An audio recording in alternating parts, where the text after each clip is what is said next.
powers, he can. If he Hmm. chooses to gain his powers, yes, he can. He can do whatever he wants. That's the Okay, definition of finally and we got an sovereign. answer. Finally we got an answer. So God can lift the rock that's so heavy he can't lift it. So I would just ask you, is the rock so heavy he How can't can lift you it, tell me or what is God or like is? can God lift the rock or can God not lift the rock? If he wants to, he can. If he Yes, wants, if perfect. he doesn't Okay, want, so then we've hit a what he contradiction. wants. We've hit a contradiction It's then. not a Like contradiction because yes, we we're have talking because about sovereign. the rock is so heavy. The rock is so heavy he can't lift it, but he can lift it. It's a contradiction. He both can lift the rock and also can't lift the rock. You're presupposing, okay, you're assuming God makes those types of decisions. You're assuming to be in the Wait, mind of God. it's a hypothetical, little bro. Just engage with it. Hypothetical based on what? Based on your human perception. Yes, yeah, Do you based understand on what it's the just a God? hypothetical, my guy. I'm sorry if you don't like hypotheticals. You probably just don't like philosophy, quite frankly. Let me clarify. Let me tell you theology. If God is omniscient, if He knows the boundaries of His knowledge and His actions, if His mind and powers are ordered, what you're saying doesn't apply to God. Yeah, You're wait. wrong. God is But right. you would acknowledge that God is contradictory, that he is illogical. God has consistency because He has omniscience. Do you understand No, what omniscience he is? does not have consistency. Fuck no. Do you He can understand what you're omniscience saying that means? he can both make a rock that's so heavy that he can't lift it and also that he can lift the rock that's so heavy he can't lift I'm it. asking you this. God doesn't have Do you know? logically consistent principles. Are you kidding? He's not consistent. Do you know what omniscience means? Yeah, omniscience means you know everything. If you know everything, don't you think God can consider what you said in that equation? What do you mean? Wonderful. If I know what I'm going to do now, if I know what I'm going to do in You the can't even explain future, your point. I'm describing omniscience. If I know my order, if I know my structure, if something comes against that structure, why would I think of it in my mind? All right, bro's just like yapping at this point, but make sure you're double tapping on that screen. Let's get to 30K likes. Share it with your friends, drop a follow as well. If you're enjoying this, you never want to miss a stream in the future. There's also a link to the Discord in my bio. I would absolutely adore seeing you there. It's a great place to talk about politics, philosophy, religion, and really whatever you want. And with that, we will go to the next guest.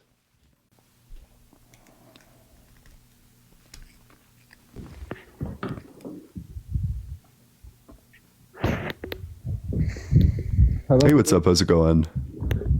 Yeah, I'm going good. I just want to go to that last question that Erie asked, or that you asked Erie. Yeah, which one? You said, restate how you said it. Yeah, so are you well, so this question only applies in the scenario where you think that God exists outside of logic. I think he does. Yeah. Oh, okay, yeah. So then if God exists outside of logic, can he make a rock that's so heavy he can't lift it? Yeah. Yeah. Okay, and then could he lift the rock? Yes. So you're saying that God can make a rock that's so heavy he can't lift it, and then he can lift the rock that's so heavy he can't lift it. So this is implying that the rock stays the same exact weight. Yes, yeah, it's staying the exact same weight. Yes, correct. Hmm. Yeah, so could God lift the rock that stays the exact same weight? So if it stays the exact same weight, he made it weigh that to the point where he can't even lift it. Yeah, so then could I God don't lift the think that's rock that's true. so heavy he can't lift it? No, he cannot. Okay, cool. Then God's not omnipotent. He can't do everything. Well, no, I don't think that's true either because he is so powerful that he cannot allow anything. How could he create something more powerful than himself?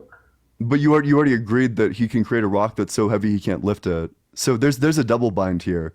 Either God can't make the rock that's so heavy he can't lift it, in which case he's not all powerful, or he can make the rock so heavy he can't lift it, which means that he can't lift it and he's not all powerful. Either way, no matter how you answer this question, if you accept that God exists outside of logic, you have to conclude that either God is contradictory or that God is not all powerful. Hmm.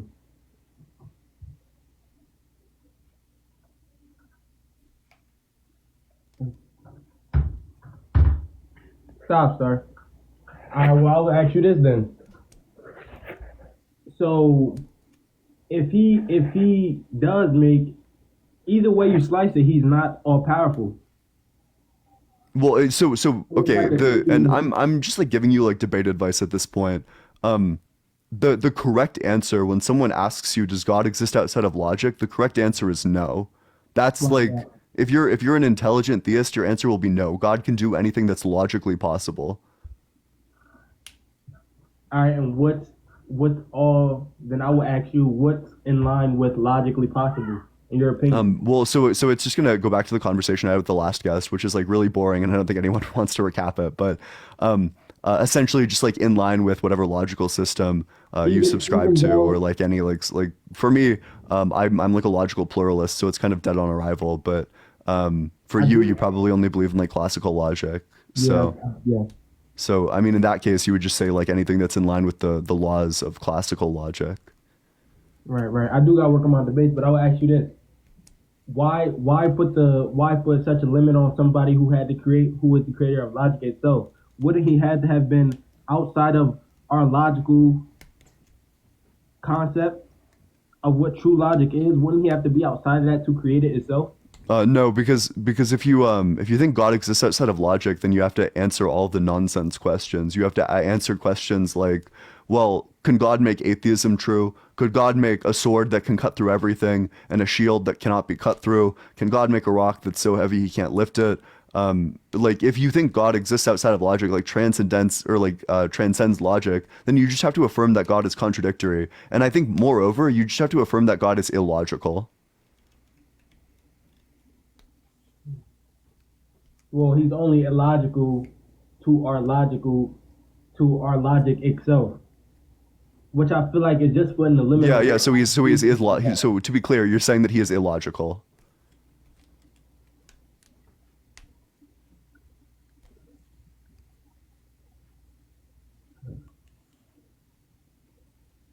No, I guess not really. But you're saying that he like you agree that God is like logically contradictory. Logically, yes. So if something is logically contradictory, we would say that it's illogical. Do you agree or disagree? I know, because it depends on what God we're talking about. We're talking about your God. So it makes him, well, he does. So what does he do what does he do now that's illogical? Well, but I'm just talking about like possibility. Like it's possible that God's properties lead to a contradiction.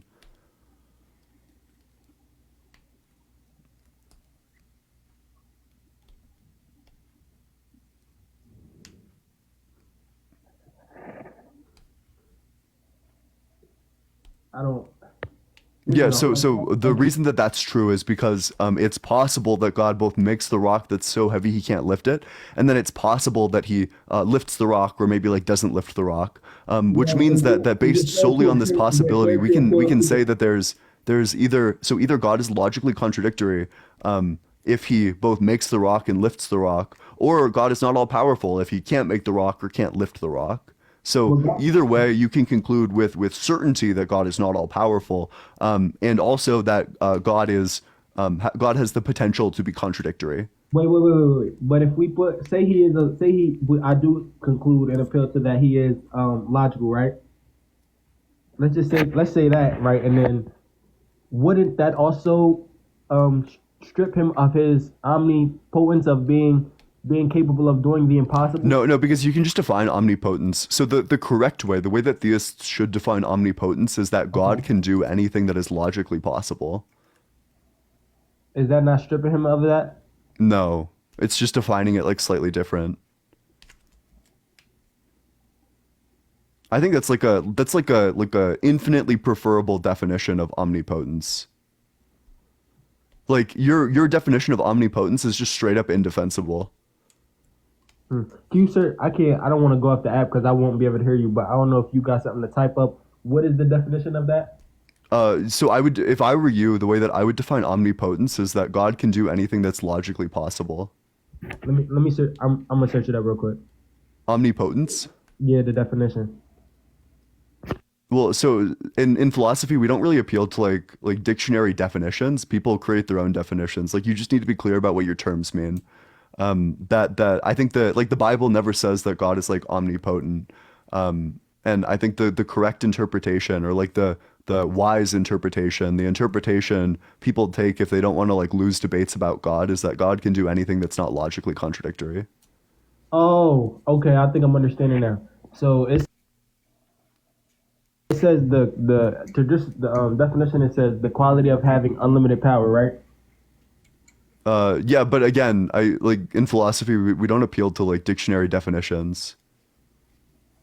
We like you basically just like set what your definitions are, but you should like to be clear, like you should use definitions that are close to common usage, but they don't need to be like precisely common usage. Like I would just give like a figured it out. personalized or like specialized definition. Also, like the idea, this is I'm pretty sure that this is just like among the theist philosophers, this is like the leading view and has been for the last 200 years that God can do everything that's like within logic. But I mean, I appreciate you coming on up here, but I should Really, probably move on to the next guest while I look for like an actual debate. Hey, make sure you're double tapping on that screen. Let's get to 30K likes, and with that, we'll go to the next guest. Yeah, it's exactly what this commenter said. Yeah, you can believe in a god that just doesn't violate the laws of logic. Like that is what you, to be clear, that's like exactly what you should do. If you think God violates the laws of logic, then you're like high key just cooked.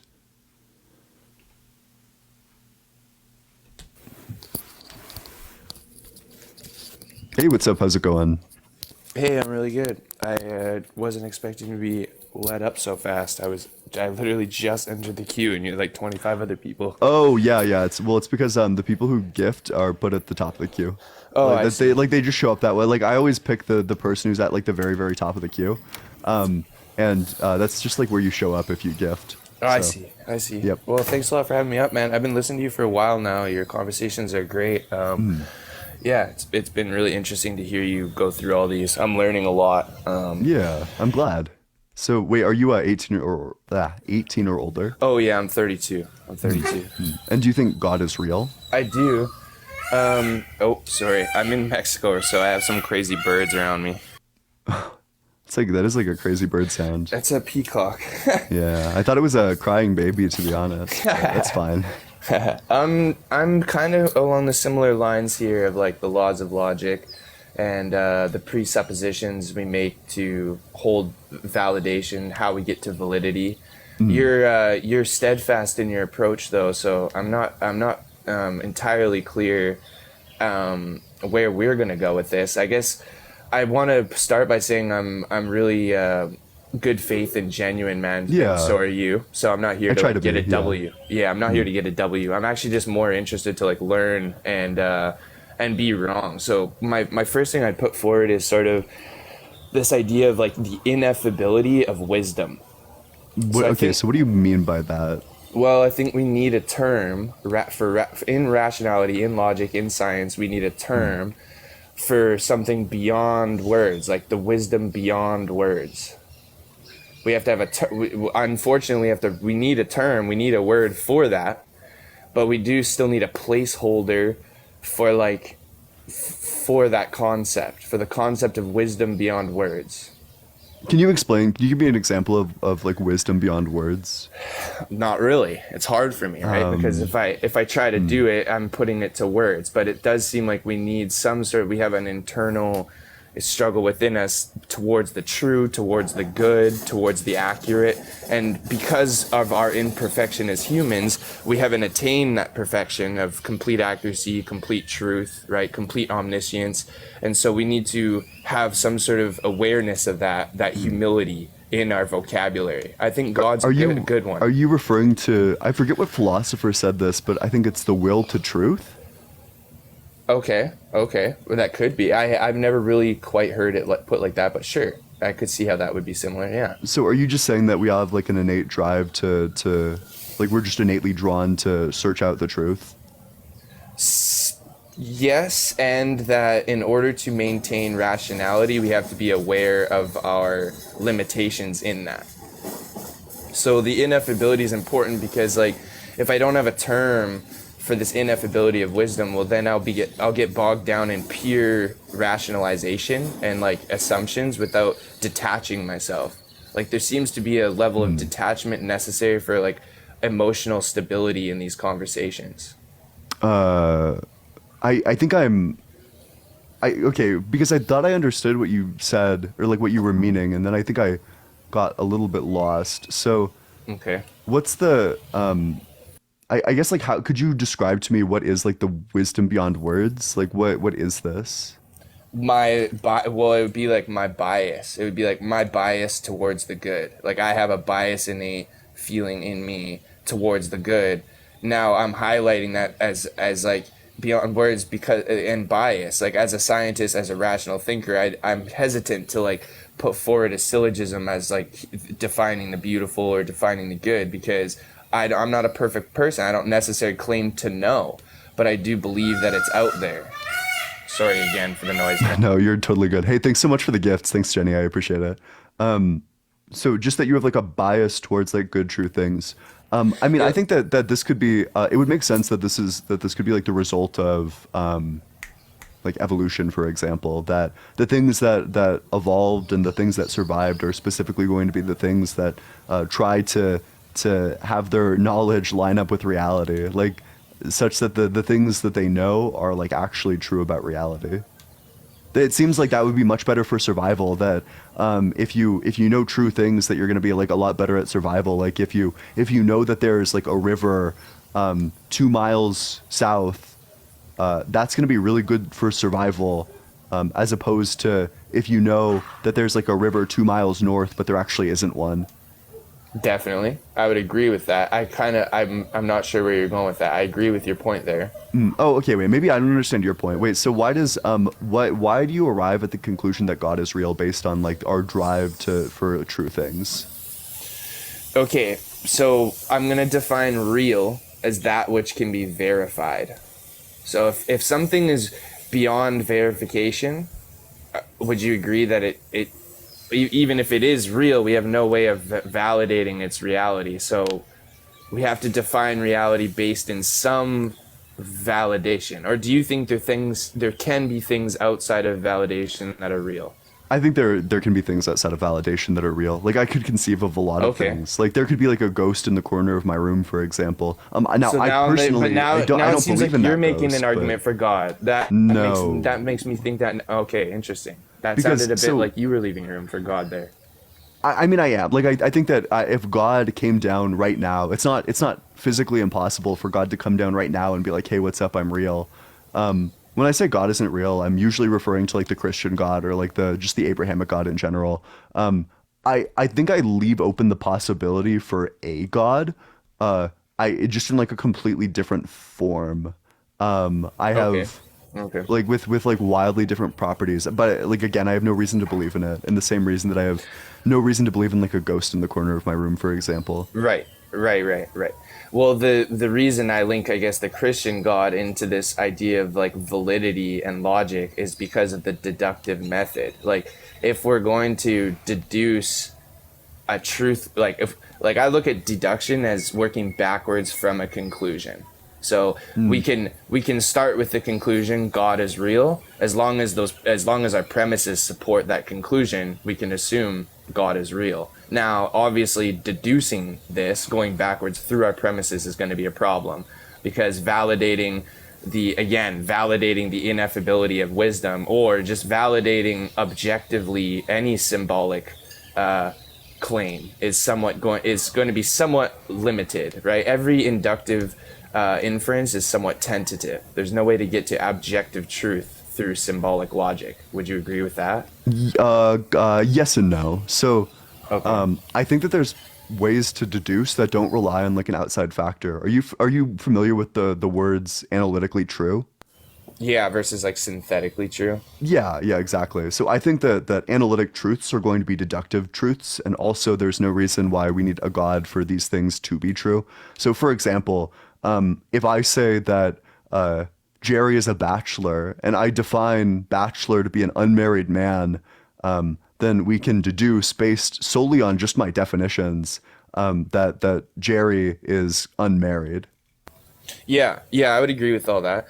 The only little nuance I'd put there is I don't think deducing something is working towards the conclusion. I think deducing something is like we're removing our variable term. So your deduction there was like clarifying the definitions. The deduction isn't the conclusion from my, again, maybe I'm wrong here, but I seem to have a very different understanding of what deductions are for most people. But like from my standpoint, it seems like the deduction was that process you went through where you clarified your definitions. Yeah, I think I probably also disagree with you about deduction. Yeah. I've always Yes. pictured deduction as like working towards the conclusion Right. that we lay out like a general principle that applies to like a certain category of thing. We establish that a thing is that category of thing, and then we conclude that because like a given thing is within that category of thing, and that category of thing has this like general principle guiding it, that we can infer that general principle applies to the specific thing we've picked out. Just like Right. how if someone is a bachelor, they're unmarried. Jerry's a bachelor, therefore Jerry is unmarried. Yeah, I like everything you said there. The only issue is in the practical application of when we are communicating with someone, we could skirt around these definitions endlessly, right? Like if someone has a different issue with your definition, or just has the issue of interpreting, like let's say they assume, okay, yeah, that's the definition, but they had a slightly different interpretation of the words. My methodology here is for those situations. So the patience implied by giving this ability to like deduce our definitions is really practical in a disagreement. That's also why I think we can maintain a really like a genuine conversation here, because of my deductive method. I'm constantly willing to like go back and revisit my definitions or yours. If I were to talk dogmatically at you, it would basically look like me not willing to do a deduction. Choosing a term and being like, look it up, Google the definition. Just earlier you said like in philosophy we don't really use like definitions from the dictionary in that like Yeah. literal sense. It's that is the dogmatic non-deductive approach to conversation, where like you're clinging to a term or an assumption or a premise, and you're not willing to like deduce it. You're not willing to like go over the limitations of your knowledge. And this goes to the ineffability of wisdom. I think that like really harnessing our limitations of certainty here deductively has a spiritual element in conversation. Our humility, things like humility, not interrupting each other, also being like motivated and curious rather than like apathetic and nihilistic. Yeah, I agree. There's applications here. Okay, Definitely. interesting. Yeah, so I think I probably I guess I'm just not sure.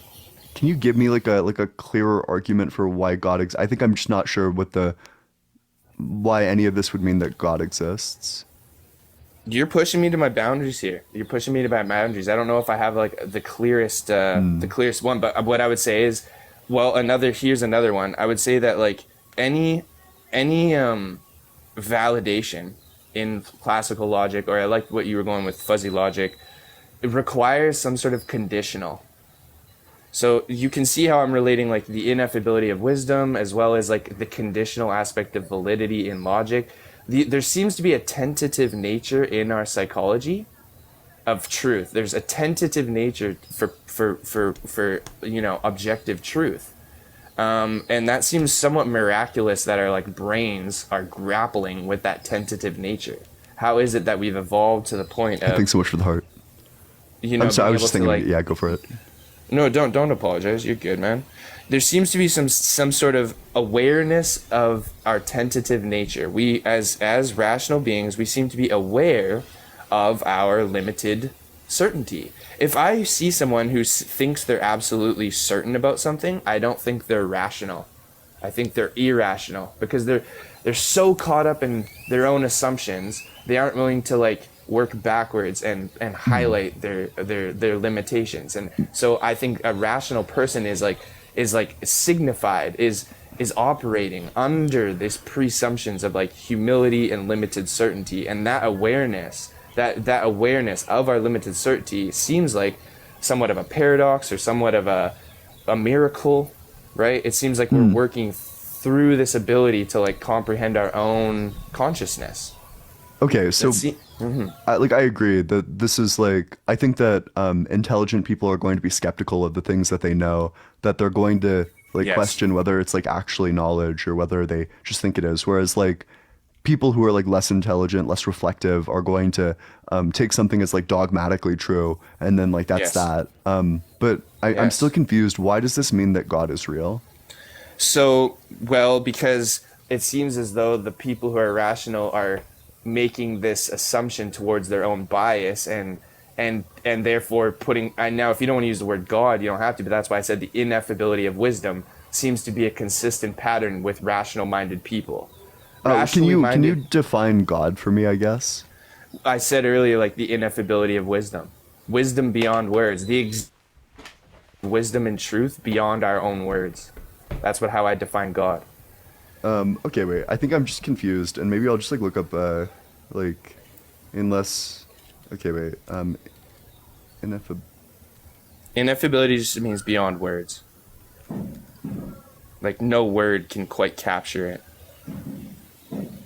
So like the deductive method that Descartes puts forward, with his ability to question himself, doubt himself. Well, it is a strict method of deductive reasoning. It's the method of doubt that gets us to like the origin. See, like Descartes unified algebra, geometry, and philosophy with the Cartesian plane. So his ability to use the coordinate system is a method of doubt. It's a methodology of doubt, not a methodology of like building upon assumptions. Or axioms. I think okay, wait. Maybe there's just something I don't understand. I genuinely have no idea why any of this means that God is real. But I think Okay. it's all very interesting. I just don't know Okay. why the conclusion is like therefore God. One of the biggest reasons I link it to the Christian God, like you actually left room a bit for like deism. Maybe you even said like maybe there is a God, but maybe not the Christian God, or you're not quite sure Yeah. like what that God would be characterized. So at least we've gotten there. Now I'll make the claim maybe about the Christian God. For me, I was raised atheist, bro. Really academic. Both my parents are educators, but I hit a rock wall when I started questioning. But like I really started looking into the methodology of logic and how, well, this sounds crazy. I've been ridiculed a lot for this idea, but how the center of the Cartesian plane is a cross. The origin or the grid system seems to be operating under the basic symbology of the Christian cross. It's two intersecting lines, a juxtaposition of perpendicular lines. That symbology seems to be the key to deductive reasoning, and our whole the grid system and the coordinate system utilizes the cross for deduction. It allows us, because the cross, how the cross gets to the origin is by mitigating all the other space, by doubting all the other space through this juxtaposition of perpendicular lines. We can arrive at the origin, which is an assumption, right? Mathematically, the origin is assumption, but it also seems to be a good faith assumption. It seems to be actually quite accurate. Like, for instance, the cross is the most accurate symbol we have. Right? Okay, you've been really polite, really nice, and like really good faith, and so I don't want to like ridicule you, but quite frankly, this is ridiculous. I think it's Right. like yeah. I know I get pushback a lot. That's why I'm like I'm here. I'm open to it though. Don't okay, wait. apologize. So there's I'm like a open few to it. things to think about. So and I have a bachelor's of science in math. So I'm like maybe there's like some things that I could like elucidate for you, but there's going to be systems like graph systems where it's not like the cross where there's like one is like slanted. Yeah, we have different coordinate systems. We have Yeah, different exactly. coordinate Or systems, like yeah. when you have like 3 dimensions, now it's like Yep. yeah, it's also not really a cross. It's like a plus, like it's a cross, but it's not like a Christian cross. Like the lower bound for, I think it's like the y-axis, like the negative part of it isn't like longer than the other Right. ones. Right. Yeah. Yes. I just don't think. Those are fair pushbacks. That's fair, man. Just to linger a little bit, though, nonetheless, this idea of like a juxtaposition of perpendicular lines, seems to be really utilitarian, not only in math, science, data analysis, but also applying it to, I guess, what I was saying earlier about this, our methodology for talking to each other. Like if we really do understand how to, graph data or think even just rationally at all, it's going to make us humble. It's going to make us able to question our own. What I'm getting to here is the truth is a juxtaposition of opinions, right? One linear proposition is never going to get us there. It's a juxtaposition. Considering what I'm putting forward is like considering your opposition, steel manning your enemies, steel manning your opposition, having good faith towards people who disagree with you. Those are like the keys of science. Putting forward a theorem so it could be falsified for someone who disagrees with you. Those are like the keys of science. Without those basic aesthetics, science doesn't operate. And we do seem to have some sort of symbolic history, symbolism that relates to these virtues.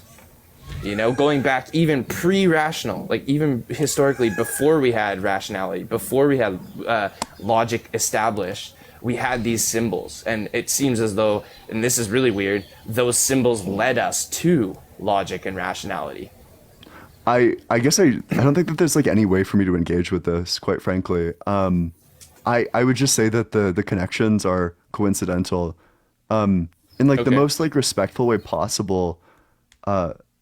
This to me sounds like a conspiracy theory corkboard where It we is a have bit. It is like a bit. all these like push pins and like the yarn going between the push pins as like the different pieces of evidence, and you standing there saying like it's all connected, man. I Totally. don't know, like I just don't know what to do with this. Like I don't really arrive at conclusions this way.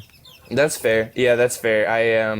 It is a little sloppy. I would just say that the key here, when you say you don't know how to engage it, I would say you're kind of already you're already doing it. You're already engaging in good faith.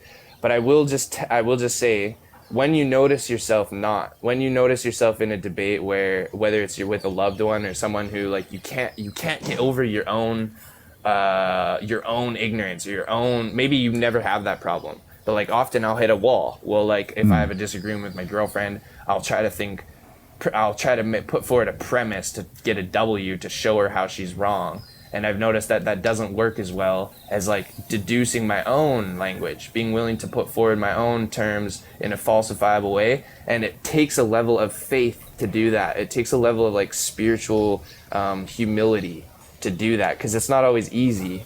And so I know that it's a bit flip-floppy, but I do think there's something spiritual here. Like, for instance, I think a good scientist or a good faith conversation relies on some spirituality, some level-headedness, some good faith. I don't think a complete atheistic mind can escape nihilism. I don't see how one can escape, like, where are we moving toward? How do you have any notion of the good? Or right, basically I'm highlighting that notions of good and beautiful are my bias, and as a scientist that shouldn't be something I'm ridiculed for. That should be something I should be encouraged to articulate my bias. I don't mind articulating my bias, sloppy projections of things like aesthetic, good and beautiful. I'm actually to you as a fellow rational person, like, here are some biased things that I'm not certain about, and like, but I think they're really important to like underline them. Yeah, wait. This is actually like really perfect. Because I think that the way I personally escape nihilism is via like Nietzsche's philosophy, like atheistic existentialism. And it's exactly what you're saying. Like these biases, we need to recognize that each bias is going to be relative to the subject. It's subjective. Morality is subjective. Beauty is subjective. Aesthetics are subjective. It's all just going to come back to the subject, and we don't need to fall into nihilism. We're perfectly capable of looking at the world and saying, I think this thing is good. I think this thing is bad. I think this thing is beautiful. I think this thing is not beautiful. And we just recognize, like, this is a thing that we're all perfectly capable of doing, and we just need to recognize that ultimately it is subjective. These things arise out of our subjectivity. They don't exist transcendentally to everything else. It's just subjective. Yet in science, we put forward those subjective notions as like objectively testable. Like for Which instance, ones? well, for instance, like this actually kind of related to that the two conversations ago. Like the measurement stick we use, you would agree, is arbitrary. Like whether we choose centimeters or inches, whatever metric system, I would or agree. Completely arbitrary. right, Yeah. it's arbitrary. But once we have established the condition, now we're operating off an objective standard. Yes, yeah. So I think I agree with that wholeheartedly. Like as someone again Okay. with like a math degree, I think that we invent the mathematical system. We like set the parameters. We say that these are the rules that this math system will be governed by, and then within the relative to the definitions that we have created ourselves, we can make discoveries. But Exactly. it's only going to be relative Totally. to the system that we invented. Yeah, and then you'd also agree that like now working just a step before we got there, the actual system of validity though can't be arbitrary, right? There has to be some like would you think like when you went into fuzzy logic versus classical logic, they're still operating under a con a oh this is really hard to get out into words. There seems to be some objective standard to validity, but we see, as humans seem to unperfectly understand that. Yeah, seem- so the validity is just going to be like this system sets its own like standard for validity. And oh hey, thanks so much for the stinging bee. That's so cool. I've never seen that one before. Me neither. It's going to be relative to the system itself that for example, like what's considered fuzzy logic or like what's considered a valid proposition in fuzzy logic or like a valid truth value in fuzzy logic is set by the rules and parameters of fuzzy logic. That in order for something to be a valid proposition under fuzzy logic, it needs to be 0, 1 or between 0 and 1. That if you had like a truth value Totally. of like 2, then like it's not super true. It's just like not applicable to fuzzy logic. Totally. Yeah, and like we could have certain statistical significances that measure a variety of different truth, or like maybe those truths are conditioned on our assumptions. Like perhaps our measuring principles involve some sort of condition that highlights like we could be missing the mark here. We're only measuring within certain variants anyways. We don't need to go outside of the bounds that we're measuring in. But when it comes to our own consciousness, we don't have a standard. We don't have an objective standard, yet we seem to have this good faith in us that believes there is one. We're working towards it, sort of like the ant seems to be working towards building an anthill, whether they're conscious of it or not. And we seem to have some sort of psychoanalytic structure in us, evolving, developing, that does seem to be somewhat, at least to us, completely, not completely mappable or not entirely conscious. And there seems to be that seems to be like evolving in us miraculously. There's something in us giving us this awareness. I don't know Yeah. how much we are like, attaining awareness on our own. Yeah. Well, this was a great conversation, but I'm probably going to move on to the next guest. Much love. I very Ian, much thank appreciate you coming on up here. You too. I'd love to talk another time too, man. Yeah, Much definitely. love. Much love, yeah. dog. Yep. Definitely, for sure. No, W guest, but make sure you're double tapping on that screen. Let's get to 40K likes. You should also consider joining the Discord. There's a link to it in my bio, and if you're enjoying the stream, drop a follow so you never miss a single stream in the future. Additionally, if you're looking for so I changed my name. I also, in association with that, I changed my Cash App and Venmo. So if anyone wanted to, just keep in mind that I did change them from what they used to be. Much like Q-Top, definitely much like Q-Top. And with that, we'll go to the next guest. Hey, what's up? How's it going? How's it doing? Going good. How? 24, 24. Yeah, and do you think God is real? Yes. Which God specifically do you believe in? Well, I mean, I don't really exactly follow God. I follow Christ. I believe only through Christ you are saved. Oh, well, do you think that Christ is God? I believe, man became, it said that it became flesh. So Jesus was man, and then he chose God's will perfectly, so he was God in the flesh. But he wasn't, Okay. he became man though. Yeah, but wait, but you do think that Jesus was God, right? Yeah, because he chose God's will perfectly. So he did God's will, becoming one with God. Wait, so if we are you saying that people are capable of becoming God just by doing like everything that God wants us to do? We're not becoming God, becoming like well, we Was there Jesus. was there a point in time where Jesus wasn't God? Well, Jesus was always with. I mean, Jesus what is still is the Son. He isn't the Father. He isn't God. God, like he's not what you the God you're thinking of. Wait, No, he's not. are you a Mormon? No, I don't even know what that is. Okay. Well, I mean, it sounds like you don't think Jesus is God, which is interesting, but Jesus nevertheless, is God. Jesus became God when he chose God's will 100%. His spirit, he became man. Man is not God. God, that was not God. He was God in the flesh. Like the spirit within him, he chose God's will 100%. So he so followed God perfectly, making him one with God. So yes, he was God. okay, wait. So if you said that Jesus became God, was there a point in time where Jesus wasn't God? Well, became like God, was with God. Yeah, So yeah, but if he in order to become something, would you agree that there was a point in time when he was not that thing?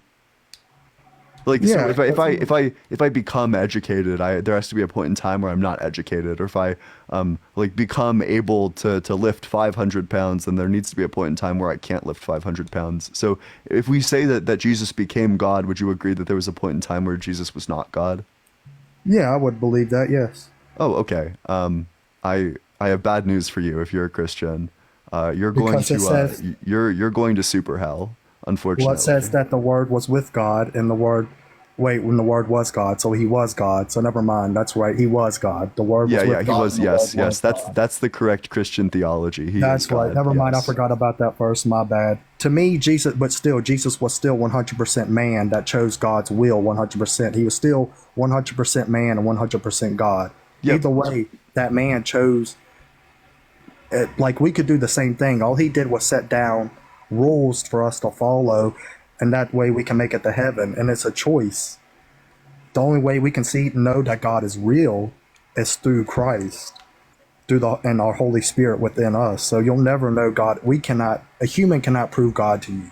So Wait, you're so you can't prove. Do you have an argument for why God is real? yeah, yeah. Through spiritual, through people's testimony and spirituality, through things that they. Oof. Why What's would wrong with I that? I mean, if it's just going to be like personal experience. So the fact of the matter is that the type of spiritual experiences that people have are one associated with many things that are not logical.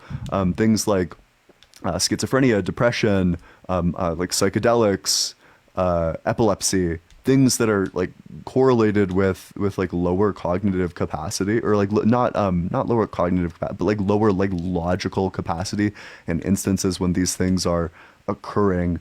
That it's just like the spiritual experiences are highly correlated with a lot of things that are also highly correlated with a lack of logic, or like deficient logic. The flip No, side of this is going to be that spiritual experiences change, and they change based on the individual and culture, and it's just like the interpretation of it. That if an atheist had the same spiritual experience as someone else, they would just like interpret it completely different. Or if like a Hindu person has like the same spiritual experience as a Christian, they would just interpret it completely different. Which means that spiritual experiences are like just aren't evidence towards the existence of any specific God, or any God at all for that matter.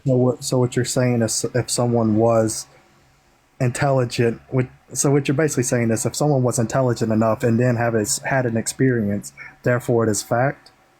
If he didn't, No, no, it's just that most spiritual experiences, things like epilepsy, paranoia, depression, and like schizophrenia say are you things don't that are have that at associated all. with like spiritual experiences. But these are not things that are associated with like performing well in terms of logical and like critical thinking. Well, that's what I mean. So let's say you did have critical thinking, logical, and you didn't have any of what you just said. That's my whole point. Yeah, So yeah, are you yeah. saying, Then I would just rely more on like the second objection. But like as like a blanket statement, most spiritual experiences are just not going to be true, or are going to be like highly suspect for that for those reasons.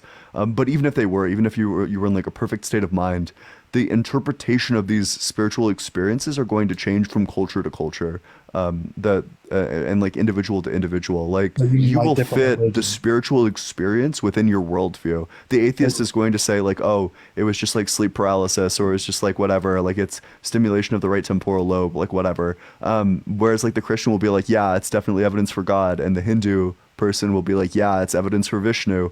Like the specific interpretation of these spiritual experiences is going to be different from person to person based on the things that they already believe.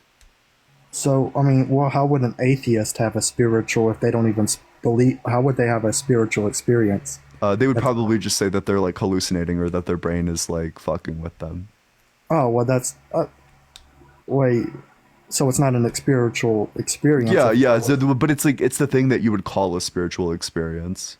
Why would you if we knew the cause of what happened? If we knew the cause, we therefore know it is not a spiritual evidence. Yeah, yeah. Well, so to be clear, the atheist wouldn't call it that. If I had what, so you would call this a spiritual experience, but if I had it, I wouldn't call it that. I would call what? I mean, what do you mean by that? Call Like what? anything that you would call a spiritual experience, like almost anything. If I had it, I probably wouldn't call it a spiritual experience. Okay, okay, I'll tell mine. I was just reading the Bible from the New Testament to the New Testament only, I mean, and then I felt a warm feeling on my back, and then I started crying uncontrollably.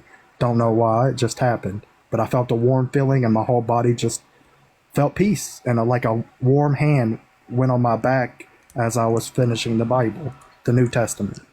Yeah, I mean, I felt like the exact same feeling when I'm like at points in my life when I'm like extremely grateful for something, that I just feel like incredible and like start crying or whatever.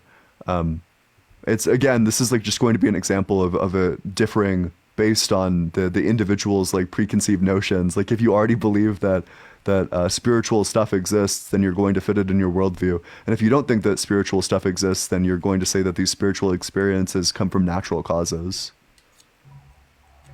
Natural. So, what would be the natural cause of feeling something like that? Oh my! As I'm reading the Bible, and as I read a text, that text said God answered something I was questioning, or the Bible, whatever you say, coincidentally answered something for me, and then that's when it happened. That experience with Christ. Wait, did God get your consent in order to put his hand on you? Yes, I was seeking God. I was seeking Him. Okay. Yeah, I just want to make sure. What was your question?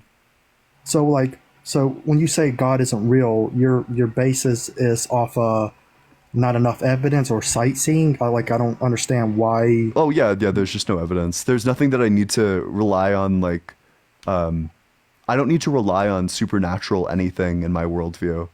I haven't encountered the thing where I'm like, yeah, this could only be via supernatural stuff. There's nothing that this could have been other than supernatural things, like supernatural causes. Okay, can energy create itself? Can energy create itself? Energy cannot be created or destroyed. So, but that's like specific to our universe. We have no idea what the conditions like before the singularity were like. Well, but then how did energy become in this existence? So energy already existed, is what you're saying. Yeah, so that's like something that I'm willing to defend. So the honest answer, I have no idea what came before the Big Bang or what came before like the singularity. We knew that the universe was in a hot, dense state, as is indicated by the cosmic microwave background radiation. That's just about all we know. There's like many possible explanations for what came before. Maybe it was like a cyclical universe. Maybe it's an infinite regress. Who knows? There's So is that what literally you no believe knowledge. then? But I'd be willing to believe, or I'd be willing to defend the view that the singularity was just eternal in the same way that God was eternal. Internal, and what do you mean by that? Internal. Wait, so do you I just ask you, like, who do you think made God? Where did God come from? Where did God come from? God Yeah. has always been. Yeah, so I would just say that the singularity has always been. Yeah, okay, you could say that the singularity has always been because God has always been. God said, "Let there be light," and there you go. So you're just giving more proof to God then, because yes, the singularity was already there. God was the light.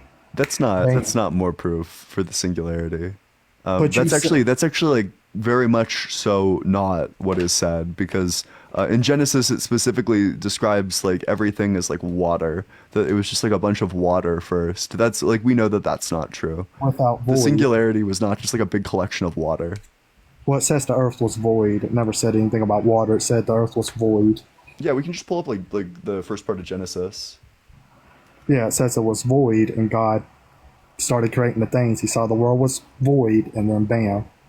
Yep. So, starting from Genesis 1:1, in the beginning, God created the heavens and the earth. Now, the earth was formless and empty. Darkness was over the surface of the deep, and the Spirit of God was hovering over the waters. He said the description is just that it's like formless, but that there's water. So, I mean, it could just meant he was just over the water at the time rather than he could have just been speaking about the water and not the land only. Yeah, correct. But the singularity is not water. That's the problem. What does the singularity have to do with God, though? Well, because you said that the singularity is just like more evidence for the existence of God. No, it isn't. That's not true. So you just believe there was a singularity and this thing created what is now known to be. That is what your belief is. Yeah, that's the position that I'm willing to defend. Again, my actual belief is that I have no idea, but I think that there's naturalistic explanations that are perfectly defensible. But not really, because you don't even believe in them. Well, there's just not. We don't have like the smoking gun that any of them are true, but there's like they could be true. Like there's no reason why we need to rely on supernaturalism rather than naturalism. Well, I don't believe it's supernatural. I believe God is a part of nature. He's a part of all things. He has his own nature, set of nature, his will. So this is just like a definitional dispute. I would define God as being like inherently supernatural. Like, do you think that it's natural for a mind to not have a body? Well, God isn't like us. What do you mean by that? Wait. So can God do all things? God can do all things. That is a part of his nature. Can God like break the laws of physics? And Could he like create energy or like destroy matter? He's limited by his nature. Yeah, but could he do things that like violate the laws of physics? No. Oh wait, so God couldn't create energy or create matter? God can only create energy or destroy energy? Yeah, I'm pretty sure it's wait, let me verify.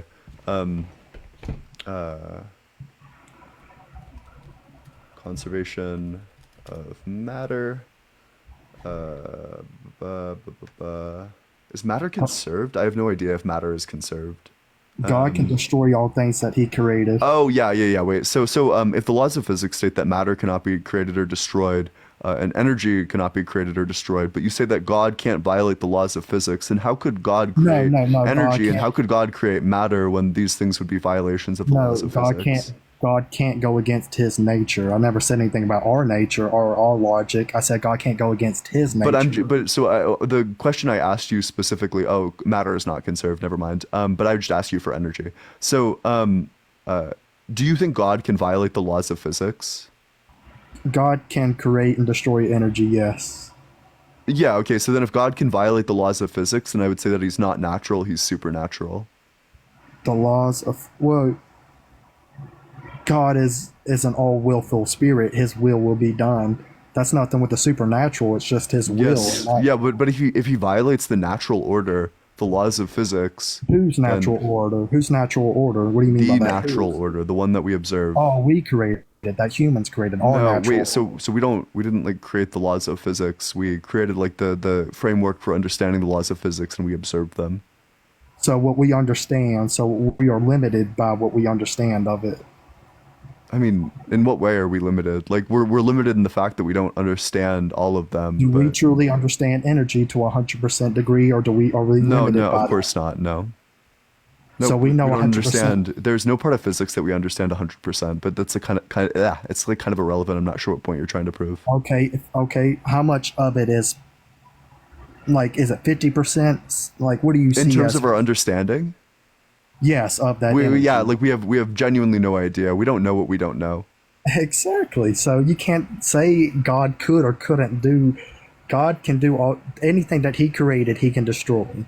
No, that's fine, but I would just say that means that God is supernatural. Oh, wait. So you think he's supernatural based Well, that's off? that's the conclusion I would draw based on God being omnipotent and being able to violate natural laws. Not you mean being able to break laws of human flesh, which is incapable for humans to do, but not God. It's Okay, not in wait. his nature. I His think that we're nature just is getting a little bit different. confused here. So, do you think God exists outside of logic? God exists everywhere. But does he exist outside of logic? Is he like constrained by logic? Can he do things that to us are illogical? Oh, illogical? No, God cannot make a circle a square. No. Yeah, okay. No, that's fine. So I guess I'm just like confused as to why he would be considered natural, or like what you even mean when you say natural. Because that's his nature. He is natural in his own world and kingdom. He probably looks at us as unnatural because that's our nature is And different from his is nature. his world and kingdom natural or is it supernatural? It's his nature. It's natural. Yeah, It's but what his world is. okay, wait. So does heaven exist like somewhere in space? Like could we, if we got good enough at like rocket ships, could we go and like fly to heaven? No, no. Okay, Heaven then isn't. God is okay, great. Then God is supernatural. Wait, so what you're saying is if you were born in heaven, then everybody on earth is then supernatural, right? I mean, well, I don't think so because isn't Earth like a lower layer than heaven? Well, I mean, you're saying all because you're on earth and then heaven is here and God I is think here. okay, wait. I think that this specific line is like kind of irrelevant. I like how does any of this prove that God exists? Even if I grant like all of this that God is Because through natural, his whatever. through his nature and all that, all the things in his teachings, we still follow that today. Yes, but so why is that? So I'm asking you to prove that God exists, and you're just saying like, well, I mean, he gave us these teachings, and we still follow them. I would just say no, he didn't. Nuh-uh. So you're just saying Jesus wasn't a real man. He No, was that's not what I'm saying. I'm saying that Jesus isn't God. Jesus. Oh, so you don't believe Jesus was God, but you believe Yeah, he well, was a because I real don't believe man. God is real. Yeah, but I think that there's evidence that supports the fact that Jesus existed. Wait, so you don't believe in God, but you believe in Jesus? A Correct. man, okay, a man that went around about these teachings about this and all that. You don't believe in his miracles either, so you don't believe No, what I he did. don't. Nope. Don't believe in the Well, miracles. Believe he existed. Believe he was probably followed by a lot of people. Don't think he was like miraculous. so your basis is that you don't really believe in anything. You just believe everything was just here, which is more illogical than anything. No, that's also not what I believe. I don't believe in nothing. I believe that there's like some fundamental truths, and I believe that there is only like the only causes that exist are the ones that, yeah, like what you're saying, the ones that like everything that I believe in is everything that's here. So you understand that us humans are limited, right? So we'll never Yeah, but truly. so wait, why does that mean God exists though? I'm still looking for the proof that God exists. So God exists because there's no yeah, there is no evidence to prove God. No human being can prove God. Okay, Like I perfect. don't. I'm gonna move on to the next guest, but I appreciate you coming on up here. I'm gonna prefer a guest who can give me like evidence for the existence of their God. Make sure you're double tapping on that screen. Let's get to 50K likes, and make sure you're dropping a follow as well, so you never miss a single live. And also consider joining the Discord. I've been told that the link doesn't work, but you're more than welcome to try it via a web browser. So I've been told that the link to the Discord only works if you're in a web browser. Hey Jenny, thanks so much for the whatever that gift was. I super appreciate it. Also, sorry if I miss anyone's gift. I just get like so focused on the debate. Once I'm like bringing up hella people, and it's because I'm trying to find like a person to join. And this app is very good with no problems whatsoever. There's a lot of people who request to join and then are in fact not here. I changed my name recently, so this is in fact this account used to be known as Ian is hiding, but I changed it to like allegedly Ian. I also changed my Cash App and my Venmo. They're the updated ones are in my bio. Hey, if you're currently requesting to join, you should be ready to join. By the way, I'm like trying to bring people up. I'm trying to find guests, and people are just like straight up not joining, unfortunately, because this app is like really great and has no flaws. Wow. Incredible. That's fine. Okay, wait, this sucks because now, oh wait, perfect, wait, we found one. Hey, what's up? How's it going? Wars? Wars. Wars. Wars. Person with the username of Wars. Okay, that's fine. Whatever.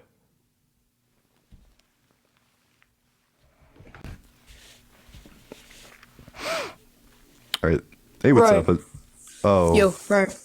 Yo, you're like, you gotta be 18 or older. Sorry. Only request to join if you're 18 or older. I like come with real arguments. These are my stipulations. Like, don't be driving. It's a TikTok TOS violation. Don't be like literally a fetus. It's also a TikTok TOS Hello, violation. bro. How are Have you? a real argument. Hey, what's up? How's it going? I'm good, bro. Yeah. How old are you? Where I'm 18, bro. So do you When think? should we start? Yeah. Yeah. Do you have an argument for the existence of your God? Yes, of course. Even science has proved that God exists. Do you want me to show you how? Yes, please. Okay, so have you seen the picture when the beginning of the universe happened? Yeah. The cosmic microwave background radiation. Yeah. Yes. At the start, there's a light. First of all, reference to the Bible. At the start, God said, "Let there be light." After that, science says that there were laws of science before, there were laws of nature and laws of physics before anything existed. So those laws were before time and existed before time. And those laws that are not touchable, I cannot explain it another way because it's not my language. You cannot see those laws, but they apply, and they apply on the physical while they are not physical. So those Yeah, laws so are, yeah. So there's like two things here. So first, you're saying that because the Bible says that like let there be light, and then there was light. That means that the Bible is true. Because like you think that that's one-to-one analogous with the Big Bang. But the reason why I would reject this is that the Bible also says, before it says let there be light, it says that God hovered over the formless void. Wait, are you in like a wind tunnel? There's like lots of like wind blowing against your microphone. yes, I'm sorry. Yeah. Okay. Maybe you could like mute up when you're not talking.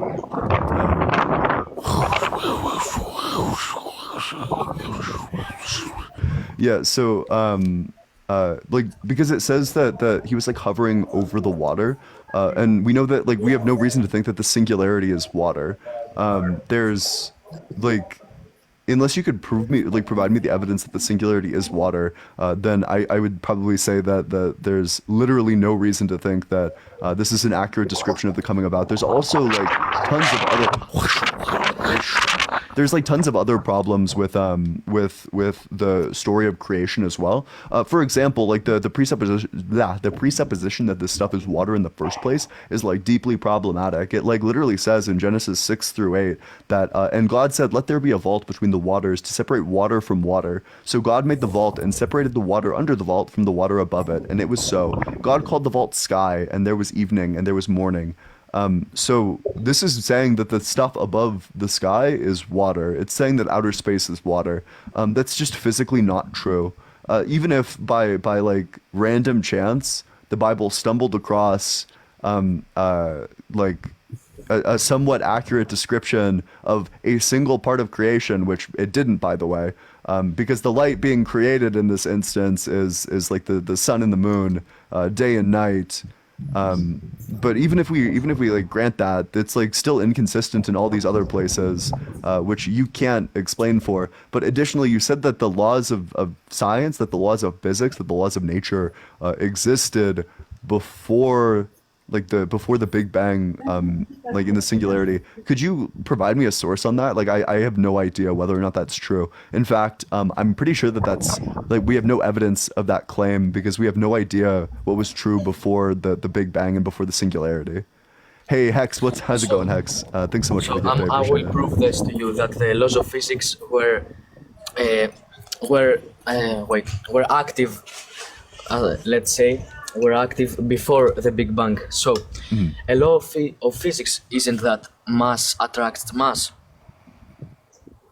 That mass can attract another mass. Wait, are you asking me or are you telling me? It is.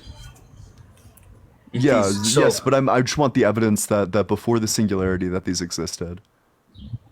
yeah, I will give the evidence now. Since that is a law of physics, and the Big Bang and scientists say that the Big Bang happened because many air molecules or some molecules came close to one another and then exploded because of so much pressure. That's how the Big Bang happened.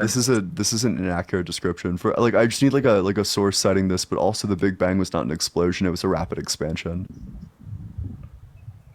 So, even if it wasn't an explosion, another law. Yeah, of wait. physics- Don't move on. Don't move on to another claim. Substantiate the claim that you just made. Can you provide me a source that says that the Big Bang was caused by like air molecules colliding? I don't believe that. I just But you said you said that scientists are saying this. Which scientists are saying this? I don't know what scientist says it. I have seen many Why would articles. you make the claim then if you don't have a source for it? Are you just like making up claims on the fly? No, I'm Like not. well, I according to have seen- scientists, God isn't real.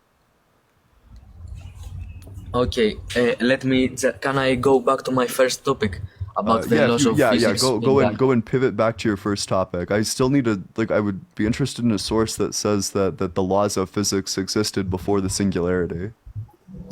Okay, so if the laws of physics existed before the Big Bang and they were not physical, you couldn't touch them. You couldn't touch those. They were also you couldn't touch them. So they were not physical. You couldn't see them because they were not something solid. You still couldn't- need to wait. I think you're confused about what I'm asking. The thing that I'm asking you to Wait, do. let me finish. Wait, You will you're understand. saying You will that the understand. you're saying that the laws of physics existed before the singularity. I'm telling you, prove it. Yeah, I will prove it by God. I will prove it by God. You will understand. Well, wait, So but I'm not. those Wait, so laws- you can't proceed with the assumption that like I don't agree that the laws of physics existed before the singularity. You need to provide a source that says that, or you need to find a different argument for God. You can't make an argument that presupposes a thing that you're trying to prove with God. You will understand. I swear. Okay, go for it. So those laws were not physical. They existed before time, and they created everything. Okay. What else? Well, in the Bible, doesn't it imply that also God existed before time? He created everything, but he's not physical, so you can't see him.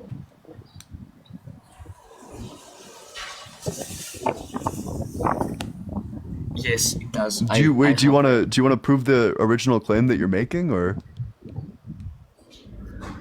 you're making a claim about physics? I want you to give me proof for the claim that you are making about physics.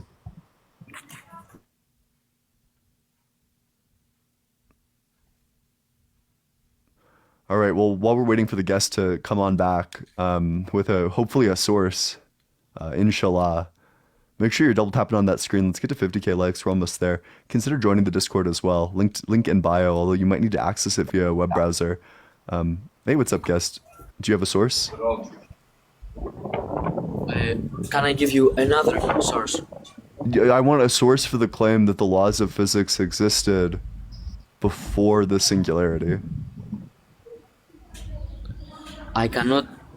Listen, I have only read articles and seen podcasts about that. Yeah, an because article it's not would my be thing. I don't believe in that. an I believe article would that be God created everything. fantastic. An article would be fantastic. I'd love to see it. And also, if you don't believe in it, and I don't believe in it, then why are you bringing it up? Okay, so can we move on? Let's No, say, I no, can you're do just not another. tracking. Like you're just like not tracking the argument. I'm gonna move on to the next guest, but I do appreciate you coming on up here. I just need someone who's like capable and willing to engage with the argument. But again, make sure you're double tapping on that screen. Drop a follow if you're enjoying the debate so far. Hello. Hey, what's up? How's it going? You want to discuss the existence of God, right? Yes, I do. Do you wait, how old are you? I am 30 years old. Okay. And do you think God is real? Yes. So do you have an argument for the existence of God? Yeah. Okay. What's your argument? Let's hear it. You can go to the number of the beast in the Bible, which is 666. That is the number of carbon, because there are 6 protons, 6 neutrons, and 6 electrons in carbon. So there you have the scientific explanation of carbon inside of the Bible. You think? Yeah, because the all the science you have today, they took inspiration from the Bible to have their scientific understanding. Okay. That's extraordinarily not true. They came to their scientific understanding via the scientific method. There is not a single claim in any field of science that starts out with, so presuppose God exists, and then we know this part about like chemistry, physics, God does biology, et cetera, et cetera. Like this is just not the type of conclusions that scientists come to. God does but exist. so I would ask you. So did God make Adam out of carbon? Yes, Okay, then why would God make Adam via the mark of the beast? because the mark of the beast is the number of men. Yes, but why would he do that before Adam fell? Because that is the way that he created. Yeah, Everything. but why would he create Adam via the mark of the beast? Why? Because that is God's way. Okay. So I guess like what connection are you drawing? Like why is so even if I grant this like complete nonsense, like literally incomprehensible claim that carbon is the mark of the beast because it has 6 protons, 6 electrons, and 6 neutrons, which by the way isn't even true in the cases of like ions or I think isotopes. It's like just straight up not true. But even if I granted this, why does the mark of the beast connect with like chemistry? Like why carbon specifically? Why? Because everything in nature and inside of us contains carbon. Yes, but why does that draw back to the mark of the beast? Like why is the mark of the beast relevant? Yeah, it's just as relevant as the breath of life, which is oxygen. Yeah, well that's not true because air is composed of many things, but Yeah, it's the breath like of why life. why is the mark of the beast? Is it because of original sin? Is the argument that we're composed of carbon because we're like imperfect and like sinful by nature? Yeah, the carbon is imperfect, just like Yes. a rock is imperfect. Okay. So why would God make us in that way? Why would he make us out of carbon? Why would he make us imperfect? Why he's make us imperfect? His intention was not to make us imperfect, but we are imperfect by nature. But did God make us out of carbon, the mark of the beast element that like you're like presupposing like this is like you agree that this is how God made us, like he made Adam out of carbon even before he fell. Also, it sounds like God isn't very all powerful if he can't even make a perfect being perfect. Where does it say that Adam fell? When he ate when Adam and Eve ate the fruit from the tree of knowledge, that was the fall. Yeah, it was the sin. That means the fall of man. The sin. Yes. We Okay, didn't wait. literally fall. It's a metaphor. That's fine. So I think I want to focus more on this claim that you say that carbon, we're all made of carbon because it's imperfect. It's like the mark of the beast. So why would God make us imperfect? We are made out of carbon, but we also made out of oxygen and neutron. Wait. But the question is just like, why would God make us imperfect? Why would He do that to us? We are made out of the stardust. Yeah, but why would God make us imperfect? Is the question for the third time. It's not. It's imperfect to us because we think that okay, because we are made out of this carbon, and now we have free will because of this carbon. Just Wait, like so is it perfect to God? it's perfect to God. Everything in the whole planet is perfect to God.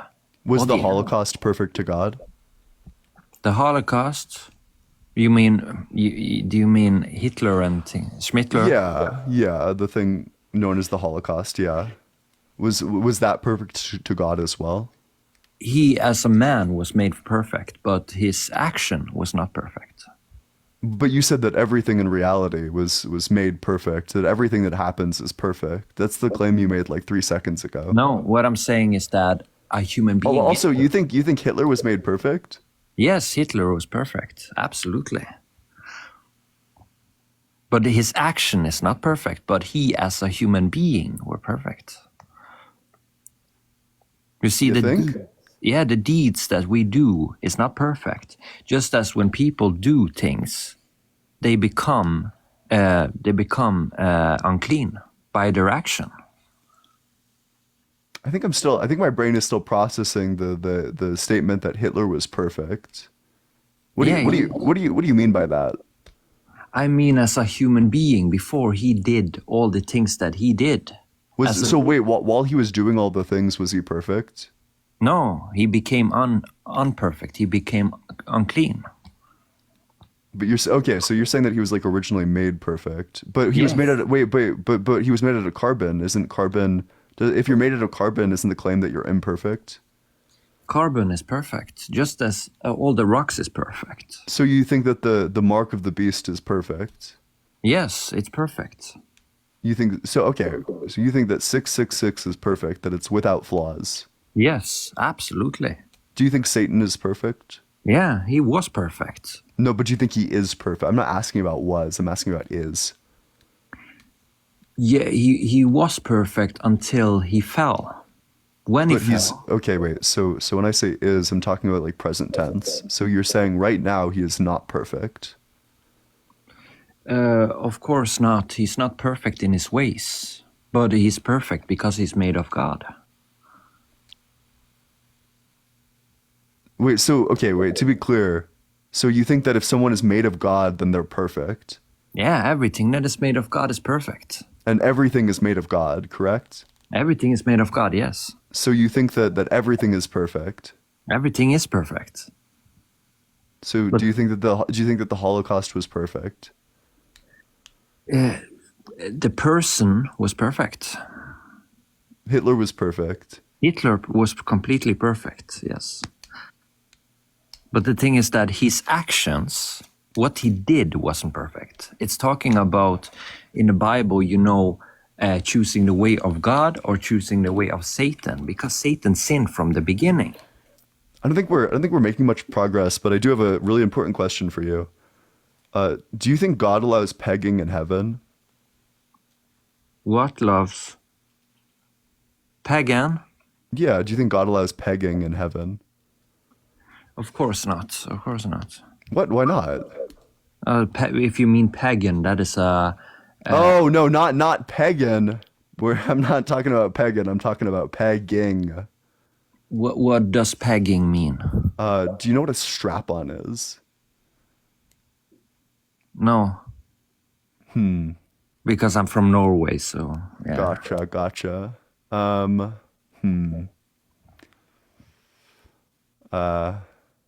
I always feel awkward explaining it, but I'll probably move on to the next guest. But I do appreciate you coming on. Do you up mean here. something sexual? I do. I do mean so. Wait. Okay. Yeah, I do mean something sexual. That's true. God is against everything that is sexual immorality. So that means, rape and things that happen across the Scandinavia is actually against God's will. No, of course. Yeah. So, but pegging is consensual. It's not grape. Yeah, but everything that is, against God's will is is against God's will. God's will is perfect. So Well, but if it feels so good, why would it be against God's will? it doesn't matter if it feels good. Something may feel right for us. Like for a murder, unaliving would be perfect for him. But the thing is that it is not perfect. What he does is wrong. But this is just analogous, though, because pegging is good for everyone involved, whereas murder is really bad for the person who's getting murdered. How is it good for anyone? Oh, it's good for everyone because it feels amazing. It's like an intense state of like vulnerability with your partner.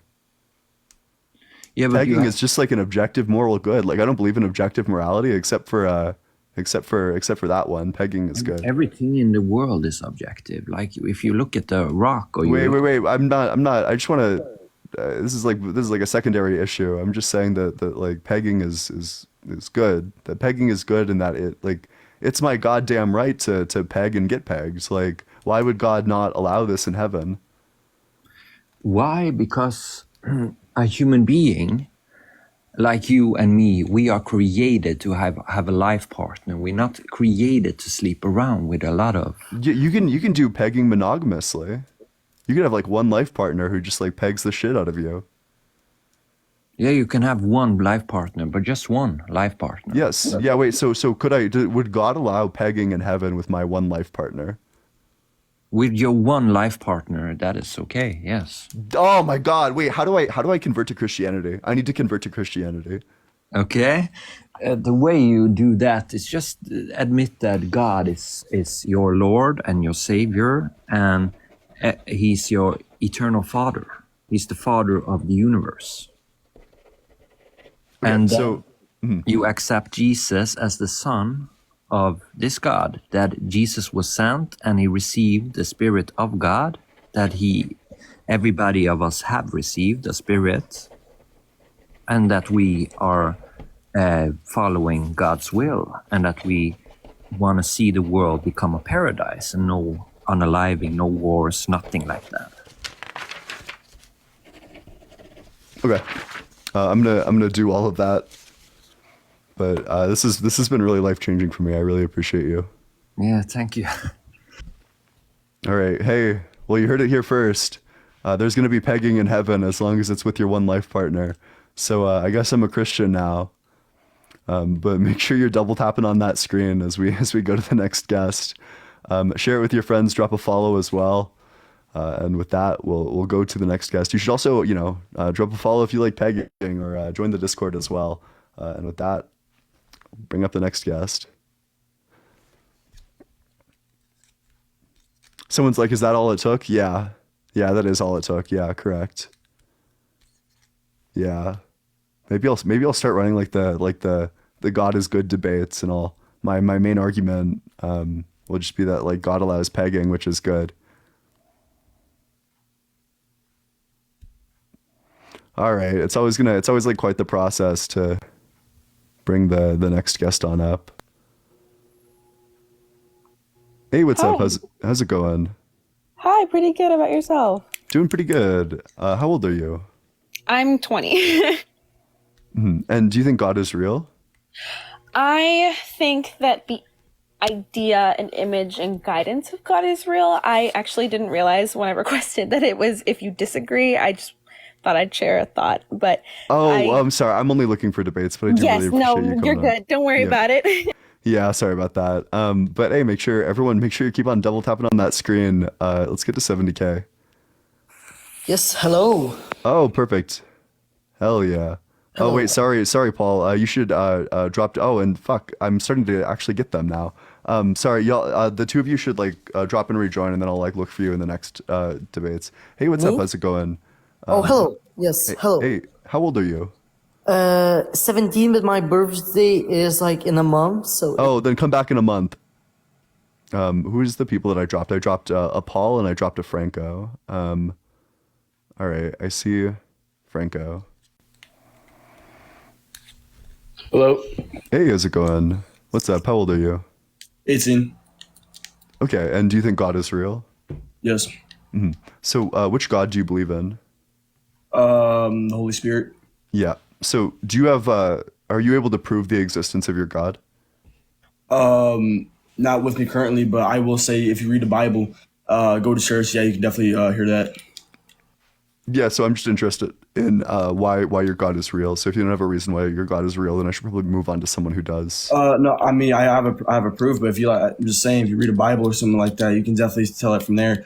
I know a lot of people that personally that have converted themselves to God, and personally they've been a better person. Like physically, they've been a better person. I know one person that was very satanic, and now today they were paralyzed. Now they're walking and everything just because they converted themselves to Christianity.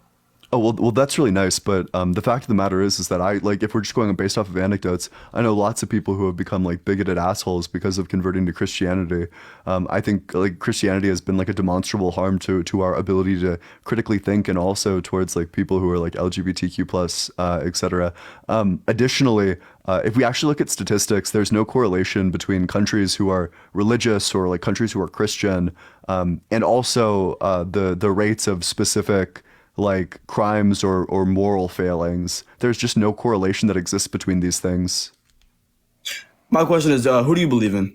I don't believe in anyone. I believe in naturalism. I think that all that exists is like the natural causes and natural properties. So who do you think created us then, if that's the case? I think that we came from the Big Bang, and the Big Bang came from the singularity. No one knows where the singularity came from or what caused the singularity, but there's like a number of physicalist or like naturalist theories that would explain the singularity.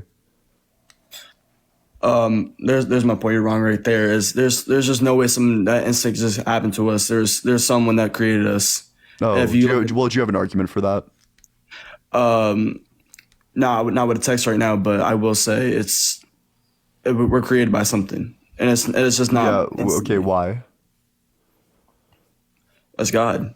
No, but why are we? How do you know that we're created by something? There's evidence. Like I can't see it currently right now, but eventually I could. So your source is just like, trust me, bro. I mean, I guess if you want to believe it like that. But if you read the Bible, you read through all the people that met Jesus and everything like that. If you hear through their point of view, you can definitely explain, and they can tell you about everything.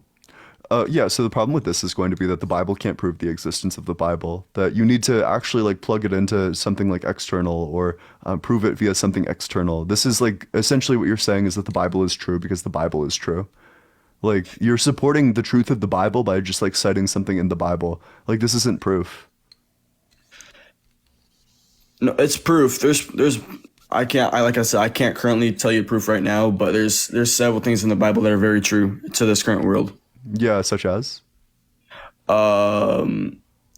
satanic stuff right now. Currently, we have people in colleges bombing people, not bombing people, but threatening people, starting riots and everything, and in other countries right now, there's several wars that are happening. So in the Bible, did they say that college students would no, riot? no, also, no. like to be clear, I think the riots are like super based. No, I'll describe this, but it said about explaining about God, and then these people are coming in. It's just more like people against God, and then God's explaining that this was gonna happen, like stuff like satanic people are gonna come out and start like not I would say exactly this was gonna exactly happen, but it was just like this could happen, and if we could prevent this. Yeah, so this just sounds like nonsense to me. That it's like this is like a self-fulfilling prophecy of the highest order. It's like, yeah, there's a ghost in the corner of your room, and if you go out into the world and spread the existence of the ghost in the corner of your room, people are gonna tell you that there isn't a ghost in the corner of your room. Like obviously they're gonna tell you that. Like no shit, respectfully. I don't think that this is a remarkable claim in any way, shape, or form. Okay, what do you think about Jewish people? If that's the case. They're cool. I think their religion is wrong, but they're like cool. And what about Arab? I think they're cool. I think their religion is wrong, but I think they're cool. So then, I know I already asked you this, but what would you believe in then, if that's the case? I believe in like naturalism. Wait, what do you think about Jewish people? I think Jesus was Jewish, so I'm not gonna say anything about him. He was a great person. But But what nothing? Put Okay. words in my Yeah. mouth. Cool. No. Perfect. I thought we were going somewhere. No. I don't know. I believe in naturalism, which just means I don't believe in like supernatural causes, effects, or entities. I'm sorry. Can you repeat that again? So I believe in in naturalism. So I just don't think that there are supernatural causes, effects, or entities. I think that all that exists is like the natural world. So like Scientology? Fuck no. No. Not like Scientology is extremely supernaturalist. No, I'm atheist. I'm an atheist. Ooh. So you believe in hell and like stuff like that? No. Why would I believe in hell? No, but because you're telling me that God isn't real, so then what is real? I mean, if God is real, what is the devil? What is the demon? What is all this stuff? I like fiction. Okay. All right, you have a great day. Yeah, you as well. And make sure you're double tapping on that screen. Let's get to 75K likes. You should consider joining the Discord as well. Link in bio. We talk about politics, philosophy, religion, although I've been told the link doesn't work, so you might need to access it via a web browser. So go on to like tiktok.com, go to allegedly Ian, that's my account, and you can just join it that way. Also drop a follow as well if you never want to miss live in the future. Hey, thanks so much for the gift. I really appreciate it. Y'all have been amazing. And with that, we will go to the next set of guests.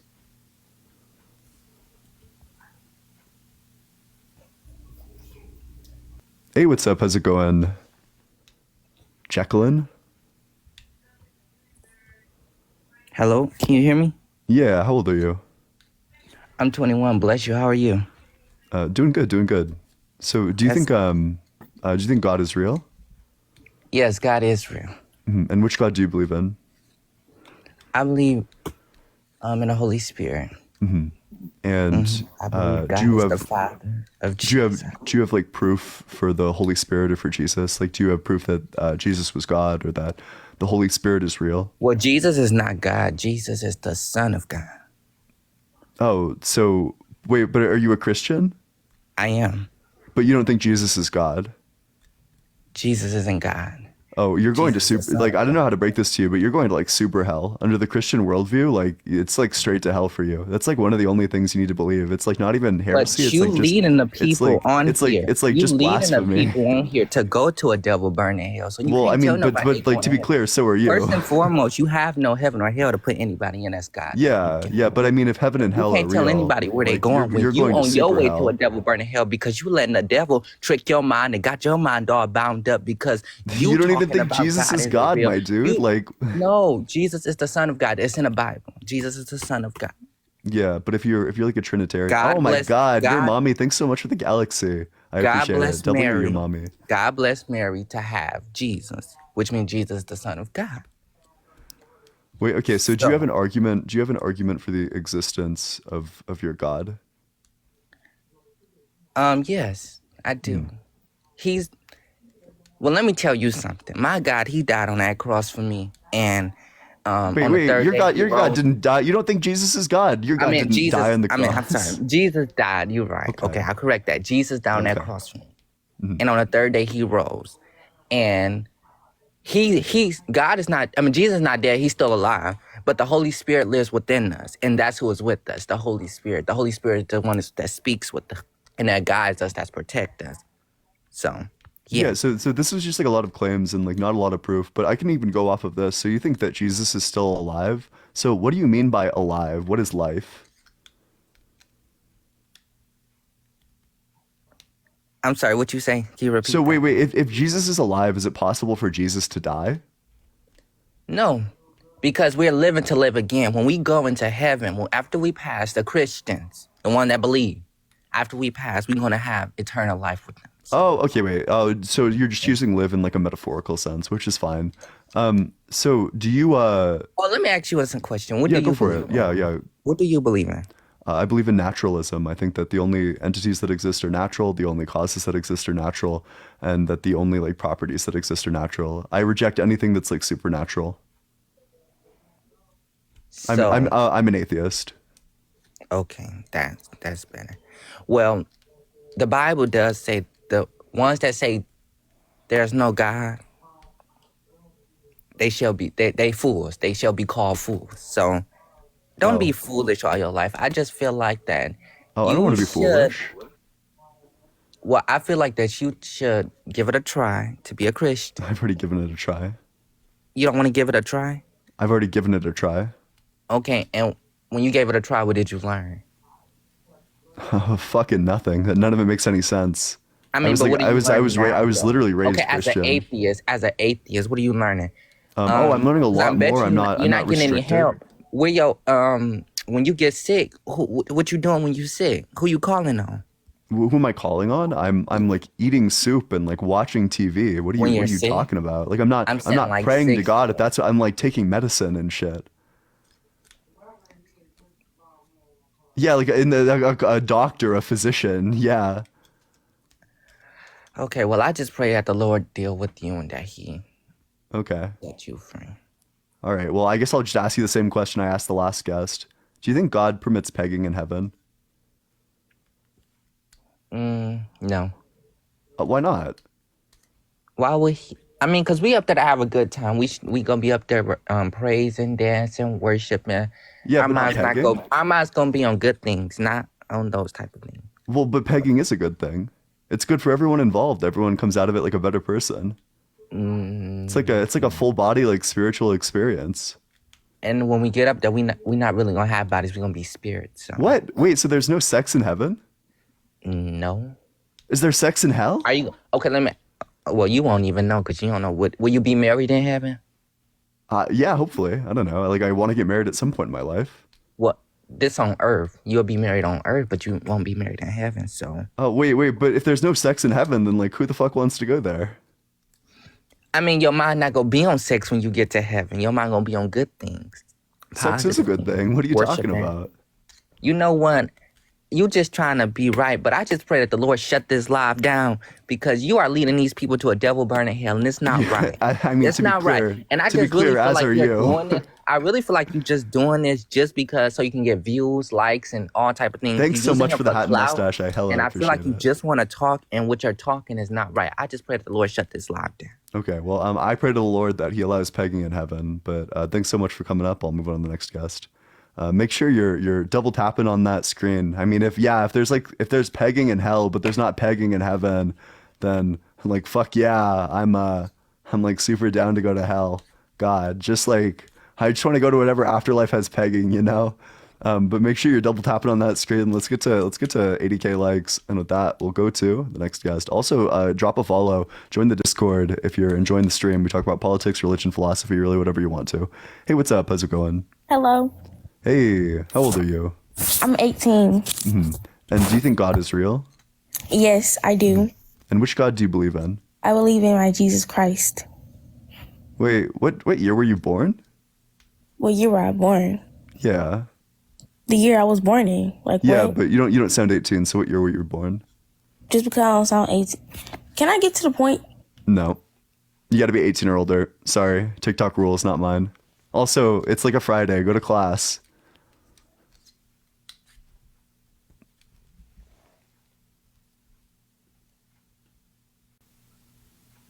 School is important. I'm not sure what all these kids are doing. Yeah. Oh. Sorry, Base. Come and join. Yeah, come in later, boy. Hey, what's up, Drewski? How's it going? Yo, what's good? How you doing? Doing good. How old are you? 18. 18, bro. And do you think God is real? Yeah. Which God do you believe in? The Holy Spirit. So, do you have proof for the existence of the Holy Spirit? Yeah. You want like physical proof or? I want like an argument, like a philosophical argument that concludes with God is real. No, yeah, that's fair. My fault. I was doing something before. Or like maybe like another way, like a simpler way of asking it is like you could make an argument by saying that God is real because of, and then like whatever your argument is. So like there was like a study that like the name God was written in our DNA. So YHWH was like written in every cell of our body. HWH? Is that an argument? What? Well, yeah, it's like so yes, it is an argument, and you get like a lot farther than most people do. It's Gotcha. bad argument for a number of reasons. So the Why first so? reason is that God's name is an HWH. That's like, in what language is God's name HWH? Hebrew.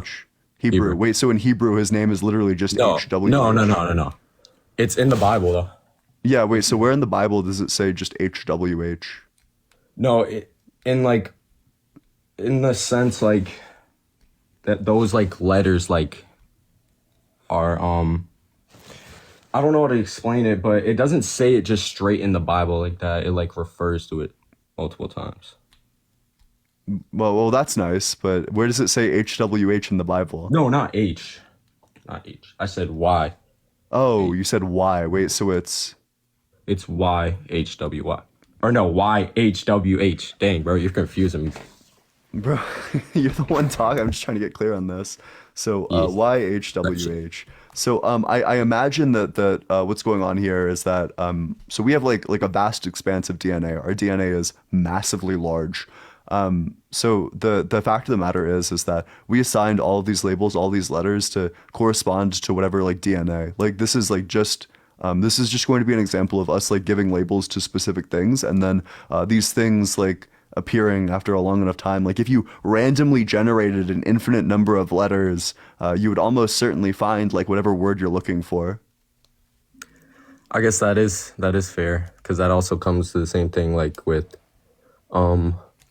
like we were lucky to even be born, like out of everyone. Like, you know how like that works, like most people that were supposed to be born weren't born because we were born. Does that make sense? Yeah, that it's like a statistical unlikelihood that we're born, sure, Yeah. but like in so I think the world works under principles of like a mathematical field called chaos theory, where like slight changes in input are going to radically affect like the difference in output. This is like the butterfly effect, for example. It's not like a one-to-one analogy, but like, and this isn't actually how it happens, but it's said that like So if wait, a did butterfly you, like like- flaps its wings in like study, Brazil, then there'll be like a hurricane and Okay, buddy. yeah, or like a hurricane in like Texas or whatever. Well, and are you asking if I study? Yeah, I did study chaos theory. I have like Did a you math like degree. study in college? How was that? Yeah, I have a math degree. It's a math field. Yeah. Oh wait, I so how are you I took philosophy? classes on chaos theory. Yeah, but so Wait, how like are you philosophy? unlikely events are going to happen because I would say that like every event or it's not that every event is just as likely as every other event, but rather that unlikely things are going to happen just based on the chaotic nature of our world. That slight changes in input are going to radically affect the output. That we're going to be born and we easily could have not been born. That if something went slightly different, we could have not been born. I No, don't yeah, think I'm that this agreeing is with you. evidence for God, and I think that No, naturalism I wasn't explains this saying it was. perfectly. I was Yeah. just comparing it to the fact that you said chaos theory. Yep. Yeah. So do you have? I do you don't have an really want to argument? argue. I just want to like. I don't even want to convince you. I just want to show you my like point of view. Okay. Well, I'm probably gonna That's move on fair. to someone who has arguments, but I appreciate. Oh your wait. comment. But what about that pegging thing? Like. Oh that yeah, is just yeah, totally yeah. Well, wrong. fuck. I'll run the pegging question. I love the pegging question. Hey yo, wait. Do you, are you gay? That's it depends on what. That's a complicated question. Oh, for To real? me, I would describe my identity as queer. To you, you might not think so. I don't know. It's complicated. But regardless, do you think God allows pegging in heaven? To be honest, nah. There's no Okay. way. Okay. Why not? Why would he not Because allow first that? off, to have sex, you have to be married. Yeah, but you can like, can you peg in wedlock? What the fuck? Wait, say that again. Can you peg in wedlock? If you're married, can you peg? On Earth, if you're not a Christian, I guess. No, or no, but if you Catholic. like, why would God not allow pegging in heaven? Okay, buddy. Cause it's just wrong, in the sense of a Catholic or Christian sense. But I guess to you, Why it's is why is pegging wrong? like I don't know, bro. I don't want to really say because like I don't know if you're like live like can like the guidelines, bro. Yeah, just don't say like slurs or whatever. I don't know. Like, Oh just no, I don't- wasn't going to. Just but, don't say it in like a. You can make the argument. Just don't say it in like a super hateful way. Like I don't know. like because I think like just all sex is wrong in general You think before marriage. all sex is wrong? Before marriage, yeah. Yeah, wait, so can you is it wrong to get pegged during marriage? Dude, I haven't really done much research on pegging in marriage when it comes to You should do more research on pegging. That's my recommendation. all right, okay, buddy. I don't know. I don't really know what I thought this was like. Wait, are you doing this for like the clicks of the views or not? You No, really not want to really. like make it No, up? I do it because I think it's a lot of fun.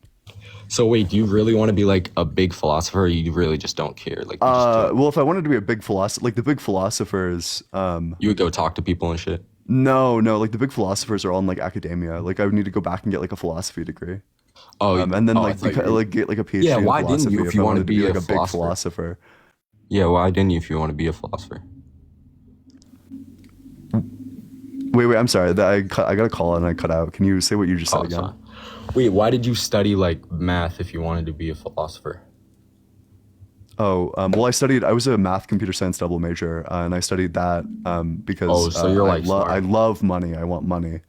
And philosophy, unfortunately, does not have a lot of money. So, Oh, that's fair. philosophy is my hobby, and then like math and computer science are what I do as like That one professionally. dude that said Hitler was perfect. I think he was trying to say like that like before Hitler was made, like God tries to make everyone perfect. But Yeah, but he did say like I asked him because Yeah, it that's seems like he insane. walked that back later because he then said that like 'cause he went everything is back to it. perfect. He went back to it. Yeah, to dude explain was why that was insane. wildin'. It was crazy. Yeah, I agree with you. No, it's good to All right, bro. recognize because yeah.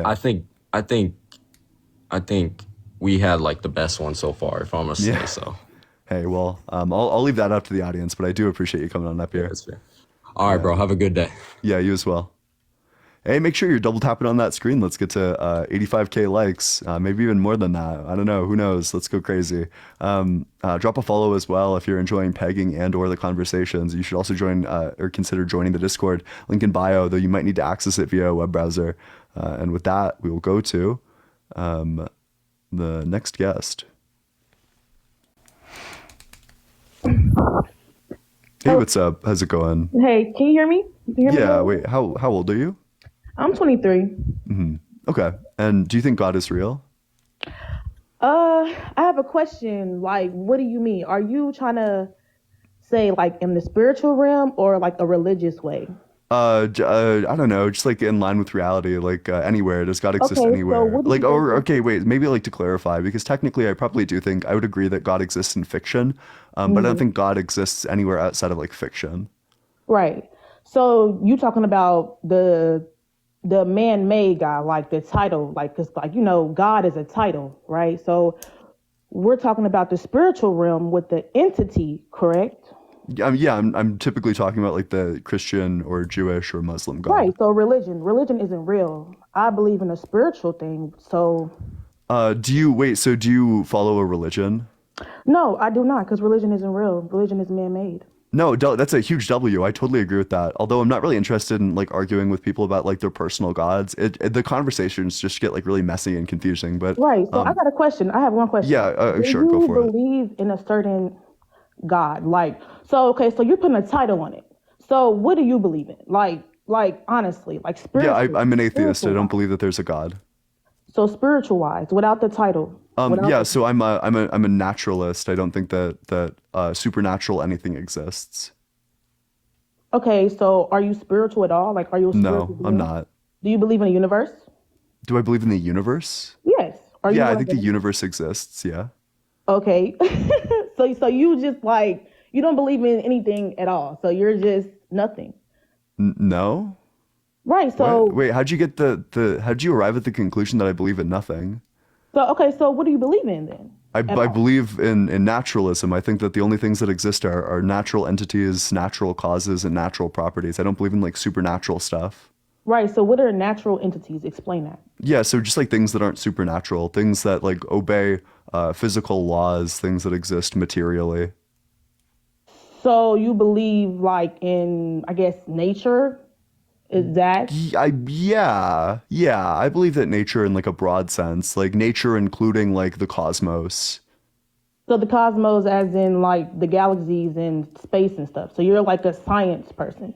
Yeah, I'm like a science. I think science is like super based. Yeah, I'm a science person. You could describe me that way. So you're not okay. So to make it like to dumb it down, you rather pick science over spirituality.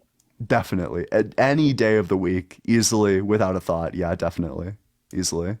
Okay. Okay. So I mean that people are like that, I guess.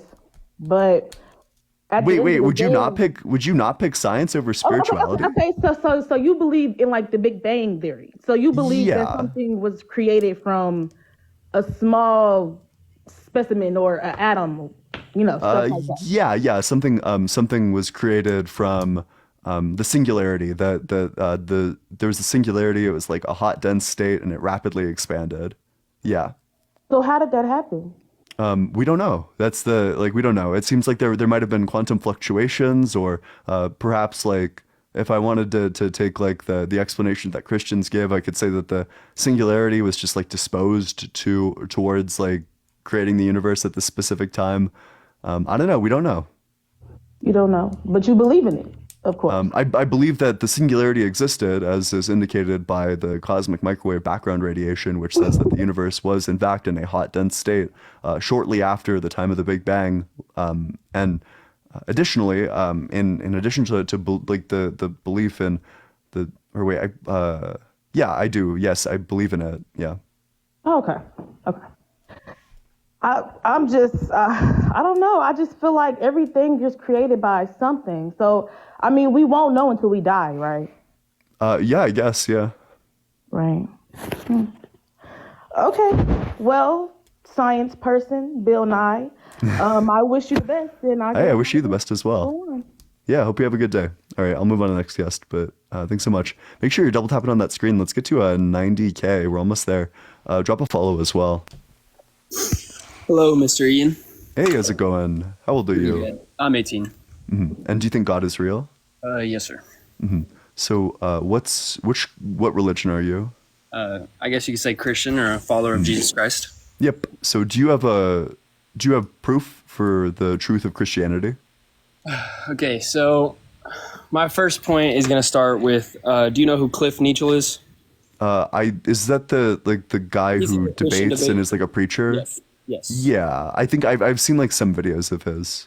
Okay, so I'm going to use him as a point, and I mean everybody uses this point, and this also can go along with your Big Bang Theory, but alone you can look around yourself and see the world. It has order. Look at the way it's made, like just the way the world is without God. How could that be? And then to your Big Bang Theory, like, because I've been here for a pretty good while, I've listened to what you've said. How can you make nothing out of nothing? How can how can you make nothing out of nothing? Yes. Okay. So do you mean how do you make something out of nothing? Yeah, that's what I meant. I'm sorry. Words. Sorry. How do you make something out of nothing? Like, because in space, if an asteroid or whatever happened, I don't know too much about the Big Bang Theory, but if an asteroid hits the Earth and it causes a big explosion, how would fire create trees? Yeah, wait, so which part do you want to go through first? Do you want to go through like the world is orderly, or do you want to go through like the cosmological, like, well, how did life form in the first place? What was that? I'm sorry. Yeah, wait, so do you want to go through how did life form in the first place, or do you want to go through like the orderly, like the world is orderly? How the first one. Yeah. Okay. Yeah. So the leading theory right now, which like there's like tons of evidence for, is that life arose via abiogenesis, that the climate of the Earth was changing for billions of years, but eventually there was the formation of liquid water into oceans, and that with this liquid water, the conditions were ideal for the formation of the very first life. This is a process called abiogenesis. Now, it was formed through like one of two ways. Like this is the leading hypothesis, was that either we had things that developed, like we had atoms come together through organic compounds, and either they formed into things that were self-replicating, or they formed into things that had a metabolism. And in either of these paths, they then acquired the other like ability later down the line. But regardless, that the basic stretch of this is that it went from atoms and molecules. These came together to form organic compounds. These organic compounds came together to form organelles, and these organelles came together to form cells. That's how we went from like a fiery ball of whatever that the Earth started out as towards the first life. And then from the first life, it evolved via a process of natural selection. Basically, the things that reproduced were the things that were good at reproduction, obviously. And that this evolved into humans. And that's where we are now.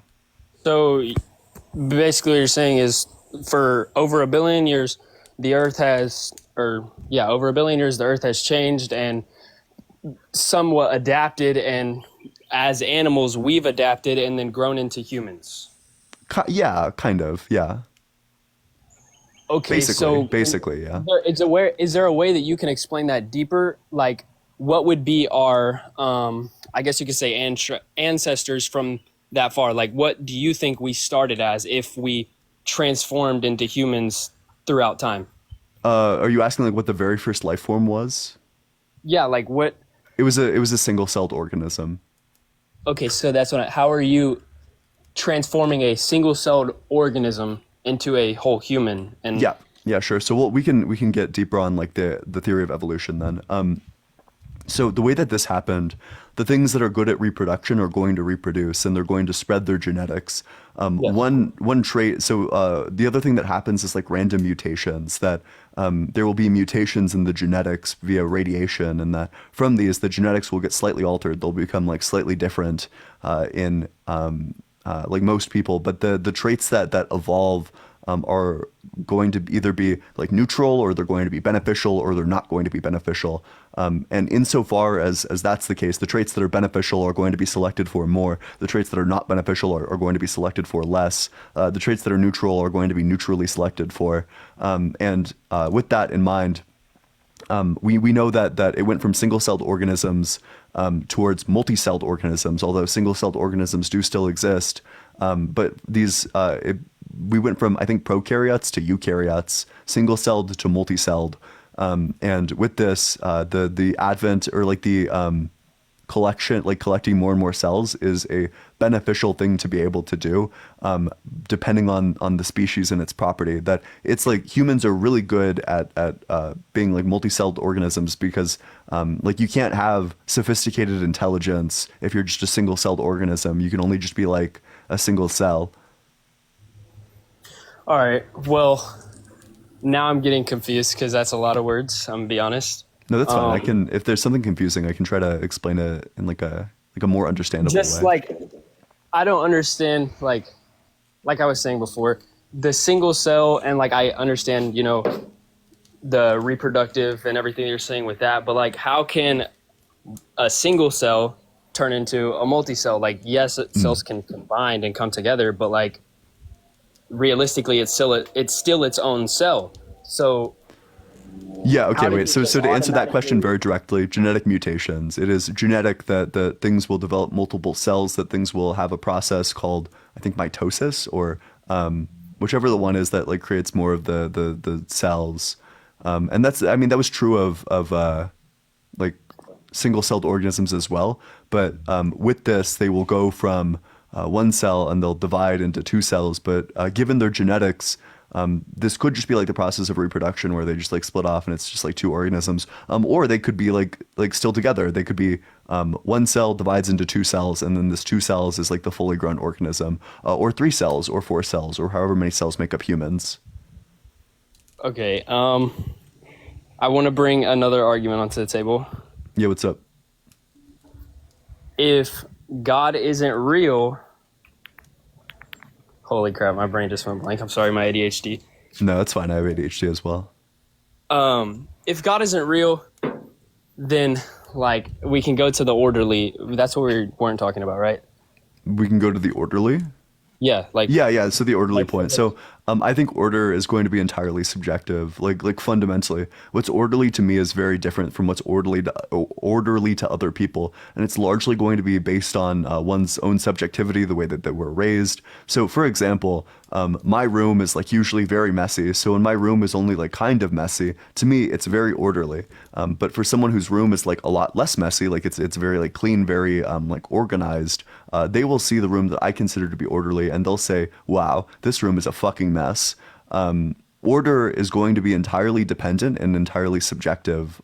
It's like based on the individual. So what you consider to be orderly, other people would consider to not be orderly. So for example, I don't think it's very orderly that the planet is primarily covered in salt water, a substance humans literally can't use. Like if we drink enough of this, we will die. It literally makes us more dehydrated. If our world was orderly, I don't know why God wouldn't just make this fresh water and make all the fish like able to survive on fresh water. Because they're different fish, so they have different, like, okay, so we can't breathe water, we breathe air. Yeah, but we can't do anything with salt water. For a long time in human history, we couldn't do anything with salt water, rather. So we weren't as advanced. We didn't know how to do it, but we do now. So if God's will was for us to find it out later on, which it was, and now with the things like prophets happening, like wait, what are the prophets? So okay, wait, actually no, I want to stay focused on this. So specifically in terms like, why would God not just make it fresh water? Like lots of people die because they don't have water, or because the only water that they have access to is salt water.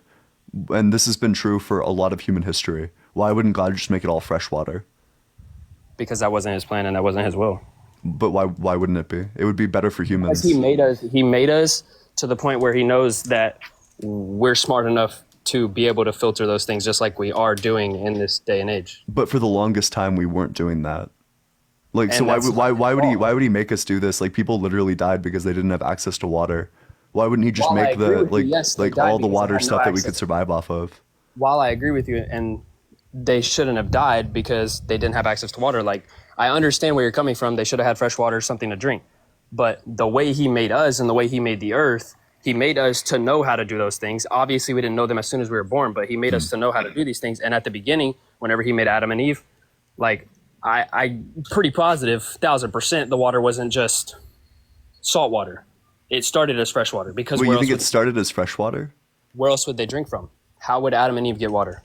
They would. So there's like places that have fresh water and there's places that have salt water. It just so happens that the majority of the planet is salt water. The majority of the planet is salt water because of the flood. Oh, okay. Well, the flood just didn't happen. That's not true. The flood did not happen. It's just like a complete work of. There's no evidence at all for the flood. But okay, wait. I would ask you this. If you think the flood happened, do you think that incest is ever moral? Explain deeper, please. Yeah. So because the argument I'm going to go for is that Noah's family repopulating the earth, Noah's family was the only family that survived. That means that they necessarily needed to repopulate the earth via incest. Yes. So do you think that incest was ever moral? Incest. Okay, then you could say Adam and Eve is incest. They were made of... Yes, correct. I would also say that. That's the second thing. Yes, okay, correct. So everyone in the whole world, if we started from Adam and Eve, would be related, correct? Yes, that is correct. So do you think, I would just ask you the same original question, do you think that incest is immoral? Yeah. Wait. Okay.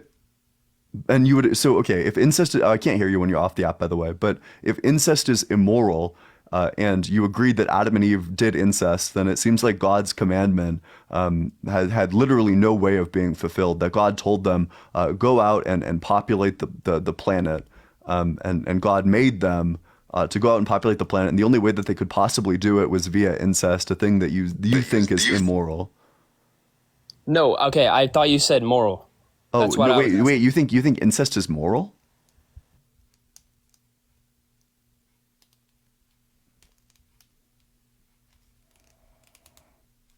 Wait, I can't hear you when you're off the app, by the way.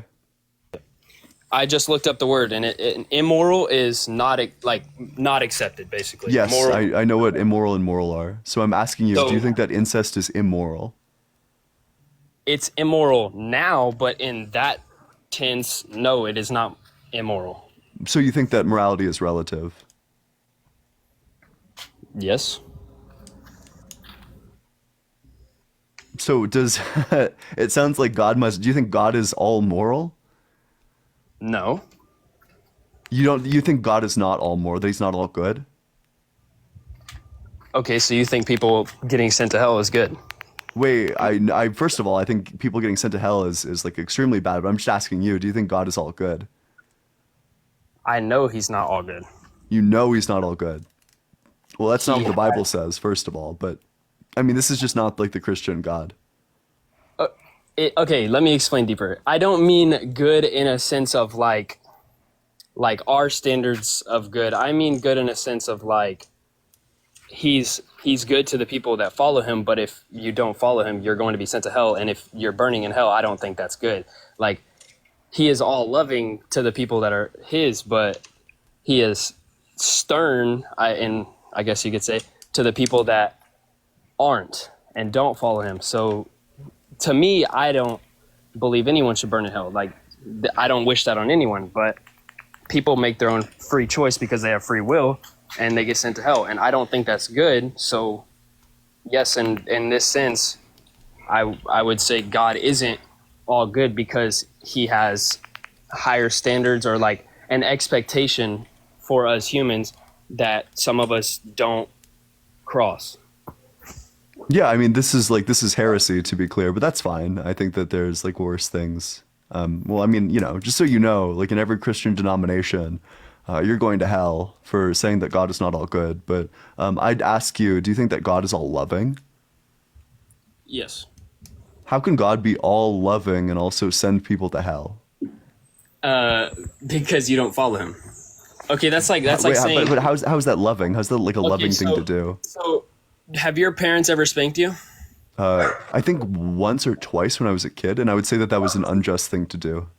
So you think that because they spanked you, they don't love you? No, I'm not saying beaten. I'm not saying like just gave you a spanking because you did something wrong and you needed to learn from it, not get beaten, like I said, but you needed to learn from it. Yeah, of course. And I would say that like I hold the position that spanking is always unjust. That there's never a moment where spanking your child is like the just moral thing to do. That it's like always a form of abuse. But sit with your child and make sure they know what they did wrong and they learn from the situation. But that's not my argument. If your parent spanks you, and like you're saying, if God sends you to hell, and this is not a great like comparison, but if God sends you to hell, he doesn't love you. But if your parents spank you, they still love you. Yeah, well, so it's going to depend on the punishment, because I would say that, well, overall, I agree that my parents always loved me.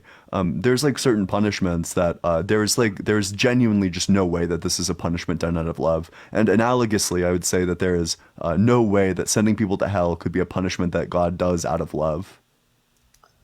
I wouldn't necessarily say it was done out of love, but you did it yourself. Oh, but then, so if God's taking this action and it's not out of love, then God is not all loving. But he still loves you while he's doing it.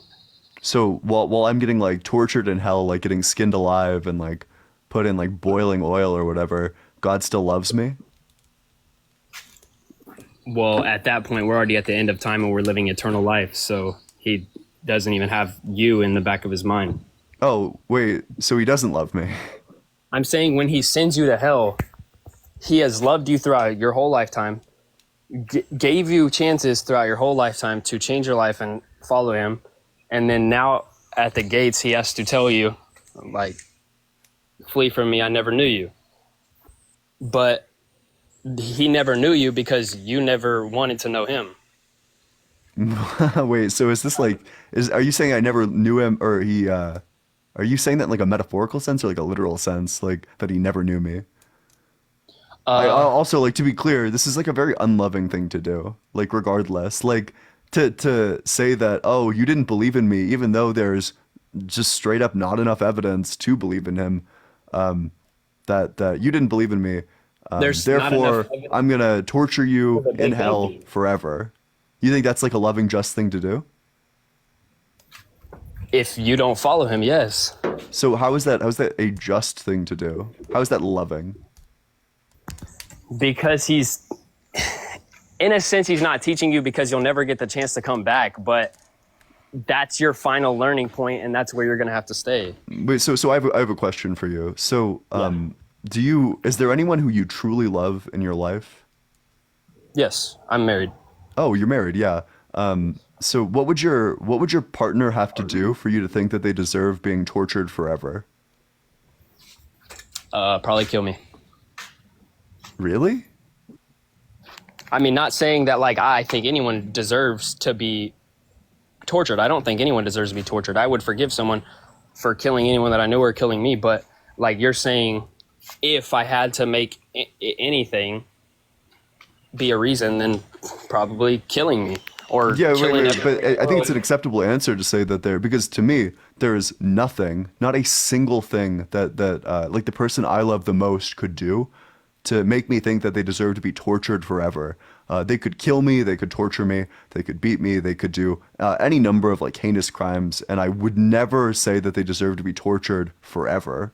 Now, there's like stuff where I think that they deserve punishment, obviously, or like they need help, obviously, but there's nothing that they could do where I'd say that they deserve to be tortured forever. But the difference is God gives us all 12 of his apostles who write a book and all of his commandments. He gives us everything that we need to know to do the right thing. But he doesn't give us proof. That's the one thing that he doesn't give. He gives us all these stories and all these rules, but he doesn't give us proof. If he was to give us proof and to be here right in front of me and you right now, would you believe him? Yeah, easily. Okay, then. Exactly. What do you mean exactly? He's not gonna just come in front of you and be like, all right, you see me, now believe in me. All right, I'm going to leave for 1 billion years, and then I'll come back in 1 billion years, but make sure you stay believing me for 1 billion years. He already did that 2,000, 5,000 years ago, whatever. Wait, so why do the people who had the opportunity to meet Jesus, like that doesn't sound very, very fair. The people who were able to meet Jesus have a free ride to heaven because they're able to see his miracles and know that he's real and know that he's the Son of God, whereas like I have no evidence at all. Okay, so it started at Adam and Eve, and Adam and Eve both knew God was real, but God wasn't on the planet. Wait, this just sounds like a huge pivot. Like it doesn't. Yeah. Wait, did Adam and Eve? I'm just trying to relate to a point where God wasn't on Earth, but yet two people still had proof he was existing because that he was talking to them. Yes. Yeah. So if God talked to me, I'd believe in him. It's as simple as that. Okay, and if you go to him, he will talk to you. Like I've already been a Christian. He never talks to you. I heard you say that. And like I've been in a spot where I haven't heard God talk to me, and I've been in a spot where I didn't think God was real. I've been in that spot. And maybe not as deep as you are, but I've been there, and like all I need is like one compelling, like literally all I need, all I've ever been asking for the past like months where I've been running this live. I just need like one good argument, like a compelling argument for why God is real. It just turns out that there's like no good argument for God. Any of the prophecies in the Bible that are being fulfilled right now. What are the prophecies that are being fulfilled?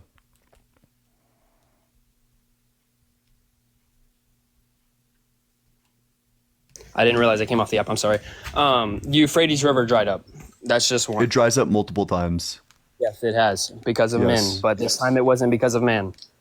Well, wait, no, it dries up multiple times, like just on its own. Yes, I know, because of man. No, not because of man. No. I've done research on the Euphrates River for the past 2 months. And if you don't want to use that, we can talk about the Red Bulls. No, let's use that. We can do like a deep dive on the Euphrates River, okay. Drying up. Is at risk of drying up due to climate change. Drying up historically. Is the Euphrates River currently dried up? Right now at this very. Yeah, right now at this very moment.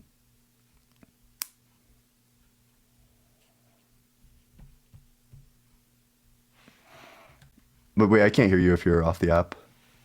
Sorry. I'm sorry, my girlfriend or wife. We're fiancés. We're getting married tomorrow. Sorry. Oh, wait, that's hey, congratulations. That's really cool. Thank you.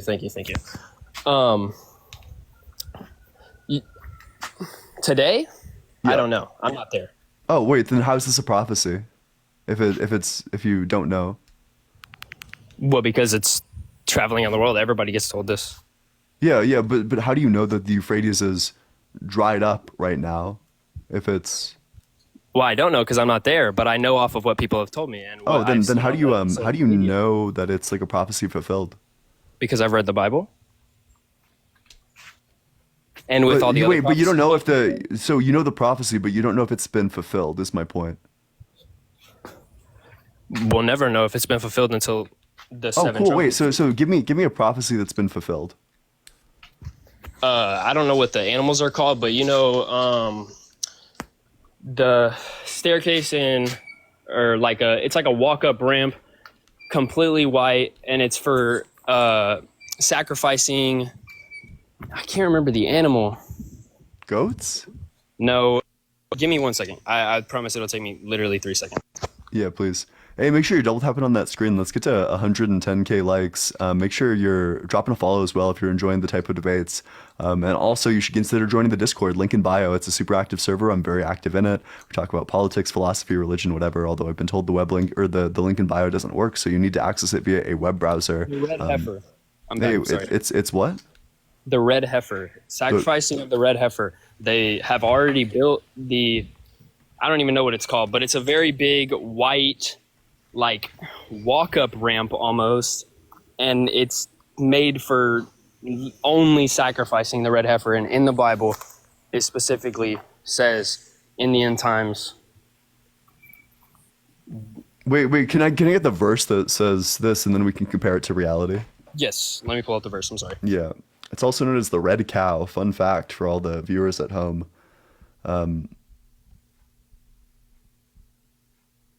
Wait, is it okay? Which is never red. Okay, wait. I'm confused because it is never pregnant, milked, or yolked. Oh, if it's never pregnant, milked, or yolked, then it's sacrifice. Okay, gotcha.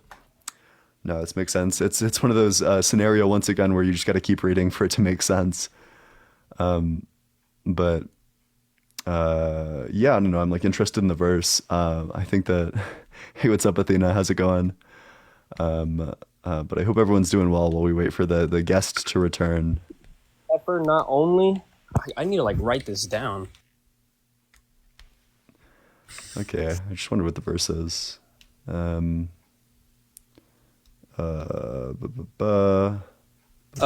tutu. So what's the verse? Para tutu. What is it? 2:2? Wait, what is the thing you're saying in front of 2:2? I'm sorry. Different language. Numbers. 19:2.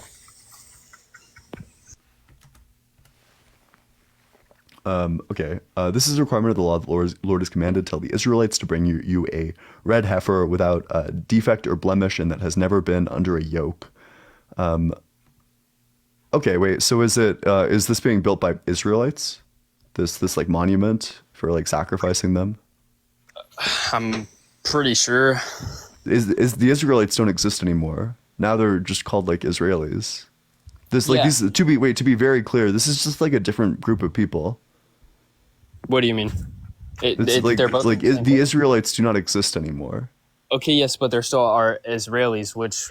But wait, Israelis are not Israelites, to be clear. Yes, I understand, but would that not be a like? How do I explain? Like a further on generation, like down the line. Like it's just like all it is people that have come down the line of. Like, how do I explain this? Oh my goodness. Wait, so the Israelites are the descendants of Jacob specifically. These people, unless you could prove that like the Israelis, or wait, so first of all, is this thing even in Israel? But also you need to prove that all the Israelis are like descendants of Jacob. It's just a different group of people. Yeah, but they're still descendants of all the Israelites. Wait, can you prove that? Wait, so if all the Israelites are descendants of Jacob, if all the Israelites are descendants of Jacob, can you prove that these people are all the descendants of Jacob as well? No, because they probably don't have his blood in him in them anymore because of how long it's gone down in their generation. But like in a literal sense, if you go far up the line, yes. But you can't prove it is the sticking point for me. If I get one Israeli and then I get his grandpa and then his grandpa and then his grandpa and then his grandpa and then his grandpa, if I go far enough, I will find Jacob, yes. Okay, but can you prove that? Sure, give me an Israeli. Benjamin Netanyahu. How do I even spell that? Well, it's like just the Israel. I think he's the prime minister. I don't know what whack ass system they have over there. I meant in a literal sense. Give them to me, like, because I would have to meet this person and talk to him about his grandpa, and then talk to him about his grandpa. Yeah. Okay. Wait. I just don't think that there's like any like really argument. It seems like the prophecy just hasn't been fulfilled because like I'm still waiting. So where is this ramp that you're describing? And then can you give me a source that says that it's specifically for the sacrificing of the red heifer or whatever? Also, the verse that you gave me, like there's just so many problems with this. The verse that you gave me said nothing about like the end times or even being a prophecy at all. Because it's in multiple different verses and you have to put them together. Yeah, so what are the various verses? I can just look for those. That they bring thee wherein no blemish, and ye shall. So if I control F and do like end times, it says nothing about the end times. It just like this is just not what you're saying it is. But hey, while we wait for that, make sure you're double tapping on that screen. I don't know. I'd expect like a prophecy to be out of like Revelations or something. Who knows? Drop a follow as well. There are a lot out of Revelations. I don't want to take too long and take up too much of your time. I'll just move on and let you have a good rest of your day. Yeah. Hey, well, I appreciate you coming on up here. Thanks so much. Yeah. And hey, congratulations on your wedding again. Thank you. Yep. All right. Bye-bye. Make sure you're double tapping on that screen. Oh, I already gave the speech, but you should definitely consider joining the Discord. Link in bio. It's a great place. We talk about politics, philosophy, religion, really whatever you want. And with that, we'll go to the next guest.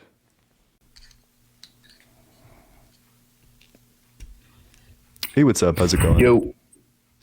Do you think God good, is you? Oh, wait, I'm sorry. Yeah, I'm doing good. But do you think God is, or first of all, how old are you? I'm 20. And do you think God is real? I do. And I don't want to argue or anything about it because I actually respect you a little bit here for even going live and debating. And I know you haven't found any like supporting evidence that might steer you the right direction, but I mean, I could try explaining some things maybe. I've only been Christian for, I don't know, maybe a year. I'm still figuring things out. I don't know everything myself, so. Yeah, sounds good. Maybe I could give you some things to think about then. Maybe. So I think like the contradiction that's at like the heart, like the best argument against the Christian worldview is just the problem of evil. I don't think that there's any justification for gratuitous, completely unnecessary natural suffering if God is all loving and all good. So for example, if God is all good, why are there earthquakes? I mean, some stuff is hard to explain, and this is like kind of my point that I'll get to, is where people can't comprehend things in the Bible, so it steers them to turn to something they could find more explainable, like science or naturalism, whatever it might be. It confuses them, so you have to find something that might be, I don't know, more explainable for you. Yeah, well, because so the problem with earthquakes specifically is that under a naturalist worldview, earthquakes make like perfect sense. Like we have these tectonic plates, nobody made them. That's just the way they are, and they like cause these earthquakes by shifting around. Like this is just like a part of physics, basically. Where under the Christian worldview, you have to come up with an explanation for why God would create the world in such a way that it, every year it like shakes thousands of times. And kills 60,000 people. Like, why would God ever possibly want that to be the case? I mean, like I said, it's hard to explain some of these things because I don't know everything. But I don't think he thinks that's okay, or I don't think that's really something he's controlling. You know, like he's not. Okay, so where do you think thousands of people die? Do you think that we're like words? Where do you think earthquakes come from then? You know, like I said, I really couldn't tell you some of this stuff because I'm not into science like that. But what was I gonna say? I can give you like an easier problem of evil, I guess, because I don't just want to like dog on you or whatever. No. So I'll give you an analogy that I think is really good that gets to the heart of what's called like the Epicurean paradox. So let's say that you're traveling to a kingdom and you've been told that the king of this kingdom is just and wise and powerful. And you see the kingdom, it's beautiful, rolling green meadows, whatever. But as you actually enter the kingdom, you notice that there are like bodies hung up from lampposts, like gratuitous, like horrific sights, bodies of like men, women, and children. And you look and you think to yourself, well, maybe the king just doesn't know about it. But if that's the case, then perhaps the king is not as wise as I once thought. Or maybe the king does know about it, but he doesn't have the power to stop it, in which case maybe the king is not as powerful as I once thought. Or maybe the king does know about it, and he does have the power to stop it, in which case maybe the king is not as benevolent as I once thought. So regardless, you conclude that your original assumptions that this king is wise, powerful, and benevolent, these can't all be true at the same time. Okay, I see what you're saying. Well, I wouldn't say that. All right, so we have free will here, all right, and that's a gift given by God. So you have the choice to either believe in him or not. And as people were saying, I mean, he loves you regardless. And if he sends you to hell, I mean, that doesn't mean he doesn't love you. That's just you had your chances to believe, and not everything is explained in the Bible. And it's just like you said at one point, even with the sacrifice thing that the other guy was talking about, you have to keep reading things for it to make sense. And maybe that's just one of the things in the Bible for you that I'm not sure if you've ever read it. I haven't read it front to back. So I read like bits and pieces of it. I do want to read all of it. I'm just like, I've so much reading stuff ahead of it, but I don't think that this explains like the existence of completely unnecessary, gratuitous suffering. Like, why would God allow like the graping of a child, like the graping and unaliving of a child, for example? Like, why is this something that God would allow people to do? You know, that's like another difficult question. And I mean, free will, and I don't approve of it. He doesn't approve of it. I mean, this is what's going to determine where you go. You have the choice to do good, and you have the choice to do evil. So do you think that it's wrong to stop other people from doing evil? Like if a cop walked by someone like graping a child, do you think it would be wrong for the cop to stop them graping a child? Oh, no. They definitely should stop that. I mean, yeah, but isn't this the cop like imposing on that person's free will? All right, so yeah, I get what you're saying, but what many believe is that God is resting right now, and he isn't really controlling anything. Everything that's going on is just going on its own. And one day, we don't know when, we don't know the time, the day, but he'll come down and it'll be decision day. See who goes where. So do you think that prayer is useless? I don't think so. I think it gives us something to. It's hard to explain some of these things. I'm not great with words here. It gives us something to do to keep our minds focused on the religion, I guess, and show some respect, show some time to your God. Yeah, but if God is like currently hibernating, then like it's not like he's going to interfere with human affairs, is what it sounds like. So what's the point of praying to him? You know, you got me there. I really wanted to join a while ago because of the whole pegging thing. That was. Oh wait, I can ask you the question if you want. And I love this question. It was just very interesting. No. I mean, listen to everyone in the guest request. If you want to talk about pegging, just tell me. So do you think God allows pegging in heaven? Absolutely not. And you want to know why? I do want to know why. Yeah. Pleasure is not a holy thing. It's a sin, actually. So even having sex is a sin unless there is a goal to it to reproduce. Pleasure. But there's a goal to this. The goal is like, I don't know, like emotional intimacy, new experiences. Yeah, I understand that, but once again, that's more so of a pleasure thing. There's no life coming out of that, you know? So you think pleasure is bad? I'm pretty sure it's a sin. Just like, you know, all right, see, we have people who get pregnant. It's obviously not an enjoyable experience, but that's because of Adam and Eve, what they've done. And now people have to suffer from their sin. They're not going to get pleasure out of making a baby, whereas before, maybe it would have been painless. Do you think it's sin for someone to like have sex if they're infertile? Another good question. You have great points. I'll give you that. Thanks, I appreciate it. I don't know. It's like stuff to think about, you know? No, yeah, it definitely is. I mean, this will make me think about stuff too. Yeah, all your points. Yep. But that was another thing I was going to say. I know, and I have nothing against you for this, but I know you mentioned something about being queer. Maybe this could be another thing. Yeah, but it's complicated. It depends on how you categorize gender, as to what my specific sexuality is. No, yeah, all right. Well, I might not understand that part, but what I could say, and this goes for a lot of people who do not believe in God, is people don't want to believe it because it does not fit their agenda.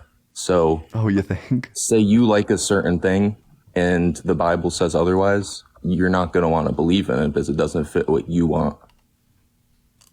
Well, I don't believe in the Bible. I didn't believe in the Bible long before I came out as like non-binary. It's the fact of my sexuality is like intimately tied to the fact of my gender, and I didn't know I was non-binary until like a couple of years ago. Whereas I knew I was atheist as far as like 8th grade. Okay. All right. I mean, I don't have much more. I wanted to talk here and just kind of see what I could pick up on and maybe try learning more about. You brought up some great ideas, so yeah, it's like something to think about, you know? Yeah, I appreciate it. Yep. All right. I appreciate you coming on up. No, I love it when the guests are like super respectful. But make sure you're double tapping on that screen. Let's get to 130K likes. And with that, we will go to the next guest. But you should also consider joining the Discord, link in bio. Hey, what's up? How's it going?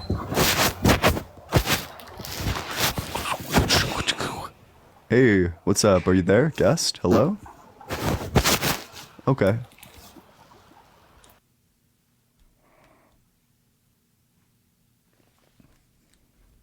Does God enjoy punishing? That's a good ass question. I think, I don't know, but it sounds like God enjoys like punishing people who don't want to be punished, which just makes like everyone, I don't know. It's like a consent issue, you know?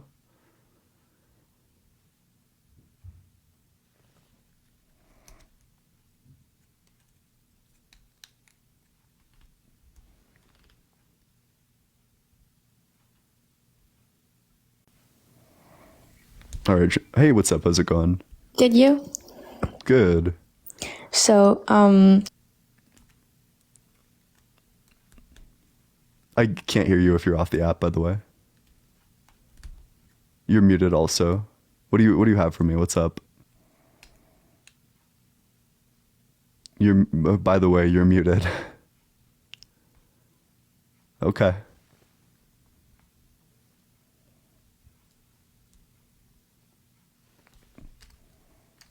All right, I guess we'll try to find the next one.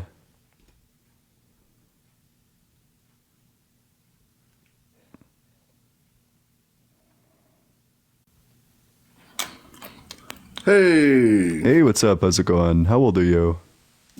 I am 44 years old. And do you think God is real? I do believe God is real. Mm-hmm. And which God do you believe in?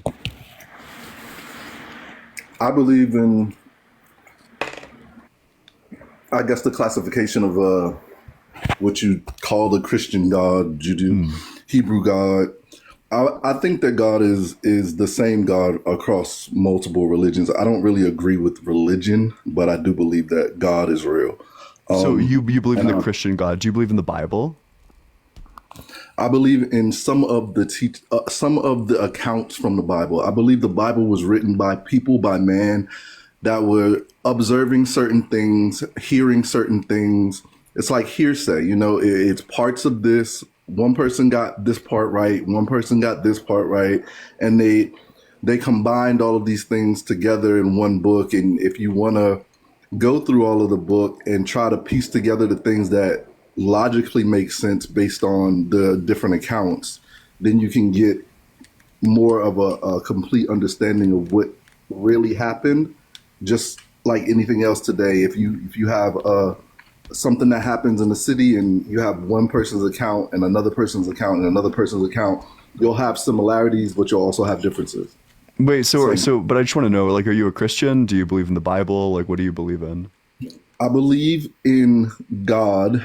I believe in the teachings of how things were, that come from many different religious books. So it sounds like you believe in it sounds like you believe in things that would be like sacrilegious to like literally all of the religions, that would be like an affront to like Hinduism, Judaism, Christianity, like Islam, Hellenism. Like it just sounds like you picked like the worst of all worlds, to be honest. No, I don't think there would be.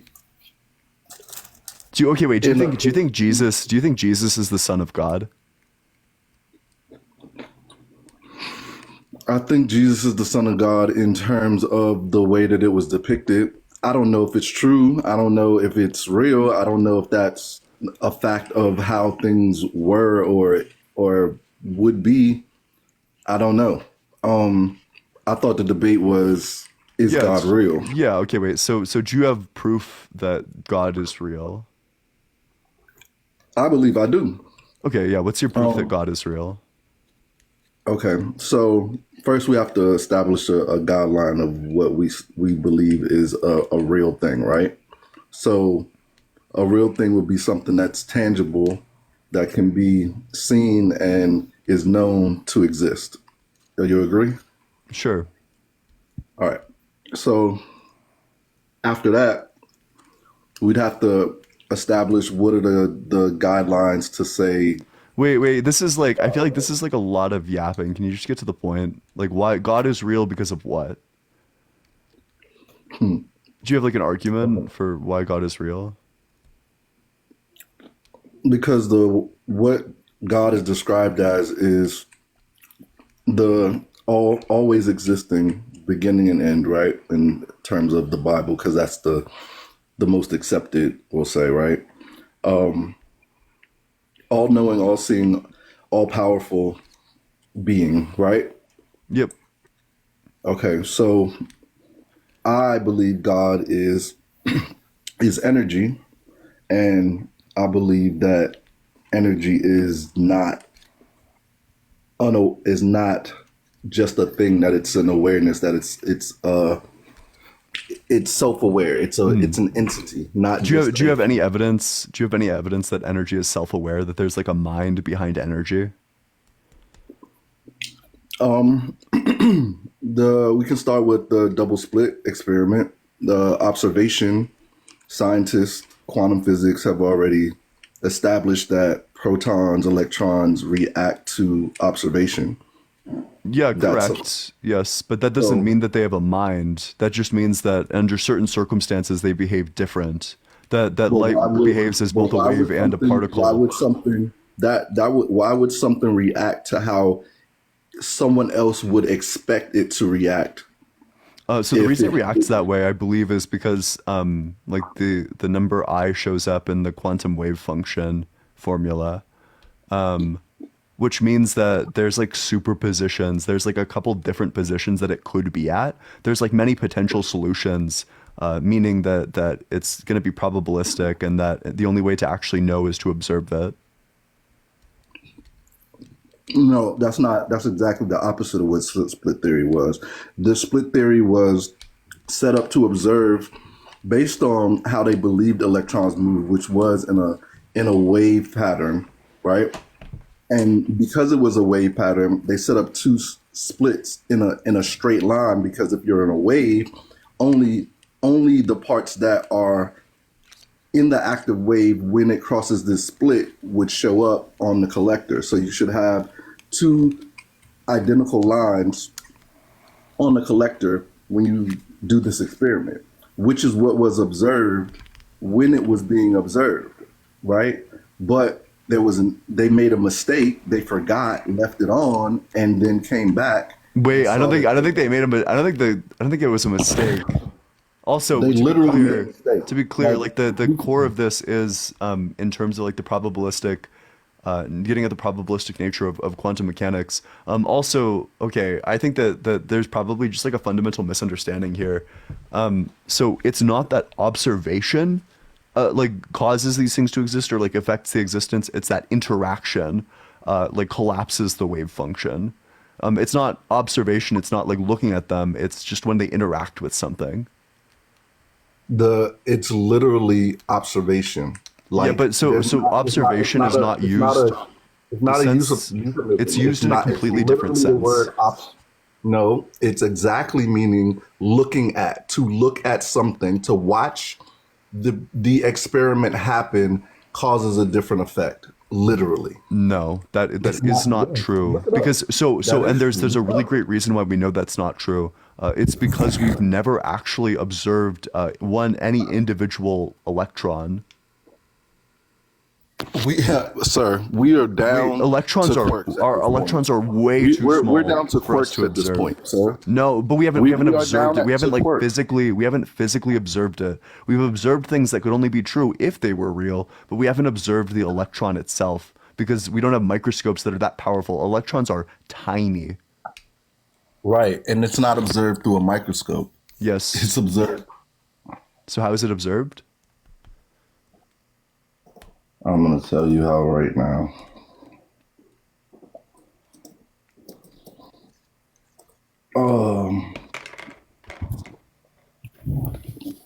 Electron bioprism is the device that is used. I couldn't remember the name, so I had to look it up.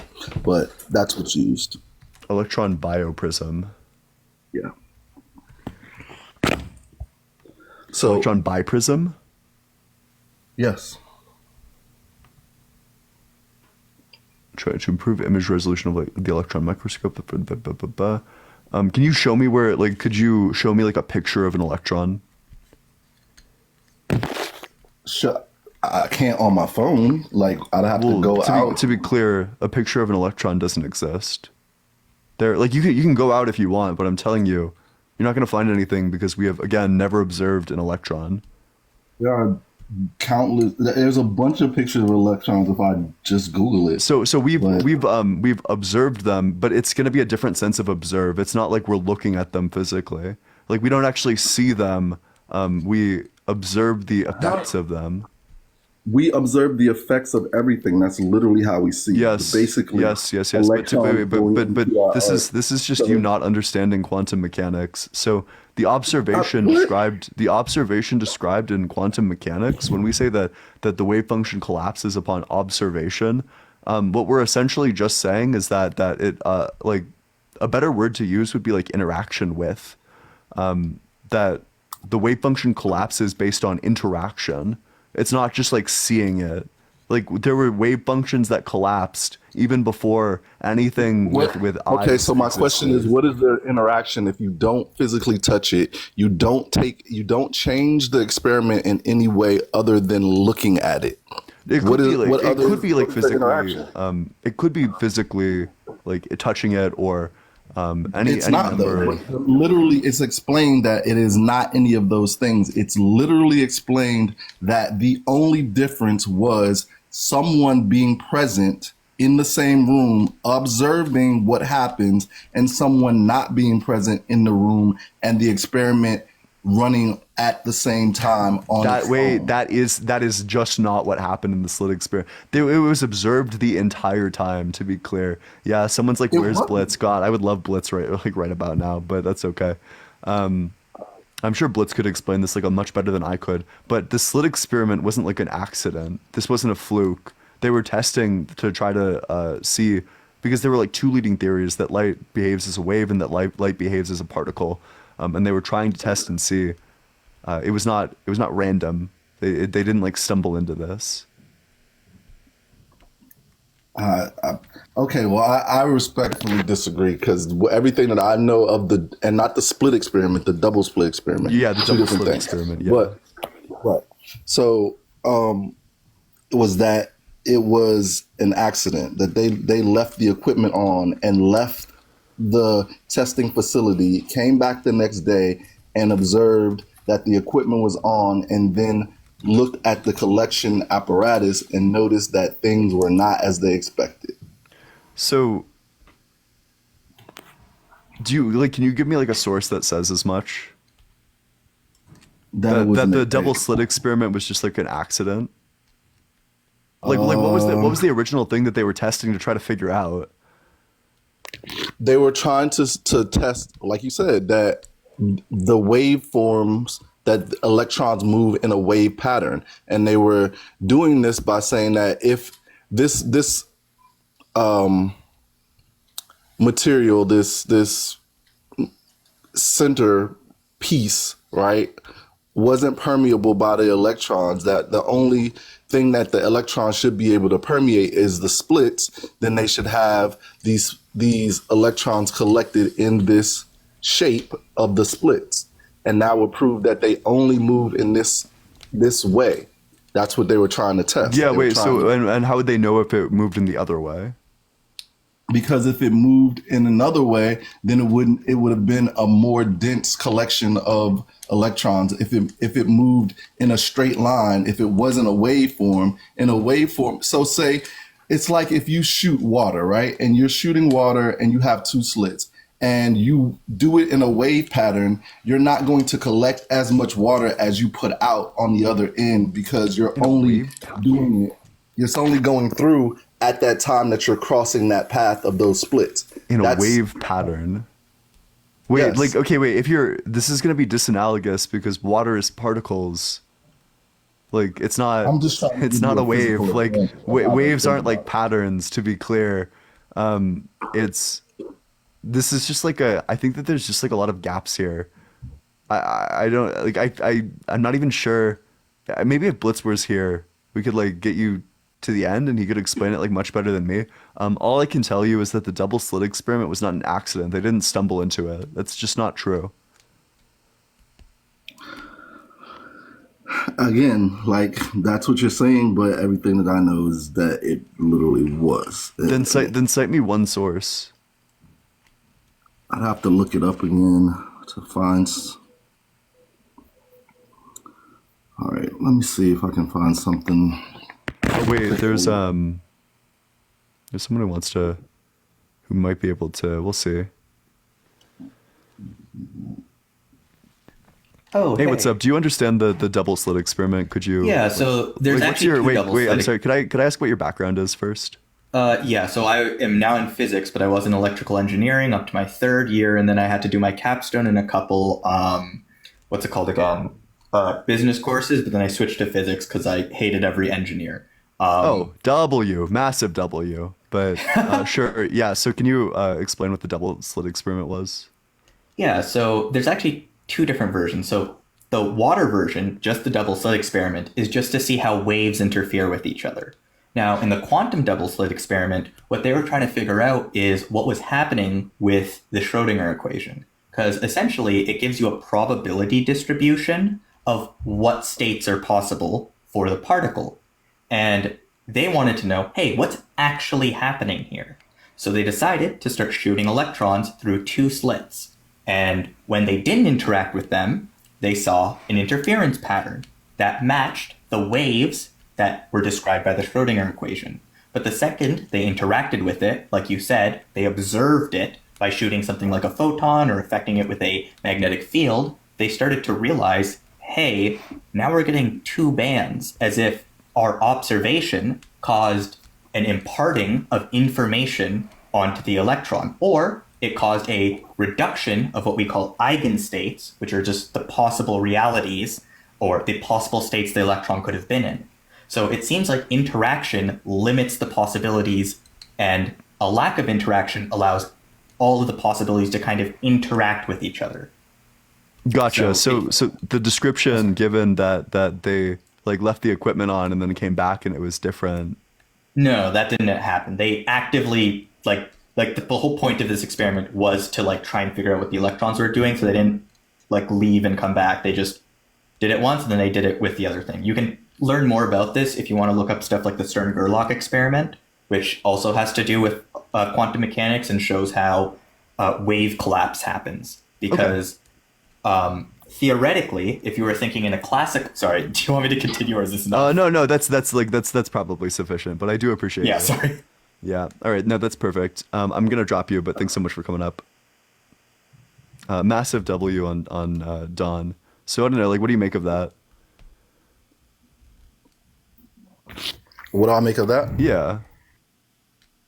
That's pretty much along the same lines that I was saying, but you're telling me he's saying that it didn't happen as far as them leaving. I'm saying that I mean, I'll find it. I didn't have it up to look to say, okay, when was this first experiment done and how did they observe it? And, you know, but everything else that he's saying, I agree with. He like disagreed with you on like, or like they disagreed with you on like just about everything. Like, no, he didn't. What did he disagree with me on besides them?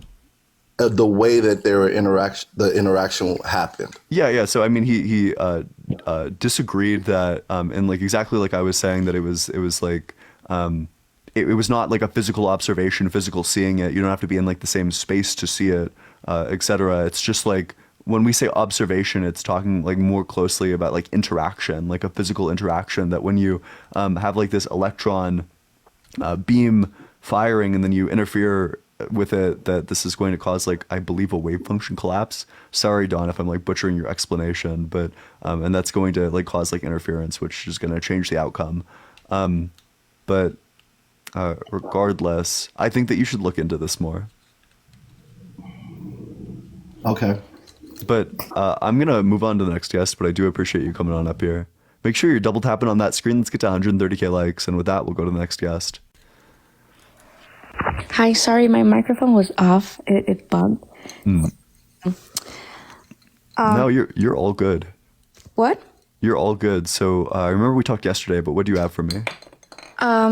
So I wanted to, first of all, the first time I saw your live, I wanted to answer one of your question was, it's about evil, right? Yeah. Okay, may I just answer that and then we'll go further? Sure. Wait, but let me just like pose the question first. So I think the strongest problem of evil is that if God is all good, then why does he allow earthquakes to take the lives of 60,000 people a year? Like, why would an all good God allow for this? Yeah, sure. Well, can I just explain like just out of like what the Bible says, and then I won't go off the subject. It's really I have a point, I promise. Yeah, go for it. So first of all, we know like in Genesis 1:31, God clearly says that it was everything that he created was all good, right? So like with and many other, I could give you the scriptures, but many other scriptures says that God is purely holy, God is all loving, and again, I know you don't have the same point, but clearly it says that everything, all of it, without no exception, everything that he created is good. And when you look at evil, okay, you have to go see the definition of evil. And actually, there's two great theologian philosophers in the history of the church who have addressed the question of what evil is, were Augustine of Hippo and Thomas Aquinas, okay, and who both use two Latin words to describe the nature of evil, which is negatio and privation. And negatio comes from the English language with the word negation, right? And so historically and classically, the nature of evil has been defined in terms of negation and privation, okay? And in philosophy and theology, one of the most important ways to try. Wait. This is like a lot of. Can you get to the point a little bit quicker? Yeah, well, I'm getting really to the point. I told you I had to explain. Who causes earthquakes? Yeah, well, I have a point, but I promise it won't take 2 seconds, okay? Well, but it's like taking so much time. I just want to know like who causes Look, earthquakes? Who look, does it's this? just evil. The nature of evil is, it's always like when you look at that's why I wanted to explain to you that what evil is, and then I'll explain to you why is there earthquakes. May I? Well, wait, I already understand. I already know like everything that you're talking about. I'm already Well, familiar so with you know all that. these philosophers. So if you know, then you know that evil is not something itself. It's something. It's a lack of a thing, which is a lack of a good. Yes, And, yeah, a and lack I of told you goodness, already yeah. that. And I told you already that everything that God created, it was all good. So if it's a lack of good, then it's the absence of God. Okay, and now I'm gonna answer your question about there's actually a scripture that talks about it, and natural disaster are a result of a fallen world. So you're asking yourself, what about earthquakes, floods, volcanoes, and famines? And they occur as a result of our sin. When sin entered in the universe, everything was affected. Suffering and evil go together. The perfect working order is now taken by sin. So the Bible says, if you can look at it, it's Romans 8:19 to 23. It says that for creation waits with eager longing for the revealing of the children of God.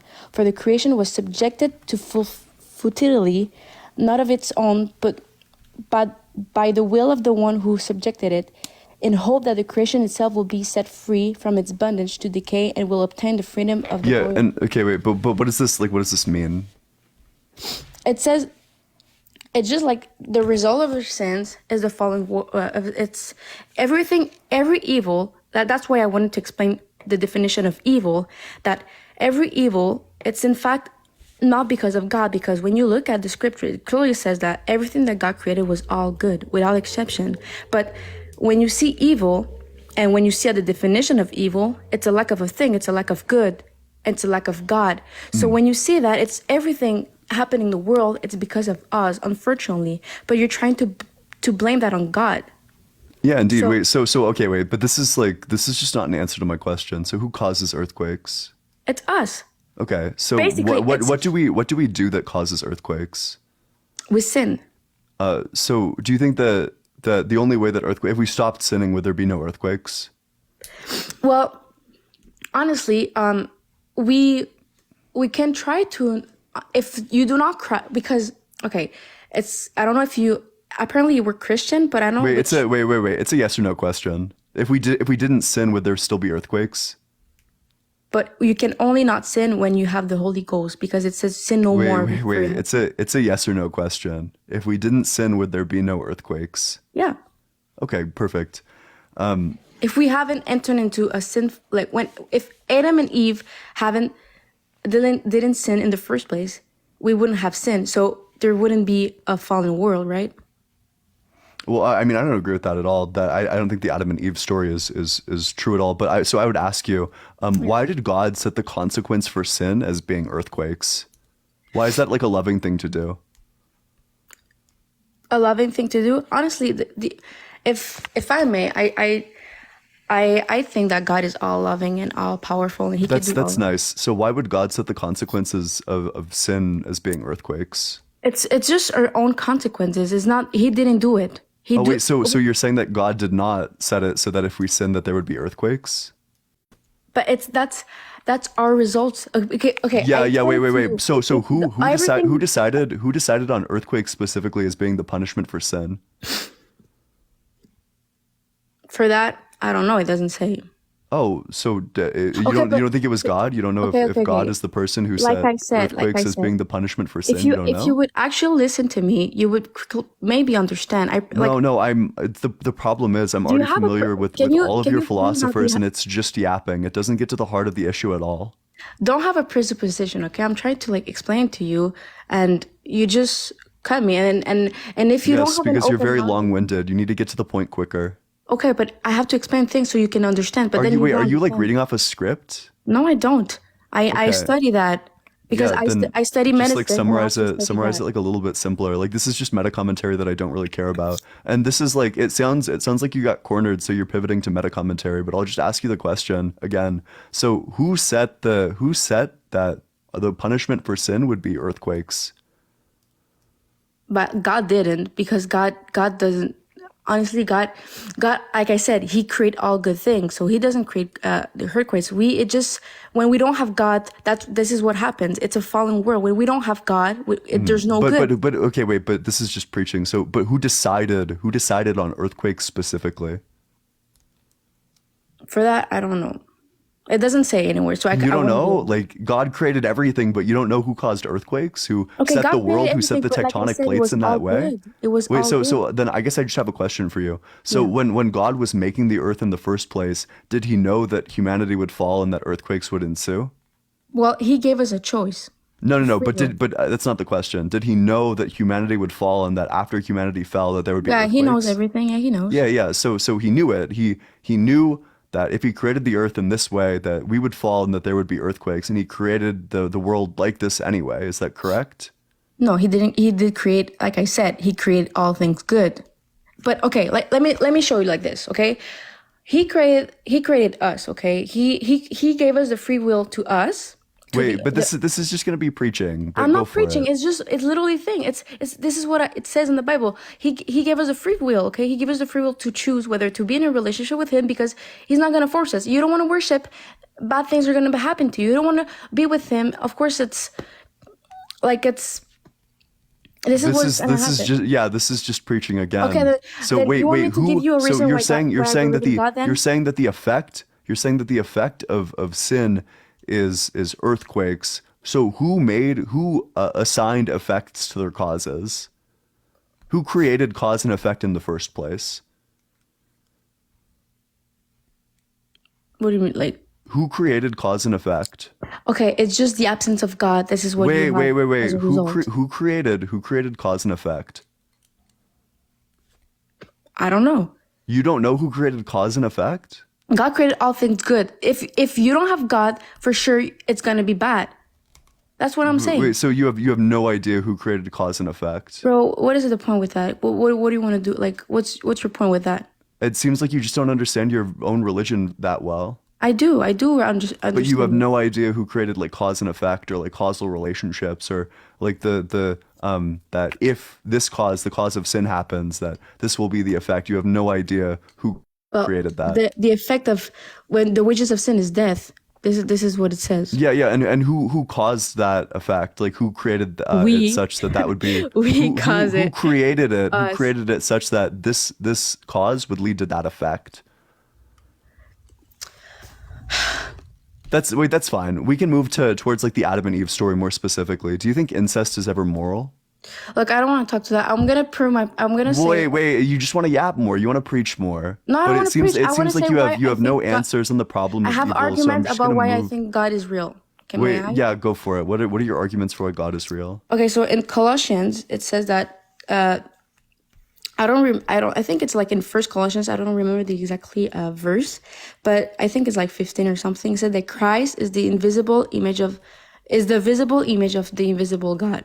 So therefore, the proof of God is Jesus, because Jesus is God, and Jesus came and died for us on the cross, right? Like maybe you know that, but I don't need to prove that. But like I said, the proof of God is Jesus, because Jesus is God in human flesh. Okay, wait. So let me make sure I have your argument right. So so God is real because Jesus is God and Jesus is real. And we know that this is true because a God exists and God is real. I would say it more like, okay, for you don't have a proof of God because God never talked to you. You don't have the Holy Ghost in you. Wait. This is just like a pivot away from the argument, though. Like it's Okay, just like I'm a gonna pivot say to meta like, commentary.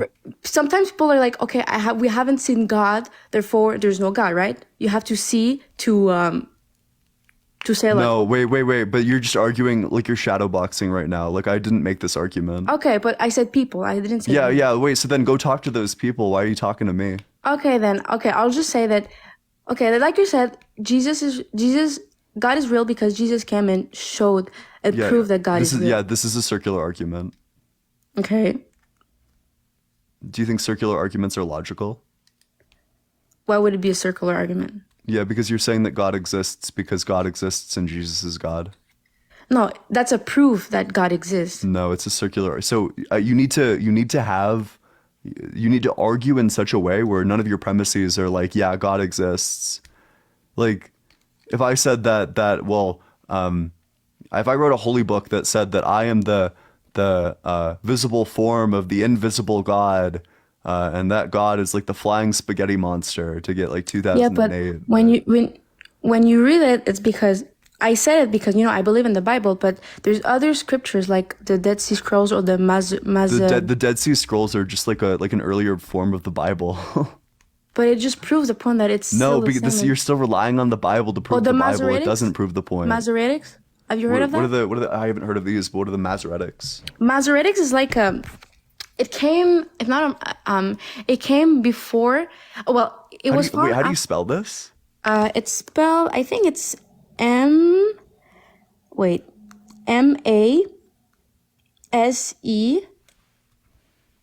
Oh yeah, Masoretic. Yeah, sure. Yeah. The authoritative Hebrew and Aramaic text, the 24 books of the Hebrew Bible. Oh well, this is just like the Hebrew. This is like just an earlier form of the Hebrew Bible. So yeah, well, like first of all, this just doesn't prove the existence of this doesn't prove the truth of Christianity because it's like the Jewish Bible. But second of all, this is still just like citing the Bible to prove the Bible. Well, exactly. If you prove the Bible, then argument. Therefore, if you prove the Bible, therefore you can believe in the Bible. No. Well, if you have to, but yes, correct. But you have to prove the Bible first. That's the contention. But if you prove the Bible with these two other books before, and you see that it's literally what it said before, it's what it's saying now, and they had messianic prophecies. I don't know if you heard of the messianic. Yeah. So if I have, and Jesus fulfilled like basically none of them. But no, if you, he did fulfill them. If I have like a well preserved copy of like Superman issue 1. And it stays well preserved, and all the copies made of it are well preserved. That doesn't mean that Superman is real. That doesn't mean that the contents of it are true. But if it's had been fulfilled, and historically you can see that God has been. Yeah, sure. Jesus so what's the historical evidence for it? Well, I have some. I just need to. You need to jump to that part in your script. No, I don't have a script. Honestly, I promise. I don't. Okay, then you should be able to just dome it. Okay, well, there's I don't know if you heard of Josephus. Josephus? Josephus? Josephus? Yeah. No, tell me about him. Okay, so if you go look at it, he was. Well, I have research. Can I go research about it? You can summarize the research. Go for it. Yeah. So apparently, one of the most remarkable reference to Jesus outside the Bible can be found in the writings of Josephus. Yeah, wait. So I think Jesus was a real person. I don't think he was the son of God. Yeah, but he died on a cross. That's what I'm saying. Like he. Yeah, cool. Lots of people were crucified. But that's a prophecy being fulfilled. Wait. Where does it? Can you specifically show me in the Hebrew Bible? First of all, even if it is true, then how do you tell like this one from all the rest of them? But second, can you show me the prophecy where it says that he will die like by crucifixion specifically? I have a few on my mind about. Well, I just want that one that it says as one of the messianic prophecies that Jesus will be crucified, or that the Messiah will be crucified. There's about his hands and feet pierced. About their soldier cast lots of his garments. About wait. Just like let's go one at a time. Yeah, send them over. What? Yeah, send them over. Okay, so for example, his hands and feet pierced. Yeah, what verse is that? Psalms 22:16. There's Luke 23:33. Wait. Let's do one at a time. So, this just says, "Dogs surround me; a pack of villains encircle me. They pierce my hands and feet." Where is this saying that the Messiah will have his hands and feet pierced? It's just. This doesn't sound like a prophecy at all. When you look at the context, they're talking about the Messiah sometimes. Well, wait. So if I Control F and type the word Messiah for the entire chapter of Psalm 22, is the word Messiah going to show up even a single time? I don't know. So you think that Jesus is fulfilling messianic prophecies, but you have no idea whether or not the word Messiah even shows up? It does talk about him. Psalms 22:16, it does talk about him. It talks about him. Yeah, okay, wait. So can confirm the word Messiah shows up nowhere. So how is this talking? Where is this talking about Jesus? How do we know that this is talking about Jesus? Wait. I gave you Psalm 22:16, right? Yes. So how do we know that this is about Jesus?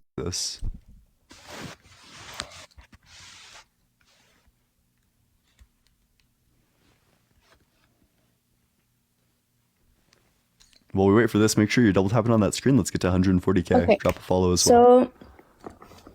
So, this is not from me. This is a research that I just done. Okay.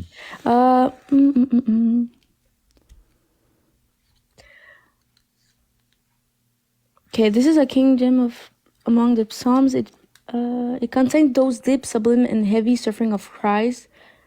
It talk for me. Where does it say that it's talking about the Messiah? Oh, for example, like Where in Psalms 22 does it say that it's talking about the Messiah? because right, like when you go like up Psalm 22:1-2, it says the cry of the forsake. My God, why have you forsaken me? Why are you so far from helping me? Just like Jesus said. Remember, he was saying what they prophesied. Remember, I don't know if you said you were Christian. I'm pretty sure you remember that. Yeah.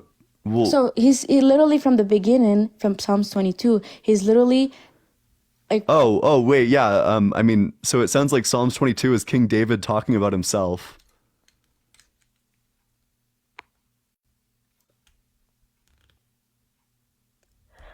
I'm not sure, no. Oh, well, I mean, this is just what we can look it up. So, so wait, I guess like who do you think the speaker is in Psalm 22? I think it was King David, right? Yeah. So when he says my, he's referring to King David. So when he's saying like why have you forsaken me? He's like the me in this context is King David, to be clear.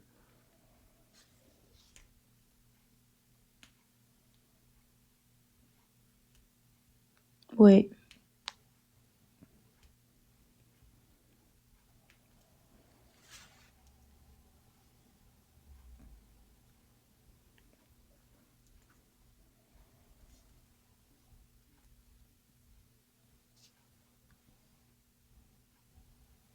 Do you have anything, or should I move on to the next guest? Oh, do you have other questions about it? About anything? Well, it just sounds like the prophecy is not like this is not a messianic prophecy. But there's many messianic prophets that Jesus back then they talked about it, and Yeah. they So give me one.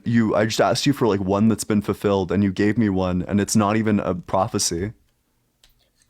Okay. Buried with the, for example, darkness over the land. Amos. Sorry, because I'm like French and I speak French, and Amos 8:9. Amos, what is that? Do you know Darkness over the land. Wait, but what book is this?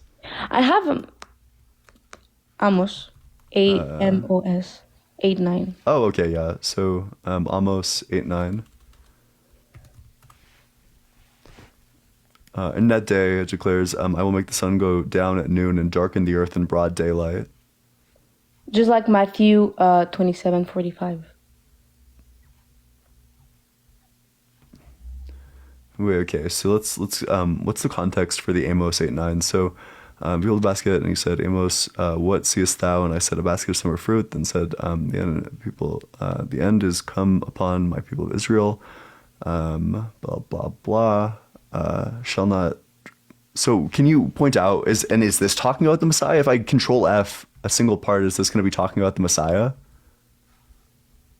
Amos 8:1.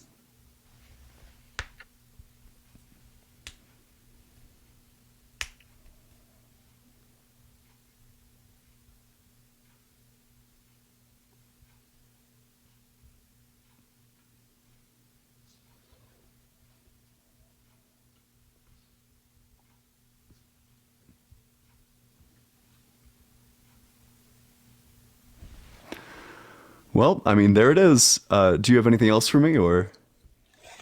Well, this is like I'm gonna go because but I just want to tell you that for me, God exists. I know that's personal, so I don't but honestly, I know you told me to you told people that well in your life that God never you asked for God to reveal himself and everything, but I do think he's real, because if you have faith, because there's like a scripture saying like you pray for God, but all right, well, I appreciate you coming up, but I just want people who have arguments. Yeah, I mean, if you have an argument for why God is real, then I'm like more than happy to hear it. But it sounds like you have no arguments. You gave me 2 prophecies you think Jesus fulfilled. There just aren't prophecies, like straight up. So I don't know. It's like, if these were your 2 strongest points, then like I don't know, rip, I guess. You should probably be rethinking your worldview. But make sure you're double tapping on that screen. Drop a follow as well if you're enjoying the debates. If you want to see more debates in the future. You'll never miss a single live. You could also join the Discord. I direct at everyone every single time that I'm live, so you will never miss a stream at all ever in the future. And with that, we'll go to the next guest. Be ready to come up if you're requesting to join. Otherwise, I'm going to bring y'all up in groups and then drop you in groups. Because there's no stopping, there's no brakes on this train. I don't know why I think it's probably just like a bug that so many people are like still in the guest requests, despite the fact that they are, I assume, not in the live anymore. But yeah, make sure you're commenting as well. Tell me anything that you want me to see. I do read the comments from time to time. I'm not always reading the comments, but I do try to read the comments. Oh, perfect. Hey, what's up? How's it going? It's going well. I'm 24, by the way. Yeah, and do you think God is real? I do. All right. So, which God do you believe in? I'm Catholic, so Christian. Mm-hmm. So, do you have an argument or like proof for the existence of your God? I don't have proof, and I think anybody who's a Christian who says that they do doesn't really understand Christianity. But I don't have proof, but I actually have a question for you. Yeah, what's up? So, what's your worldview? I'm a naturalist. I think that the only causes, entities, and properties that exist are natural ones. I just don't believe in supernatural stuff. That's basically my worldview. Okay, gotcha. So like everything that you can trace to that science can give us an answer to? Kind of. I wouldn't say it's like strictly science, because I think that there's like, I just don't believe in like supernatural things, I guess. So yeah, maybe science, like things that can be like empirically verified. Okay, that makes sense. So like a concept like love, for example, like something that science, I would argue, can't really explain. What do you mean? Well, do you think science can explain love? Yeah, easily. Yeah, like love is like a neurochemical feeling produced by like the release of oxytocin and like serotonin, typically directed at a specific individual or entity, including like oneself. Yeah, science can explain love like perfectly. Also, it's just like a phenomenological, self-evident feeling. So, I mean, it's just like something that's like self-evident. If you love someone, you know you love them because you feel the love. Okay, I'm just like processing what you said. I don't think, and I'm not trying to argue, I'm just saying from my perspective, I don't think I would fully agree with that. Like, I'm married, and I would definitely say I didn't really choose to love my wife. I think it actually just kind of came about, and it wasn't something that it wasn't like, oh, I felt the love and then I loved her. Like I truly believe it was something like more. Yeah, wait, I'm not saying that your love is like a choice, by the way. That's not my argument. Okay. Gotcha. So I'm saying that love is a feeling, and it arises from like feelings of like closeness and intimacy with a individual or like an entity or whatever, or just like a strong feeling of affection. So we can know that our feelings are true in like an absolute sense, because if you feel something, like the fact that you feel something implies that you are in fact feeling that thing. There's no scenario in which you're feeling love but also not feeling love. Like, I see that. Yeah, it's just going to be like self-evident. Like your feelings, like the things that you can directly experience are just going to be like direct, self-evident. Okay. I see what you're saying. Cool. And you said at one point in your life you were a Christian? Yeah, until like 8th grade. Oh, wow. Okay. What led you to not believe in Christianity, if I may ask? I just couldn't defend the worldview, I guess. I just like, there was just like a couple basic questions that I just like couldn't, like didn't have good answers for, like why would a good God have hell or whatever. I mean, I know that there's like complex, nuanced Christian worldviews, but at that point, I'd become an atheist, which led me down the path of now knowing much more sophisticated objections. So even though I don't think my original objections would have sufficed, I now do have objections that I do think suffice. So do you think hell is unjust? Like the doctrine of hell is unjust? Right now, that's not the argument that I do, but I don't think that's not the argument I would make. I think that hell is like necessarily just going to be like a really like fucked up, unjust thing to do, that like if God loved us, he wouldn't put us there. But that's not going to be like my main argument. Like I feel like that kind of flows from other arguments. I think my main objection is probably like problem of evil, natural disasters, that if God is all good and all loving, I don't know why he would allow for natural disasters to kill like 100,000 people a year. That's a really good point. Like, I'm going to level with you. That is, I'm a new convert to Catholicism, by the way, I should have said. But that is something I grapple with quite frequently. But I would maybe argue and say like just like a child may not understand why their parents do certain things. Like my dad left. I don't know why he did that, you know, but like, I wouldn't necessarily say that it means that there's no God. You know what I mean? Yeah, although, so I think that it just like leads to deeply, it is a hard question, like, deeply unintuitive conclusions though, because if you agree that God is the one causing them, then I would basically just pose the question that if God does something, is it good? I guess like that's, if God does something, is it good? I'll just ask you directly and then I'll make the point. Sure, yeah. If God does something, is it good? And good in what sense? Can we define? Good in it's an internal critique, so like good in your sense. Okay, so to my own morality, like my own belief in morality, if he does something, is it good? I would say yes. However, there's situations I personally don't understand because I'm just not him. Yep. Yeah. So in this sense, it leads to the unintuitive conclusion that earthquakes are good, which I think is like on face not true. I think that there's like no amount of understanding that I could possibly come to the conclusion that earthquakes are good, or that like specific people deserve to die, or like even other stuff, like that the existence of newborns who die in earthquakes. Like, why would God make them if they were just going to be unalived in the earthquake? Like, what's the point of any of that? Yeah, like personally, I don't think that's something I would just say, dare to even pretend to have like a logical answer for. But I guess what I would say in that situation is that I believe God did create everything. However, I think he created his creation and allowed it to kind of self-sustain. Like he doesn't interact in every situation, every scenario. And I know that doesn't really satisfy the answer of like, well, why is there so much evil happening? A Christian like myself would say, well, that's why Jesus came. But like specifically an earthquake, you're right. Like, I don't know why he would allow that. And that is a question that I actually do have for him. Yeah. It doesn't exist because that happens. Yeah, I in my opinion, that's my strongest argument against God, that I don't think an all good, all loving God is compatible. I think it leads to conclusions that are just deeply unintuitive. That I think saying that earthquakes could possibly be good is just like very unintuitive to me. Like I don't think I will ever. Earthquakes are good though. And I see the contradiction with myself with saying that everything God does is good, and then proceeding with saying like an earthquake is good. I don't think earthquakes are good. Oh, so do you think that, okay, because then it leads to, I think all paths lead to concluding that God is responsible for earthquakes though, which just means that there would be like a contradiction. So maybe you think that like earthquakes just happen because of the earth, and God just doesn't stop them. But in which case I would probably just ask you like, who made the earth in the way such that it would do earthquakes? Oh yeah.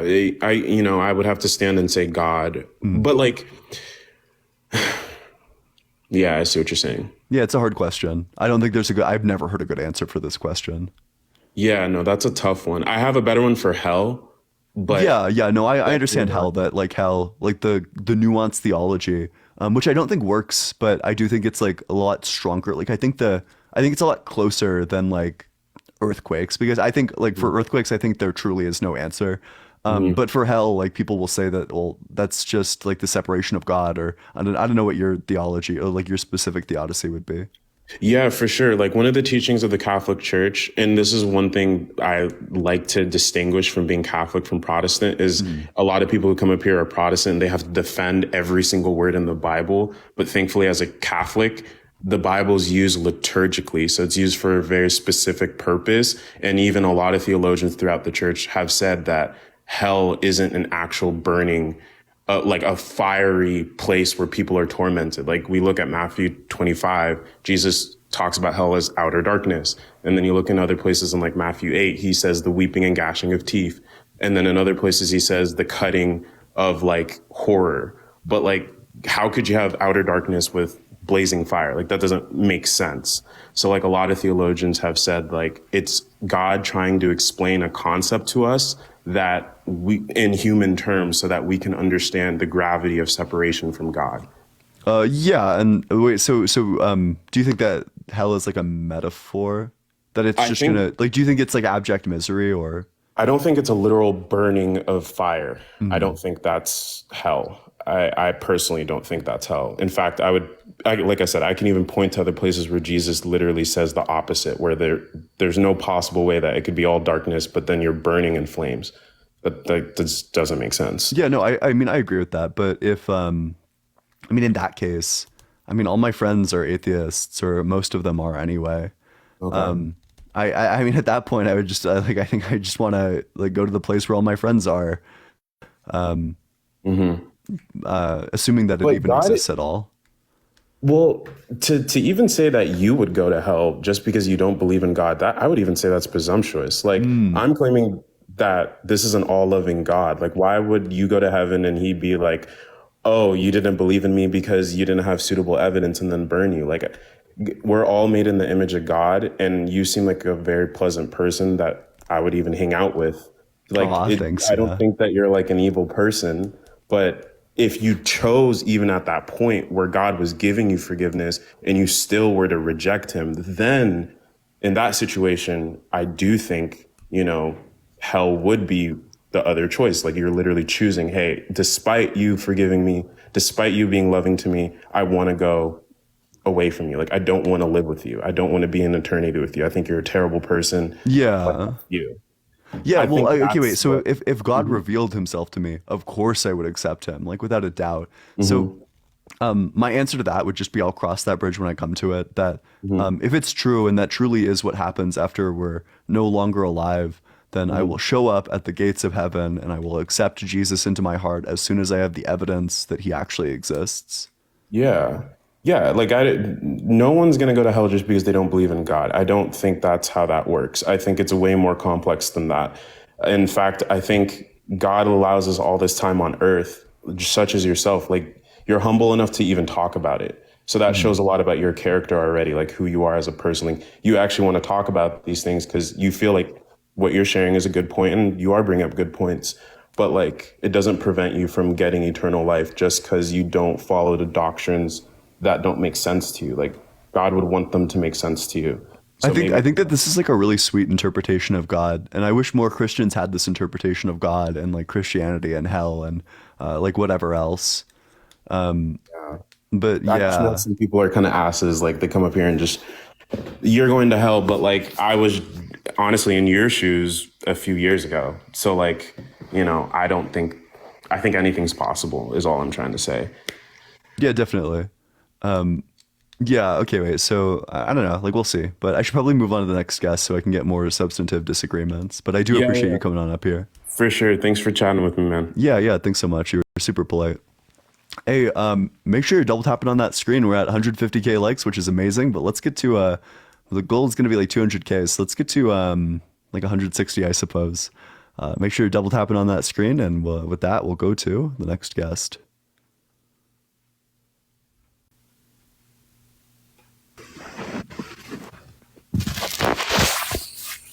Hey, what's up? How's it going? Hi, hello. Hey, how old are you?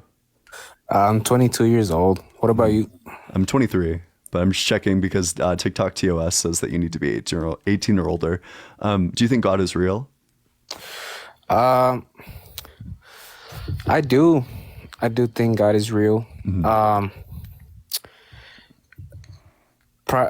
reason why, I don't really want to call it like an argument.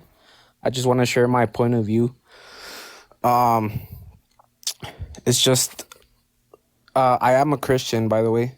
Yeah. But I know you don't believe in the Bible. Do you believe in the Bible?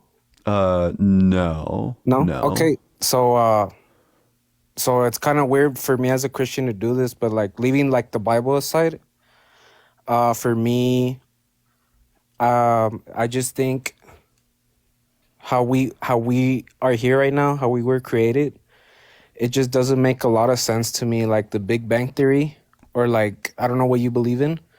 Yeah, But I believe that's in the like Big Bang. Yeah. you believe. So what I think is it doesn't really make sense because it says we were formed out of an explosion. No, that's not what no? the Big Bang says. No. Mm-mm. So the Big Bang posits the existence of like a singularity which rapidly expanded. A rapid expansion is not the same thing as an explosion. Right. Um, Okay. Well, I don't know. It just doesn't really make sense to me how we were the Big Bang.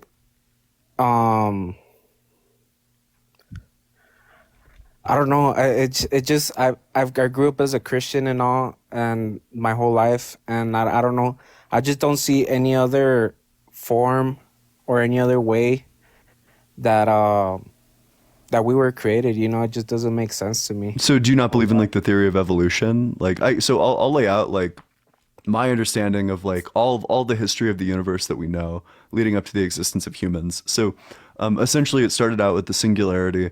It's like this hot, dense mass, which is like around the size of like a human. It rapidly expanded. That's the Big Bang. In this rapid expansion, formed the Earth, and from the Earth, the temperature eventually grew just right. Like the climate and the water, etc., was just right for the formation of life in the first place. And this is after like billions of years of the Earth existing. It became like ideal conditions for life. Wait, what did Blitz say? It's post. Yeah, I'm sorry, Blitz. I'm like butchering it, but the singularity is just like hot and dense, whatever. God, Blitzen is like physics degree, whatever. No one asked, no one cares. But then we like rapid expansion, formation of the Earth. Then a process called abiogenesis happened, and it was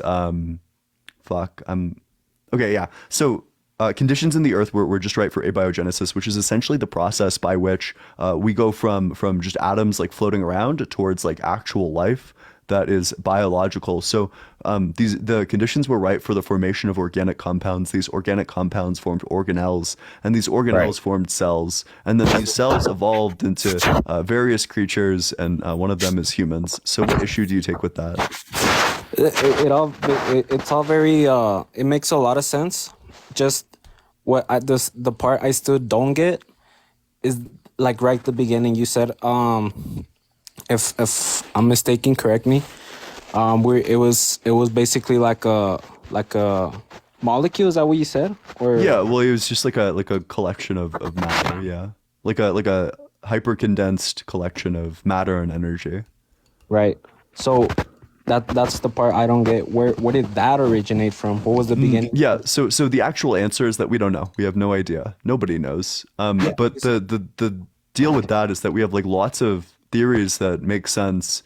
We could say that the singularity existed eternally, that it's always been. We could say that that it's like a cyclical universe. We could say that it's like one of any number of other theories. Yeah, I guess that would be my only. Wait, respectful. Are you like rubbing sandpaper against the microphone? No. Okay. I'm sorry. I think that's my fan. I'll turn it off. No, you're good.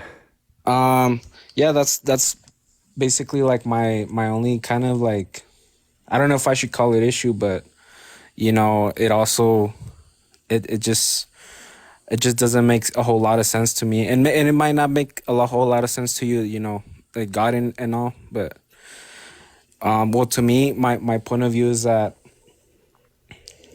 everything, just the way we're created, everything, the whole solar system, just everything, it's very, how should I word this? It all goes in together, you know, like us, like our eyes, you know, our just our own biology, our you know, it's just so like well done. Yeah, that's just going to be like evolution, right? Like we work so well because we evolved in this environment, but there's innumerable ways that the world could be better for humans. For example, when I was talking with the guest, like the last guest, like if everything's so perfect, then why are there like earthquakes, for example? Earthquakes. Oh yeah. You guys were talking about how if God is all good, then why there is earthquakes, right? Yeah, why would he allow earthquakes? That's a tough one, actually. What I do know, something, there is, you know, the story of Adam and Eve. I'm not preaching. Yeah, wait, I think you're covering your microphone a little bit, but yeah.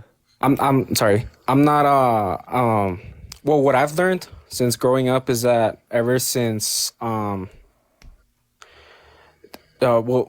like we said, right? Like you said, that if God is all good, then why is there evil? Why is there earthquakes? So the Bible says that he created all things good. I think that's one of the persons that came on here said. But I'm not sure if she gave you this like story that's in there, this scripture. Oh yeah, Adam and Eve, yeah, of course. So the Bible says, I'm not entirely sure in what exact passage it was, but it says that ruin came upon the earth because of Adam and Eve, right? And it says, I'm sure it says that it corrupted, or it kind of like stopped being good, like the creation, just because of that. So the question I would ask you is that why did God set the consequence of sin as being earthquakes? Like, why did he choose earthquakes specifically? That's a good question. I guess it's just that,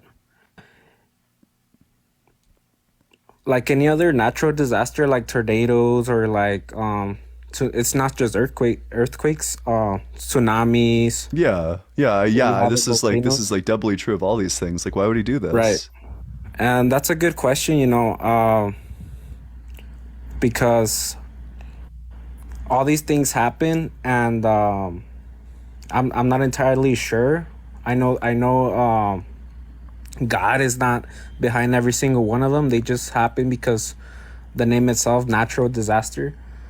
I don't have an answer for you for that one. You know, like God made nature, and he also set up like the consequence of sin would be the fall of man and like the creation, the advent of natural disasters. Yeah, right. So I don't know, it just like makes me wonder. Yeah, you know, that's it sounds like all paths probably lead to God being the original cause of earthquakes. In a sense, that's pretty much that's the only answer, you know. So if God does something, is it good? I know the Bible says he's sovereign, you know. But is he good? God, he has to be. I mean, he, based on what I've learned, on what I've read, what I've been going to church my whole life.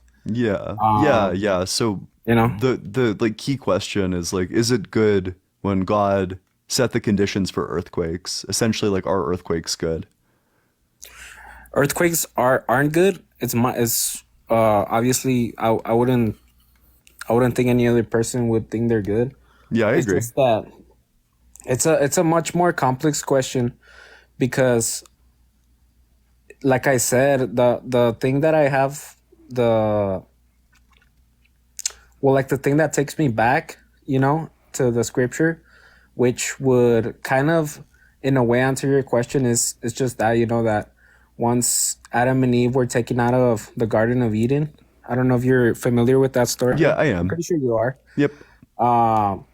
Ruin came to the world, and the Bible says that, you know, nature itself, you know, I don't know if you knew this, but it said that back then when the Garden of Eden, when God created Adam and Eve, there was no, you know how animals hunt for other animals? Yeah. And, you know, it was all like completely different from what I know. And ever since, you know, they disobeyed, that's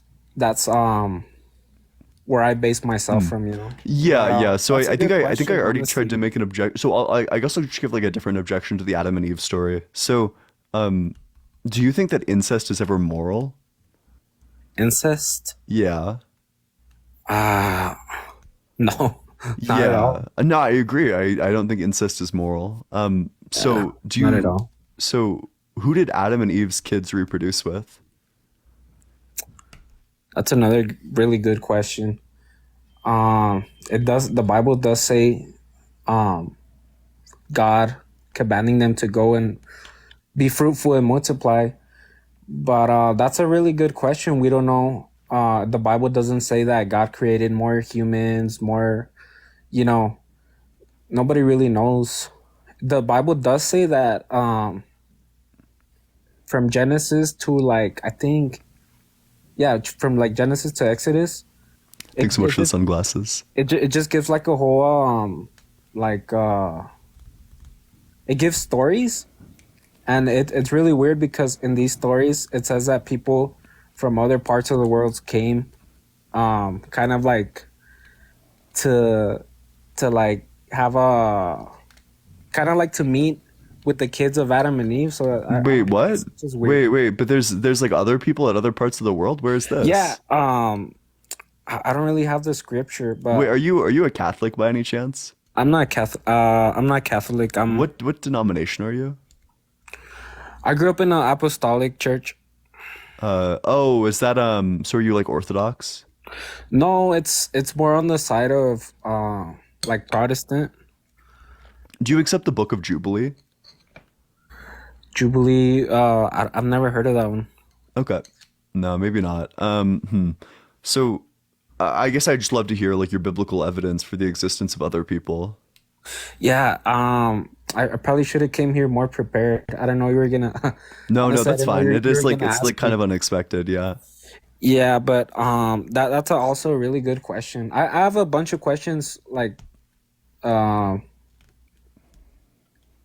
of like like in the same route as you. Yeah, go for it.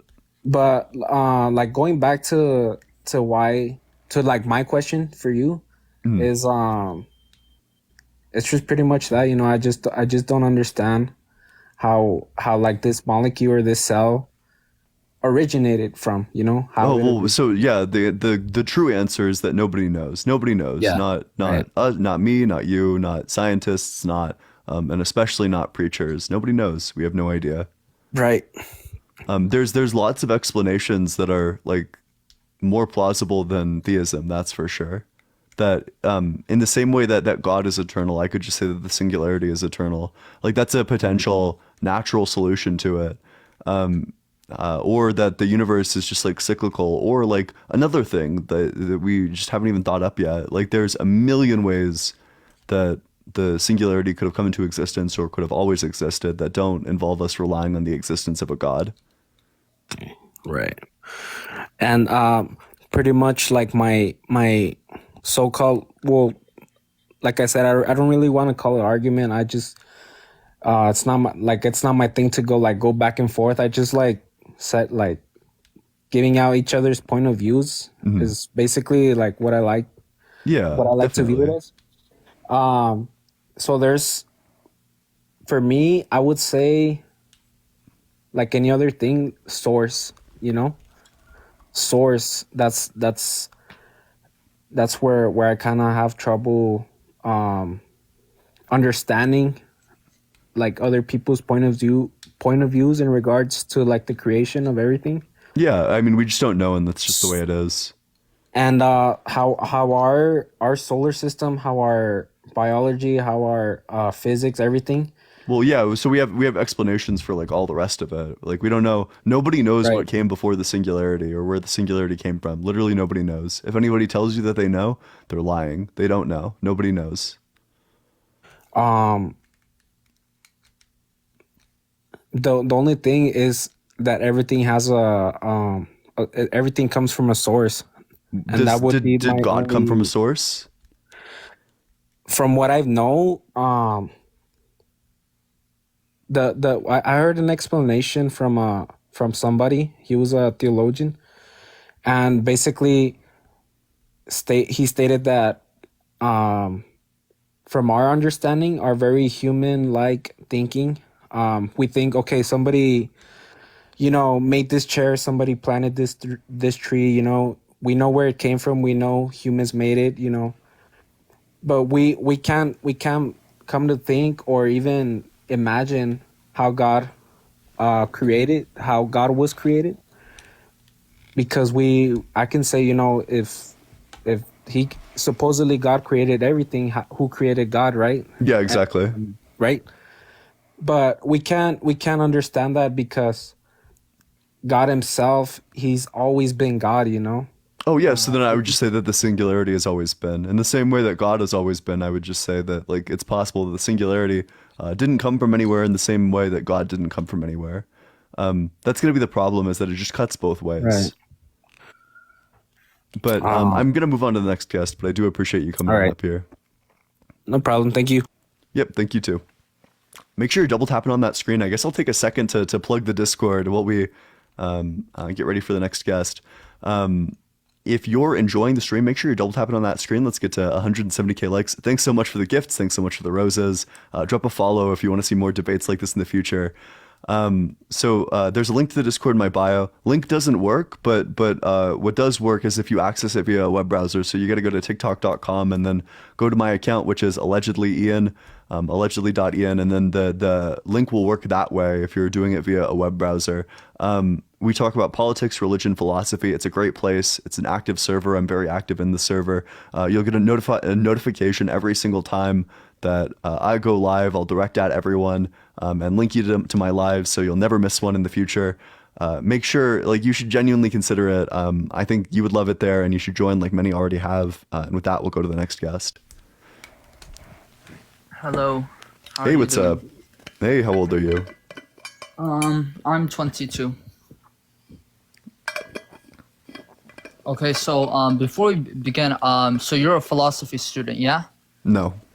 I have a bachelor's of science in mathematics and a bachelor's of science in computer science. But you know philosophical terms, so like. Yep, I do. Okay, that's good. Yeah, it's like a hobby. Okay, so I wanted to ask you if you accept the 3 laws of logic. No. I don't think that. So there's certain cases where the 3 laws of logic are like fine, and then there's certain cases where they're not fine. That I'm a logical pluralist. Fallibilist, yes. Wait. No, a pluralist, which just means that I think that there's like multiple different systems of logic which can be true, and they all have their own like unique applications. So, for example, under the 3 laws of logic, I'd ask you, what's the truth value of the statement that this statement is false? Wait, so you're asking me a question, or you're... Yeah, I'm asking you a question to demonstrate the point. So if I said this statement is false, is that statement true or is that statement false? Well, I have to know what the statement is first. Yeah, so the statement is just this statement is false. So the statement itself is the statement is false, yes? Yes. The statement that the statement is false, it's a contradiction. Yes, exactly. So classical logic, so we need more than one system of logic because there's certain propositions which classical logic can't handle, but other logics have no problem handling. Like fuzzy logic, for example, handles that no problem. It's not even like kind of an issue for fuzzy logic. It can give you an answer outright. There's just like a lot of scenarios where we need like a different form of logic to actually comprehend the thing being said. So to answer your question in a roundabout way, I don't think the 3 laws of logic are like universal. So you don't accept the law of excluded middle, basically. No, well, no, it's. I think that there's scenarios where the law of excluded middle is fine, and then there's scenarios where the law of excluded middle is not fine. Yeah, so you don't believe it to be an absolute truth. Hey, thanks so much for the hat and mustache. Yeah, I Like, don't. it Yeah, could- yes, correct. I don't think it's like Okay. objective or universal. Yeah. But you accept the law of identity and the law of non-contradiction, yes? The not necessarily. It's gonna come down to the specific system. Like I think that there's just a wide variety of logical systems, and that these systems are going to be applicable in different scenarios. Okay, so for example, law of non-contradiction, something it can't be true and false at the same Yeah, time. I know what that is, but yeah, so under fuzzy logic, that's not true because fuzzy logic, instead of having truth values, it just has like, so it has 0 corresponding to false and 1 corresponding to true, and then it has like a variety of values in between 0 and 1, which correspond to like other such things. So, for example, if under fuzzy logic this statement is false, the liar's paradox, that evaluates to a truth value of 0.5. Okay, no, but I'm just saying in general logic. I'm not saying like fuzzy logic. Yeah. So or- in classical logic, then the laws of logic are true, but that's just trivial because the classical logic is No. defined Well, I don't specifically believe by in the them. third one because the third one, like the law of excluded middle, like the example you gave, it could contradict. But I'm saying like the law of identity, the law of non-contradiction, that something it is something. So the liar's paradox is actually it actually is a contradiction. So it would violate the law of non-contradiction. How would it? What was it? How would it violate the law of non-contradiction? Yeah, so if I say this statement is false, that violates the law of non-contradiction, because it's saying that the statement is true. But if the statement is true, then of course it's false. So you'd have to affirm that the statement is both true and false.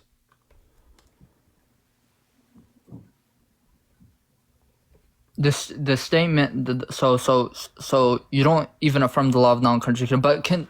Okay, Well, let's so again, wait. I just want to be clear about this. There's scenarios where classical logic is like perfectly fine, where all of these are like great rules. It's just that there's also scenarios where it's not, meaning that logic is not universal. Yeah. I understand what you're getting. It's like normal physics versus like quantum physics. Like it's kind of like that. Yeah, kind of. Yeah, sure. Where generally it's fine, but in certain places it could break down and whatever. Okay. Yeah. Yep. Okay, so if we just put that aside, are you a fallibilist by any chance? Yes or no? Fallible. What do you? Can you define A that? fallibilist. Do you know what that is? No, I don't. Okay, so fallibilism is basically people who believe that it's impossible to reach objective truth. I think that there's some objective truths. I think that they're just like boring and self-evident. For example, if I feel happy, then I feel happy. That's just going to be trivially true. If I'm feeling pain, then I'm feeling pain. That's also going to be trivially true. The fact that we're having an experience is just going to be trivially true. It's going to be objectively true. I also do believe in like analytic truths, but these are like pretty boring in my opinion. Okay, so you're not a fallibilist. That's what we. So you believe in some objective truth, basically. Yeah, but so the way I ground truth is just via definitions. Okay. So do you want me to give you my like short one? It's gonna take me 1 or 2 minutes to explain the argument of why. Please don't take 1 or 2 minutes. Christ, Okay, well, no. like, I'll try 30 seconds then. Is it just the transcendental argument for God that we need like an objective source of logic and math and whatever? No, it's not that. It's a different argument because most people I know they use the cosmological argument, but I think that argument is flawed. But I'll try to explain in 30 seconds. Okay, basically. Yeah. I can grant you 30 seconds. Yeah, go for it. There's 3 views. There's affirming the existence of a god. There is the agnostic view, and then there's the negative atheist view. Okay, so all I have to do is disprove the negative atheist view, the view that God does not exist. If I disprove that, by default, the agnostic view becomes false. So basically, since the statement God does not exist, this is I'm not saying it's an objective statement, but if the statement is took as an objective statement, that means God does not exist. Now, if that objective statement was actually objectively true, that would mean that the statement, it can't support itself. Why? Because there's no objective reality without a God, which means that the statement itself cannot be an objectively true statement. So that's basically the quick argument. Oh, wait, so when I asked you, this is just like just for future reference. So if I asked you like, are you running the transcendental argument for God? The answer you were looking for is yes. This is the transcendental argument for God. But that's fine. So the problem that I have is what I illustrated earlier, that I reject like universal things or like universal logic, for example. I reject universal truth in like almost every regard. But the fact that I consider certain things to be objective is just going to be from the fact that I think that they're trivial. So, for example, if I define Jerry to be the individual denoted by the name Jerry, and I define bachelor to be an unmarried man, and I make the statement that Jerry is a bachelor, then it's just going to be trivially true that Jerry is unmarried because Jerry is a bachelor. Bachelors are unmarried, reality. therefore Jerry is married or is unmarried. Yeah, but that's subjective reality. Wait, that's it's not subjective, it's analytic. Like But is it ultimately objective? it's gonna come back to the way that you define terms, but it's true, it's analytically true. Yeah, but so it's subjectively true, but not objectively true. Wait. What do you think analytically true means? Analytically true. Well, it depends on what you intend by it. It could mean it could either be objective or subjective. For example, like the scientific method, right? The scientific method, you get a hypothesis, then you have observations, then you make a conclusion, right? So if I'm like, for example, let's say I'm alive, right? That's the truth. You believe I'm alive, right? And you believe you're alive. Heuristically, I do. Yeah. Okay. Do you believe that you and me are separate entities? Yeah. I mean, I believe that. Although, I'm very skeptical in the things that I will apply the label, like objectively true to. So I think it's like heuristically true. Okay, so you don't objectively I'm not saying you negate it, but you don't objectively affirm that we're two separate entities. No, so I follow Hume's view. It's possible that all of reality is an illusion, that we're all like, I don't know, I could think of scenarios Like you and me were wherein we speaking to each aren't other different entities, like where like we're all actually a part. Every person on Earth is a part of like one higher consciousness, and then this consciousness awakes or like awakens, and we find out that we actually aren't two separate entities. Like there's like wacky scenarios I can come up with that are logically possible. That's what I'm trying to say. I'm trying to say, is there a possibility that could be true? Yeah, it is. Yes, it is possible that we are not two different entities. That is a possibility. Yeah. Okay. So are you an agnostic atheist or a negative atheist? Depends on the God. So relative, like in terms of like the Christian God, I would be like straightforward. I would be affirmatively atheist relative to like the Abrahamic God. That I believe that his properties and his description entails contradiction. Whereas in terms of like Vishnu or like Zeus, I don't have the defeater. Like I guess I'm just agnostic towards these gods. Okay, so why do you reject the Abrahamic God? Yeah, so I think that there's a contradiction between. Oh, hey Kate, thanks so much for the heart. I really appreciate it. Because I think that there's a contradiction between the world that we live in and the properties that this God has. I think that there's no good explanation for why we have things like natural disasters, which take the life of so many people, are like cause unnecessary gratuitous suffering for genuinely, literally no reason. Zeke, thanks so much for the crown. I appreciate it. I don't think an all good God is compatible with the existence of things like earthquakes. Okay, but can you objectively negate it? Well, it's just going to be the evidential problem of evil. The way that I negate it is just via intuition. Like intuitively, an all good God is not someone who's like shaking up the earth thousands of times per year, killing on average 60,000 people a year. Like this is not the work of an all good God, intuitively to me. Kate, thanks so much for the sunglasses. I appreciate it. Yeah, it's just the evidentiary problem. But who defines what good is? Jesus, my man, thanks for the rose. Wait, I'm sorry, what did you say? But who defined, like 1 second, Mike. One second, my connection. Okay, so who gets to define what is moral and good? Well, but this is just like a pivot. This can be an internal critique entirely. We can go off of what you intuitively feel to be good. Yeah, no, I'm saying that if your argument is based on you deciding what is good, so you say that No. It's an internal critique. It's an internal critique. So we're talking about your worldview. No, I'm saying, so you said that the Abrahamic gods, a good gods, all good gods, with all these earthquakes and these phenomena and people suffering, that this is not compatible, okay? But where did you get that an all good gods can't make earthquakes and other stuff happen? Oh, wait, so would you say that earthquakes are good? Well, earthquakes, it could depend. It could, for example, I'm a Muslim, right? So we believe that earthquakes, it could be either a punishment, or it could just be a test, or it could just be something which God caused to naturally happen. Mm-hmm. But do you think earthquakes could be good? They could be good, yes.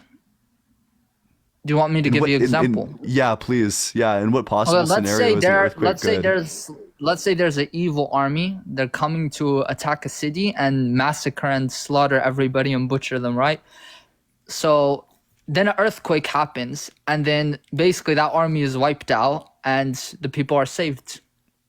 Yeah, so that would be super cool. Unfortunately, that's just not what happens in reality. So in reality, what happens is that earthquakes kill 60,000 people a year.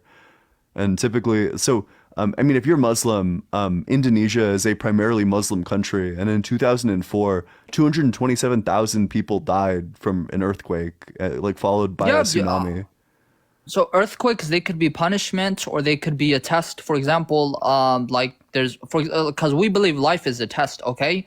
Yeah, you're gonna go through poverty and whatever. It's how you react to you being tested. Does God know what the outcome of the test is? Yes. Then why does he give the test? Okay, the response is God. Okay, God is not asked about what he does, but we are asked about what we do. We're not God, so we don't have the right to ask that question. So wait, but what's the purpose of a test? Like, if a teacher gives you a test, what are they like? What's going on there? Like, what are they trying to assess? Okay, for example, if there's a teacher and he knows you're gonna fail the test, you're gonna flunk it, okay? Does that mean he's now not gonna test you? So that's not the question, because my question is very specific. It's just like, why do we give why do teachers give tests? What's the point of that? Okay, well, that's a question for God, not for me, because no, wait, I'm not asking about God, I'm asking about teachers. Why do teachers give tests? Well, teachers give tests so they can get the results of the student, if they'll pass or not. Yep, so they can figure out whether the students would pass or not pass the test. Well, so if God already knows whether or not we're going to pass or not pass the test, why would he give it to us? Okay, so the first part is that's you're asking about God, about what God does. God can do whatever he wants. The second part is, but that just means that he's like not all good or not logical. Well, that's subjective, because you're the one who's using a yardstick to define what is good or what is logical. God can do whatever God wants, okay? Like, for example, if there's a king and one day he feels like to his servants, they shouldn't eat apples. I forbid you guys from eating apples. Khalas, that's it. They can't eat apples, okay? Otherwise, they're going to get punished, okay? And God is the King of Kings, okay? Now, the second part is, okay, sometimes I might test a person. So I go to a person. Yeah, but it's okay. If he already knows the result of the test, then what's the point of giving the test at all? What's the point of giving the test? Because God wants to do it. Simple. Okay, that's if God wants to do something, then God wants to do it. Okay. Do you think that there's logical reasons for everything that God does? Okay, first of all, when you say logic, there's the natural laws of logic, and then there's all these other laws of logic, okay? So the only way you can say God is illogical is if you can bring us absolute logic, which is absolutely objective, and say that God opposes it, okay? If you're bringing all these other logical laws, which can be critiqued and they're subjective, then you can't say God is illogical objectively. I'm not sure how these logics are like subjective or what you really mean by that terminology. But regardless, I'm just asking you, like this is the problem with the transcendental argument for God, like just rhetorically, is that you're always just like gonna pivot back towards like, well, how do we ground it at all? Dog, I'm just asking you, does God have logical reasons for the thing he does? Like, stop making this so meta. Okay, first of all, we have to define what you mean. Does God have logical my reasons? dude, Okay. it's a yes or no question. Well, it depends on what you mean. Does God have reasons? Yeah. Okay, cool. Yeah, that's perfect. So what are the reasons for giving a test if you already know the outcome of the test? Okay. Basically, so much. I we don't appreciate know that. We don't know that. We don't know that except what God informed us of.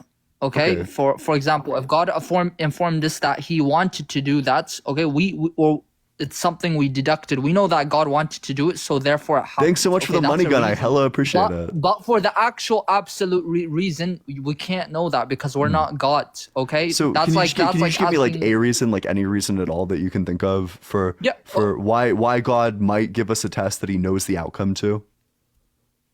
Okay, for example, so people say, so I'll just give an example. So people, when they're resurrected on the day of judgment, they don't go like, oh, but you just entered us into hell without Thanks so much testing for us. Like, the lightning bolt. I'm just giving an example. Yeah. like So that, this doesn't make any sense. Like that explanation makes like no sense whatsoever. Because if he knew the outcome of it, if he knew that these people were going to go to hell in the end of it, that they were going to fail the test and go to hell, then it's like super immoral to make them.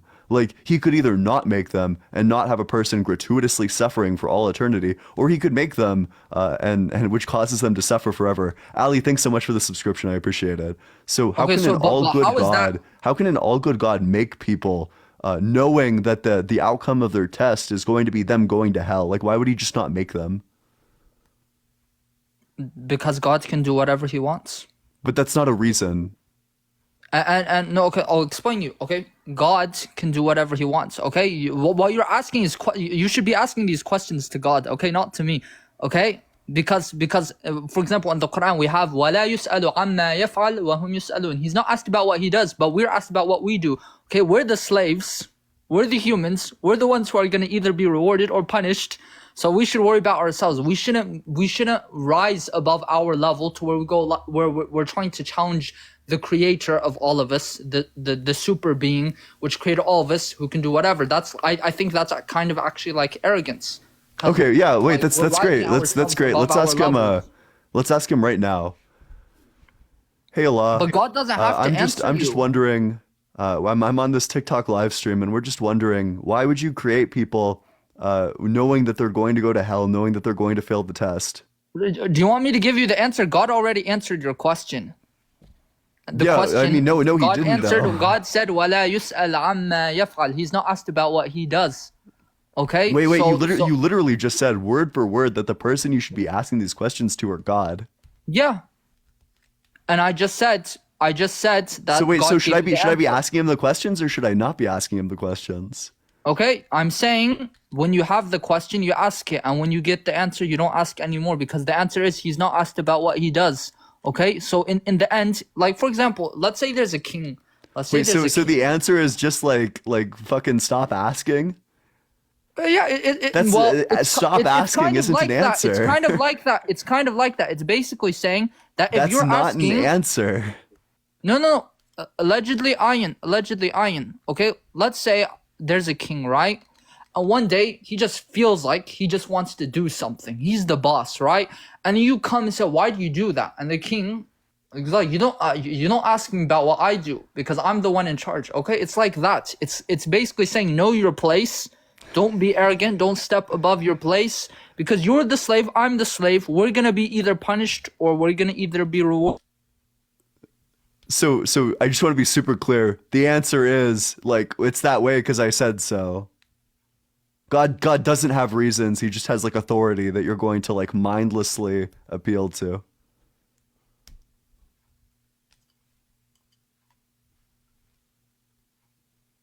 Yeah, anything else?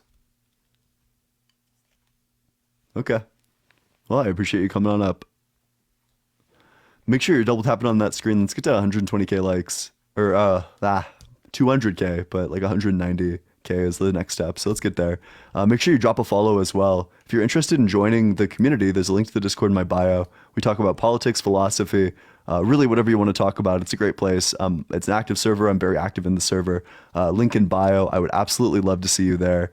And with that, we will go to the next guest. But I've been told that it doesn't work, so you might need to join it via like a web browser, basically. Yo, Hey, Diego, thanks so much for the subscription. What's up? Yo, hello. How old are you? I'm 18. When were you born? Huh? What's your birth year? My birth year? Yeah. 2002. Come on. You're not 18. The math's not mathing on that one. Also, you do sound like a fetus. 2002 is not this math does not add up, by the way.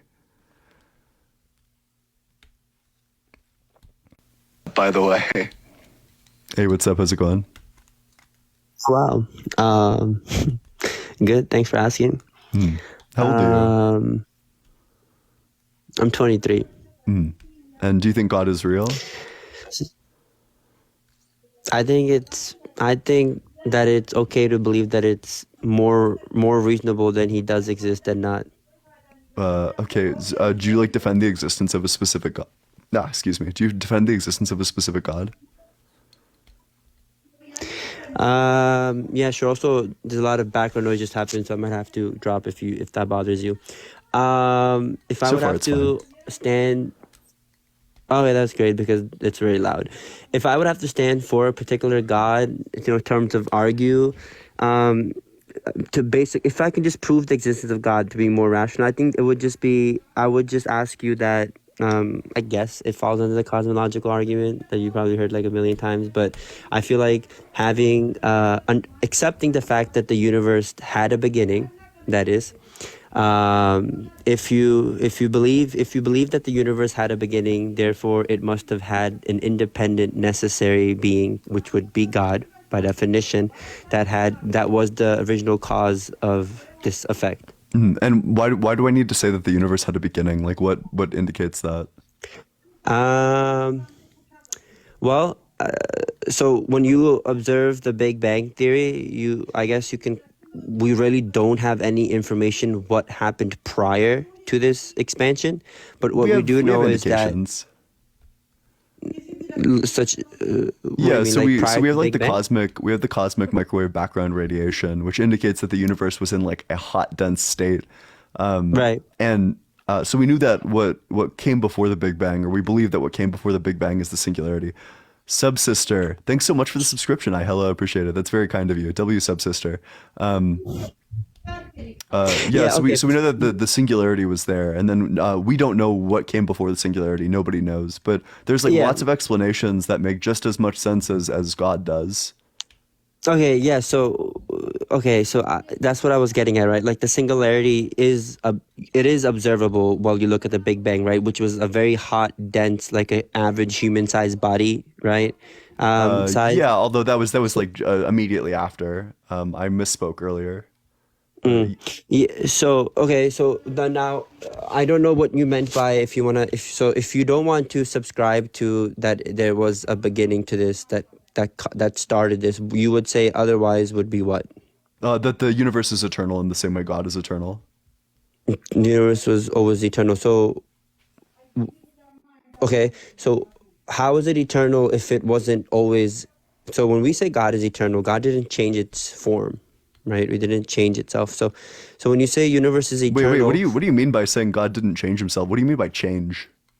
Right, it's just as if because the universe is changing, right? It's expanding as we speak in real time. So it wasn't how it is as it is today. Yeah, so so what do you mean by change? Is this just like going to be like alter the properties of, or like alter the disposition towards, or what is this? Yeah, like the characteristics of something. Okay, yeah. So I would just ask you, do things happen in accordance with God's will? Okay, so now, yeah. So there's a lot of labels, and I think the previous guest did an excellent job to tell you that there's a lot of names and labels out there. So I personally, subjectively, again, due to my personal reasons of, right, just looking at one another, looking at quite literally just the trees itself, right, the beauty of this world, right, I can relate that there's a higher power there, okay? Sorry. Wait, so was there a time where this higher power was not creating? Was there, and after I asked you this question, there was a question you had asked. I forgot what you had asked me, which is why I was going on this. Oh, yeah. What'd you ask me? Which one do you want me to answer? I forgot. Yeah, the one that I want you to answer is just like, was there a time when God wasn't creating? Was there a time that God wasn't creating? I'm not, I don't think I can honestly answer that question. Okay. I'm not really sure. If you don't have an answer, I'm not really sure where to go from that. Right? Like, so when you asked me, was there a time that God wasn't creating? I mean, yes, there was a time that he wasn't necessarily creating. Okay, so then it sounds like God changed that there was a time when God wasn't creating, and then God changed into a time when God was creating. God acting upon something and is not necessarily him changing. No, but him. So you're saying that when God went from a state of creating, or from a state of not creating to a state of creating, yes, you would say that there was no change, even though there was a change in the activity that he's doing. Yeah, because if someone doing an action doesn't necessarily mean that they have changed themselves. Right? You can have the same identity by doing different actions, right? It could be the same vehicle going at different speed. It could be the same vehicle going to different destinations. It can be the same vehicle doing whatever. Yeah, wait, so why does like an unchanging universe, why is that necessary? Also, like, again, this all sounds like states of change. What do you mean it's why the universe have to? But you specifically said that the difference is that God didn't change, but the universe did, and that's illogical. So why is the universe changing illogical? I don't understand. Because the universe, first of all, according to the Big Bang Theory, time, space, and matter came to play, right? No, that's not true. This is according to like Christian theology. So okay, what would you say then? So it's possible that well, first of all, matter already existed. It was just like in the hypercondensed singularity. Okay. And as did like time also could have existed. And then yeah, and then like space would have existed because the matter was there. Yeah. Okay. So you're saying that it used existing properties to just add on, but what created those existing properties? I could just say that they're eternal in the same way that you would say God is eternal. Okay. Right, but then that's what I was asking you, because now that's what I was saying, that it would make more sense that something unnatural, something supernatural caused that natural being for that natural state, right? Because no effect. Why would that make more sense? Because if it just always existed, if it existed forever, then why would we even need like a supernatural thing? Because of this question, right? Nothing in this universe that you and I ever observe that comes to an effect without a cause. So did this principle of cause and effect, this principle that every effect needs a cause, did this principle itself need a cause? Yes. Why? In order for it to exist. Yeah, but why? Because it's necessary. Otherwise, why? How? In what way is it necessary? In what ways is it necessary? Yeah, so I'm asking you, in like the before cause and effect was established at all, why would cause and effect need an effect to be established?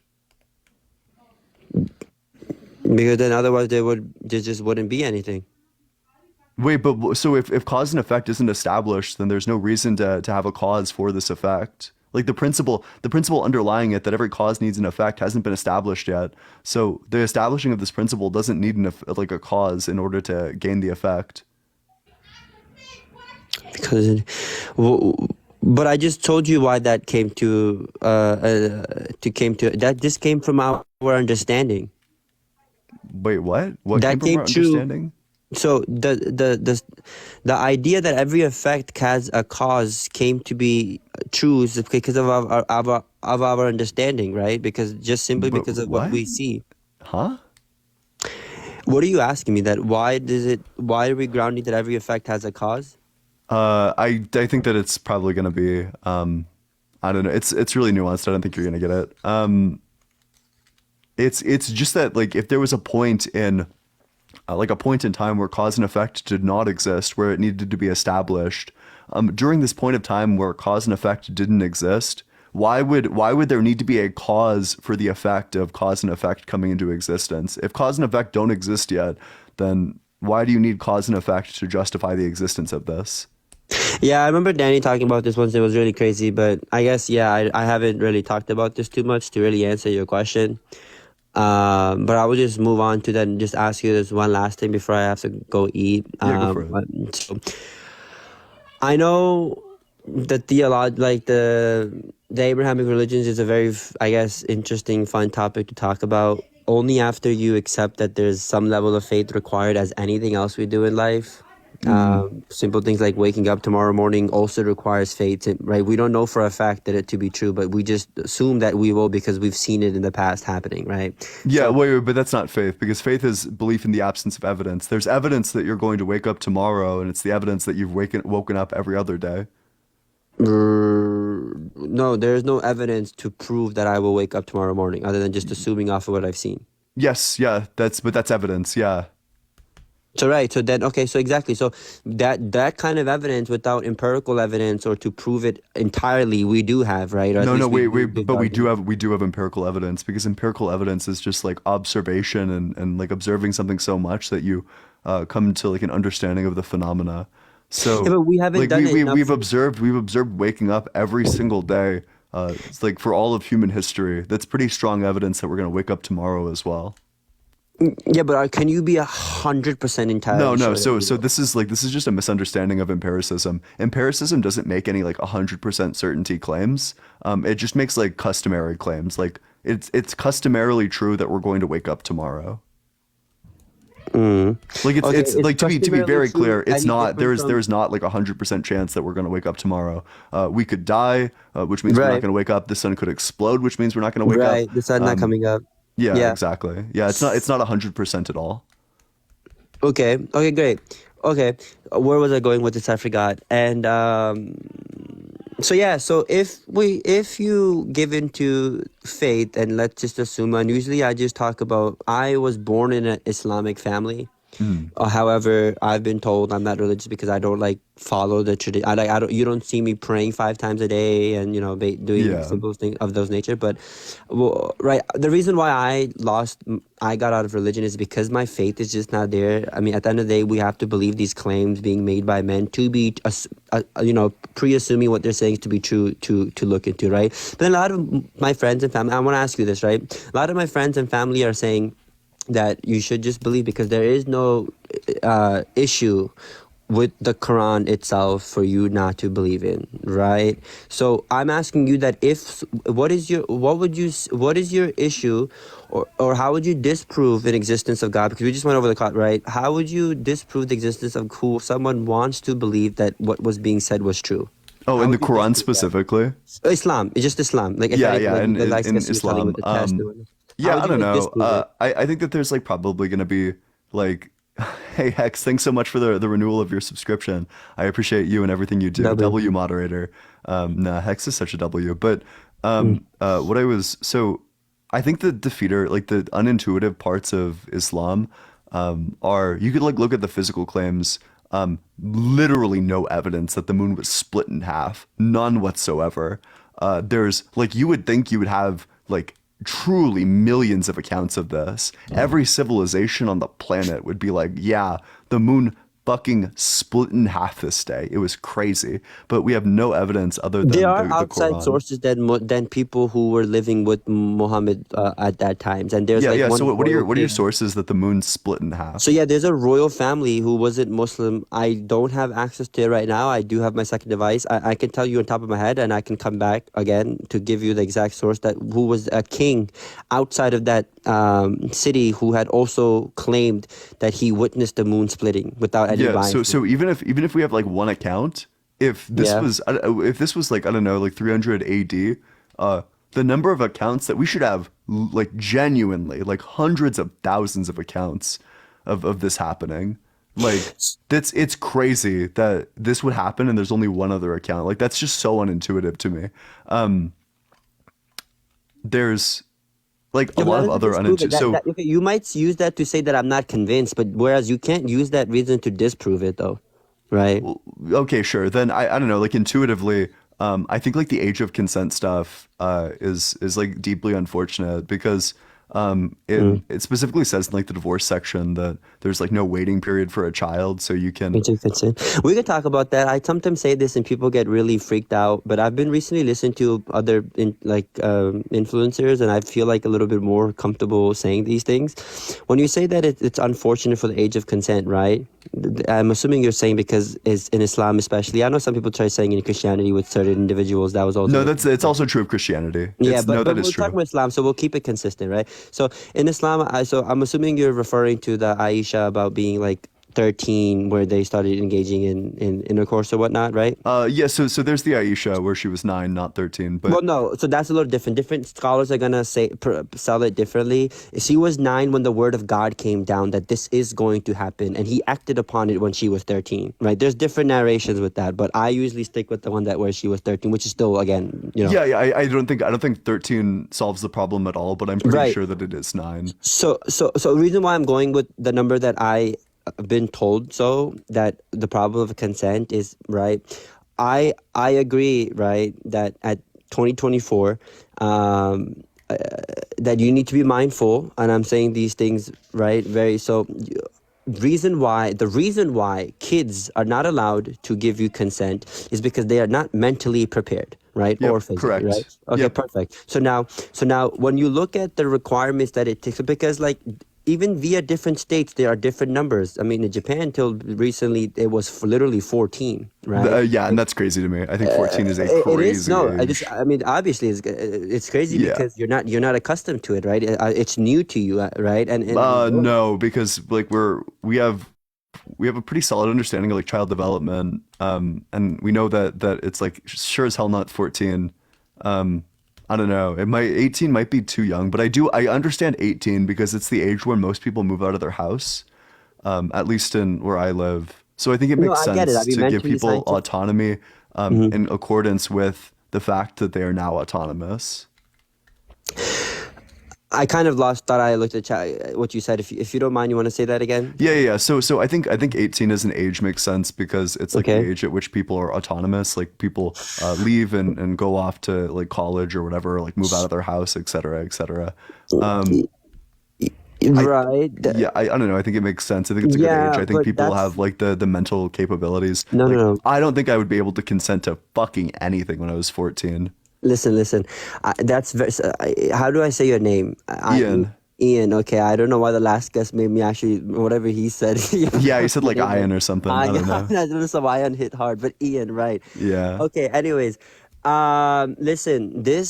What you're saying is, and I try avoiding terms, but that's so subjective. What you just said, of how you perceive things, and beside that, you just said something as how a society is performing. Simply because people ought to make it happen that when they become 18, now all of a sudden they are required to pay their own bills. Therefore, now they are, right. So that's what I was saying. Every state has their own number. Every culture has designed their own number. Every group of individuals have assigned their own number, right? Scientifically, you are actually mentally growing till the ages of what, 24 or 25? No, that's a myth. So you're always growing. Like your brain never stops growing. you don't the think 25 that's- things is Okay, I gotta look into it's it, just a but myth. Yeah. That's the first. I thought it to be true that you're mentally. No. developing. Everyone thinks not it's growing. true. It's a myth.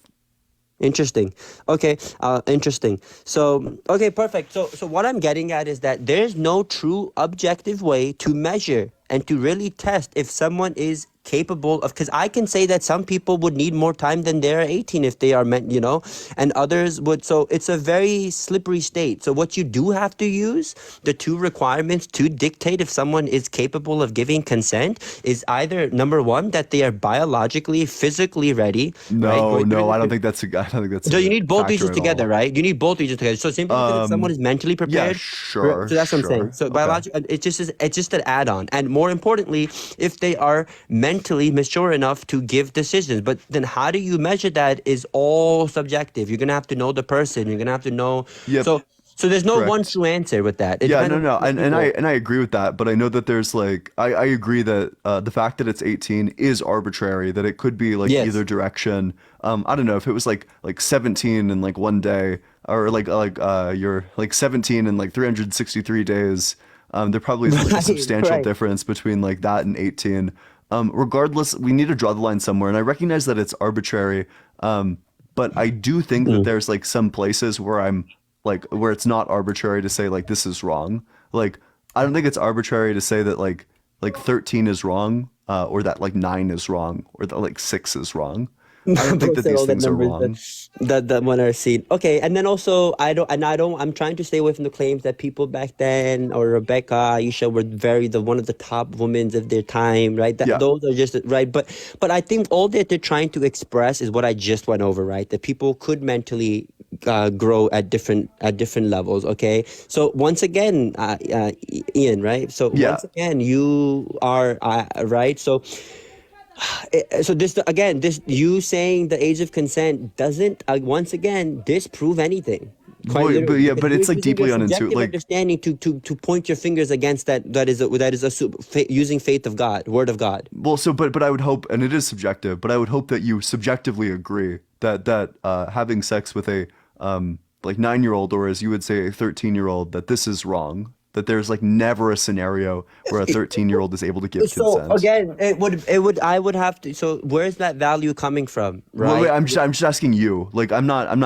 That's what I'm saying. So even like me, I just right? want to Okay. know if you think that it's Okay. ever right. So If you think it's ever okay, right for a 13-year-old. Okay, listen. I think that we should go vegan now, 2024, because we have no reasons to cause harm and suffer Based. animals like we used Based, to back then, right? W. I'm giving you Huge example just W, to show based. you. Hold up, I'm giving you this example just to show you that what I believe is it's only existent on 2024. It's only current on where I live. It's only current to what I have seen, what I've been told. Look, I thought I was grown. I'm 23, as I said earlier. I thought I was growing till 2 years, but I just learned from you that that's not to be the case, right? If I was different states, I was allowed to engage in different activities with different individuals. I live in New York, so I think it's 17 here for the age of consent. So that's what I'm saying. So you asking me, yes, I might give you an answer. Of course, it's going to be 17 plus or 18 plus, because that just happens to be where I am, where I believe. So that doesn't speak objectively. So that's what I'm trying to say. Yes. But the fact that that's like the conclusion that you've come to subjectively, intuitively, means that intuitively there's going to be a difference between what Islam thinks is moral and what you think is moral. That insofar as if you agree that no 13-year-old is going to be able to give consent, that this was wrong. And again, Yeah, I don't agree with that though. Yeah, wait. So you agree that no 13-year-old is going to be able to give consent? No, I don't agree with. I don't. Wait, agree you think that there are some objectively all 13-year-olds who can give consent? So what I'm saying is that I don't agree that I can speak behalf of all 13-year-olds to be one way. Oh, I can. None of them can give consent. Okay, and what does it take to give consent? It takes like a lots of life experience and a nuanced understanding of Right. exactly what's going to happen. I'd say that they just don't have the life experience. So they don't have so most don't have the cognitive capacity, and none of them have the life experience. Okay, so they need a certain X amount of life experience, let's just say whatever Ian thinks that the X amount of life experience should be. So now, whereas I will also ask you, does every 13-year-old have the same amount of experience, or does one have more than others? Well, wait. So I don't think any 13-year-old is able to consent. To be clear. No, I get it, but I'm saying that what you're saying, that what it takes to give consent is some level of life experience, correct? Which some we didn't go level of over life what it is. experience, Okay. especially like some level in like a post puberty state is going to be essential for understanding the implications of sex. Yeah, and again, I think in modern time, just as our physicality changed, level of testosterone, right? I feel like even growing mature in a more responsible has also decreased. So I guess at the current time we're living, it has changed. But that's what I'm saying, Ian, that I think it's still more reasonable than me and you sitting here and having a conversation with our limited understanding. It's just better to believe in this higher power that just makes it more consistent and less chaotic. No, I don't think so. No. It is definitely more consistent than what you and I are trying to conclude, right? No. But so it's more consistent. It's just the wrong answer. Like it's consistently giving how the do we wrong know answer. what's right and wrong?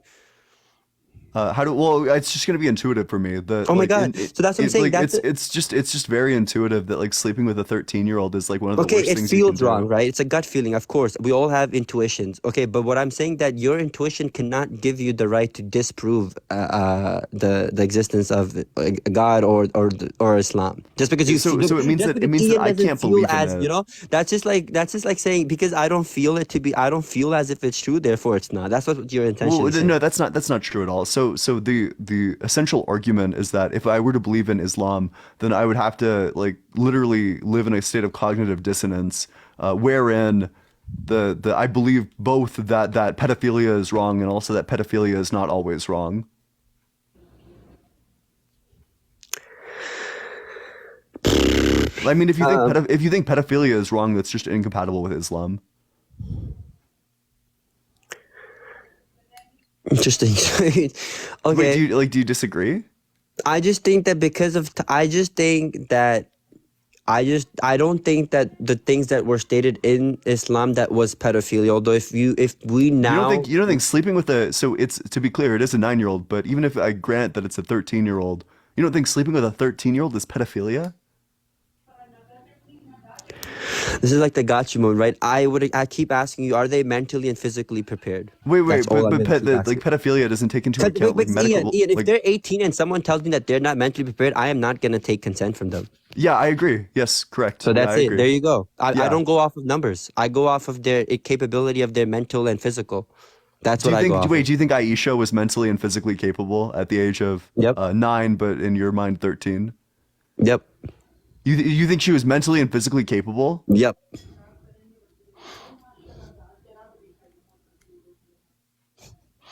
Word of God, the higher being. What's your do you have like a home address? What's your home address? Why, sir? You need to be on like a watch list. Interesting. Okay, can I guess your librarian is trying to ask a question. But anyway, No, it's okay. I'm gonna move on to the next one. Wow. Wow. When they bite the bullets, I just don't even know what to say. Wow. Hey gang. What's up, Christ gang? 13-year-olds can't give consent. They can't. They never were able to. Never will be able to. I hope we all keep that in mind. Okay. I was only going to stream for 5 hours today, but I want to know, because I don't think any of the other streamers, any of the other big streamers are live right now. Maybe I'll just keep on pushing forward. Yeah, make sure you're double tapping on that screen. You should definitely consider joining the Discord. The Discord is great. Link in bio. We talk about religion, politics, philosophy. You do not need to be, you don't need to be a whatever. You don't need to be like an atheist. You can be like a Christian if you're respectful. I'd love to see you there. Make sure you're double tapping on that screen. Let's get to 200K, and with that, we'll go to the next guest.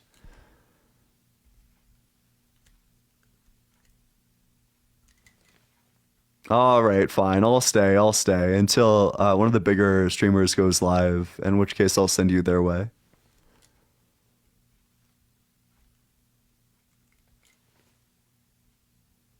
Bro, it's gonna be like, oh, I miss how I yearn for guests who will just join when they request. I love you too, Kate. Oh yeah, I don't know, this is like not directed at anyone in particular, but So I changed my name recently, and with the name change, I also changed my Cash App and my Venmo. So for anyone feeling generous, you don't have to do it now or ever even, but if you want to in the future, just keep in mind, like if you Venmoed me previously or Cash Apped me previously, keep in mind that it has changed. My new name, my new moniker is allegedly Ian. I think it's a lot better than Ian is hiding. I changed it because people confused it. People weren't sure what it was. And I think allegedly Ian rolls better and is also like more understandable. I did a little poll in my Discord actually as to what I should change it to, and allegedly Ian won. Yeah, exactly.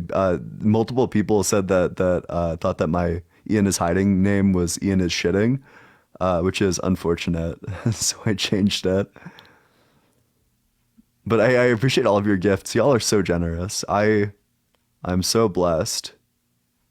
Or whatever the scientific equivalent is. I'm like fucking scienced, I guess. Bro, I'm never gonna get another viewer. This is terrible. Thanks so much for the gift. Oh my god. Wow. Thank you so much. These gifts are so generous. I appreciate all of you. Thanks so much for the roses. Thanks so much for all the rest of it. Oh no, it's all over. Someone said allegedly Ian, and then with the nerd glasses emoji, it's all over. I'm so cooked, dude. Hey, what's up? How's it going? It's good, man. How you doing? Doing good, doing good. Are you 18 or older? Yeah, I'm a lot older than 18. Yeah. I first. Yeah. What's up? No, what were you saying? I just want to first say props to you, man. Like, you're handling these conversations really well and very calmly. And Thanks. that's I appreciate really it. respectable. I'm not, the endurance that you got to handle these is strong, man. Thanks. I'm flattered. I try my best.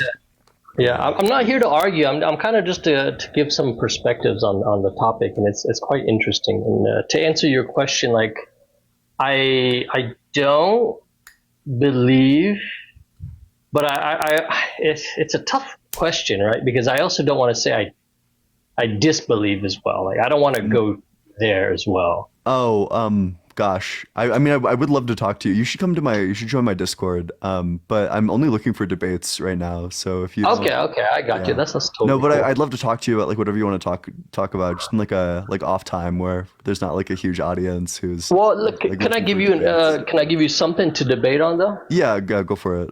So I'm in the topic of like neuroscience, right? Especially in the brain neurology, right? And for me, and this is kind of where I wanted to bring it up to you, because the more I've been studying, right now they're calling it psychobiology.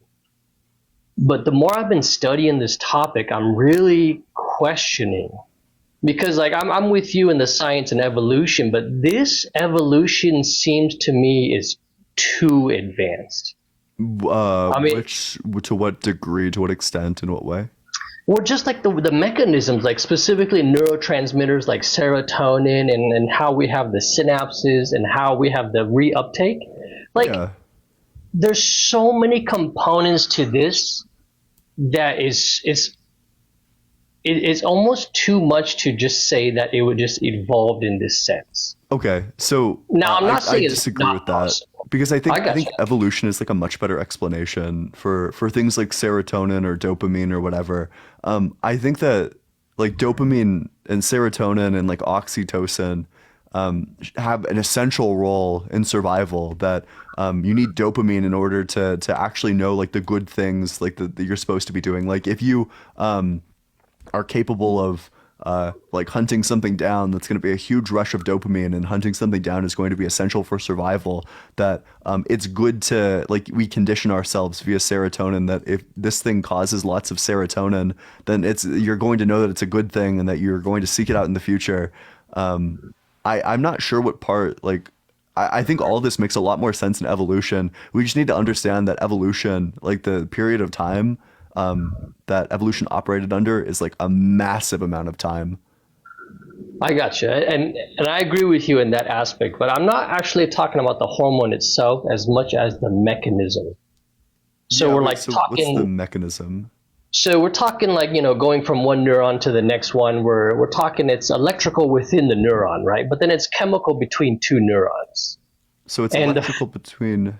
So wait, why is this not? Why could this not evolved? It could. I'm not saying that it cannot, right? But I'm just saying it's really making me question. That's all I'm saying here. I'm really questioning. I think evolution is like miraculously beautiful. Like the eye is one of the most complicated things. It's like probably the most complicated thing in the universe. It's like extremely like good at doing the thing that it does. And it's like really cool too. But I don't think it makes sense to say that it didn't evolve, or that like the amount of time that we've evolved is, I think, like hundreds of millions of years. This could have happened in the time period. It's just like an unfathomably large time period. I got you. Okay, and that would account for that, and that would make sense. Yeah, exactly. It's just so advanced though. Like, yeah, it's just absolutely, and especially if we even compare this to other animals, like our prefrontal cortex is just so crazy. Yep. No, that's true. But so with humans specifically, the reason why we have a prefrontal cortex is because we have like complex social structures that the intelligence, or at least I've noticed this. I don't know if there's like science behind this. There probably is, but the animals that are like highly intelligent are the animals that benefit from being highly intelligent. So like an ant isn't very intelligent because there's only so many things an ant can do. A fish isn't very intelligent because there's only so many things a fish can do. We have like these amazing hands, like tremendous capabilities. So we're very intelligent as well because it allows us to work optimally with our like capabilities. Humans are extremely versatile. And if you look at other intelligent animals, if you look at like an elephant, its trunk is extremely versatile and it's like very intelligent. Or an octopus, their bodies are extremely versatile and they're also very intelligent. I think that it's just going to be like the progression that our brains have, and the reason that we're so intelligent is because we live in like complex social structures. So a lot of our brain has evolved specifically in terms of like social structures. Like we have language. No other animal has like nearly as complex of a language as us. Yeah, that's right. Yeah, it was a lot of yapping, but I don't know. Yeah, but just the aspects, like we have a cingulate cortex, right? And we have, well, just the fact that it's what gives us the bonding. It's almost as if everything is automated. Like our hunger, our hormones of like feeling, trying to find a mate, even everything that's involved with like the fight or flight, right? Yeah, but this is kind of this. It's kind of the simple stuff for the fight or flight, but it gets to the advanced level that it's also automated. Like your feeling of being full after eating, the feeling of sleeping and feeling awake. Like these are all hormones and they're all kind of dictating who you are as a person. Yeah, that's fine. I'm just not sure why any of this means like that we need the existence of God. Like because all of these things definitely have a point in evolution. Like there's evolutionary reasons why we should have these things.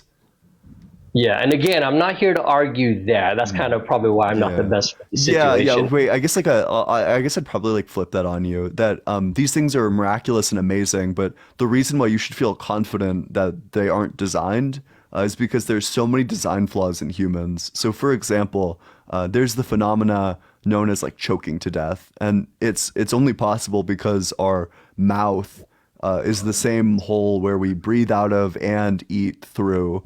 That you can like clog this pipe. If we were designed, an easy way to avoid all deaths from like choking is just to not make it like the same pipe. Okay. I like something that. to think about. Yeah, there's just like a lot of design flaws in humans. Or we have like an appendix, for example, that does like basically nothing and kills tons of people for no reason. No, it does have a purpose. That's kind of a misconception. But the same thing with I thought it had a purpose like a while ago, but no longer does. Well, it collects toxins, and then if it collects too many toxins, it'll actually just become too much. Interesting. And this is my problem with science, is that their English is atrocious, right? And instead of correctly saying like we can't find a meaning, they'll say there is no meaning.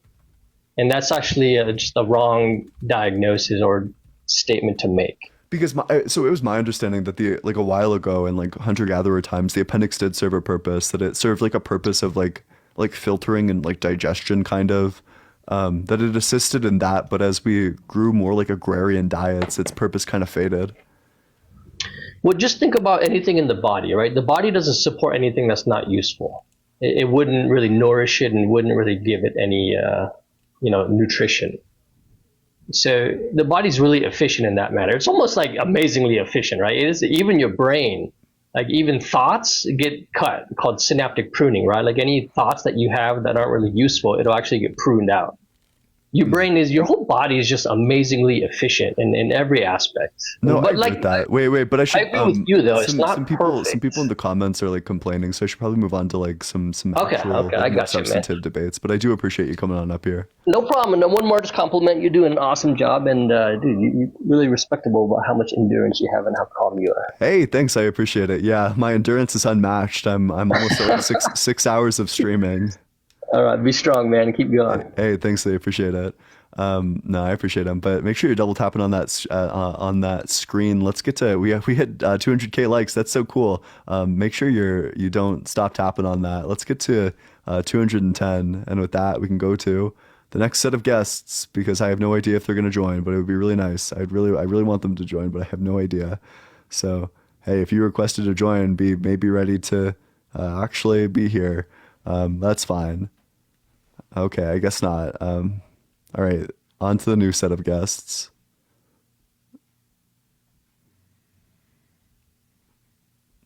All right, let's see him. Oh, perfect. Fuck yeah. Hell yeah. What's up? How's it going? Oh, sorry, Joe. I had to snuff Joe. But what's up? How's it going? Hey there.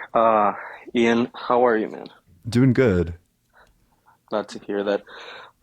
So I do wanted to debate with you about the existence of God. I'm very curious about so where do you find meaning on like, let's see, what do you live your life for?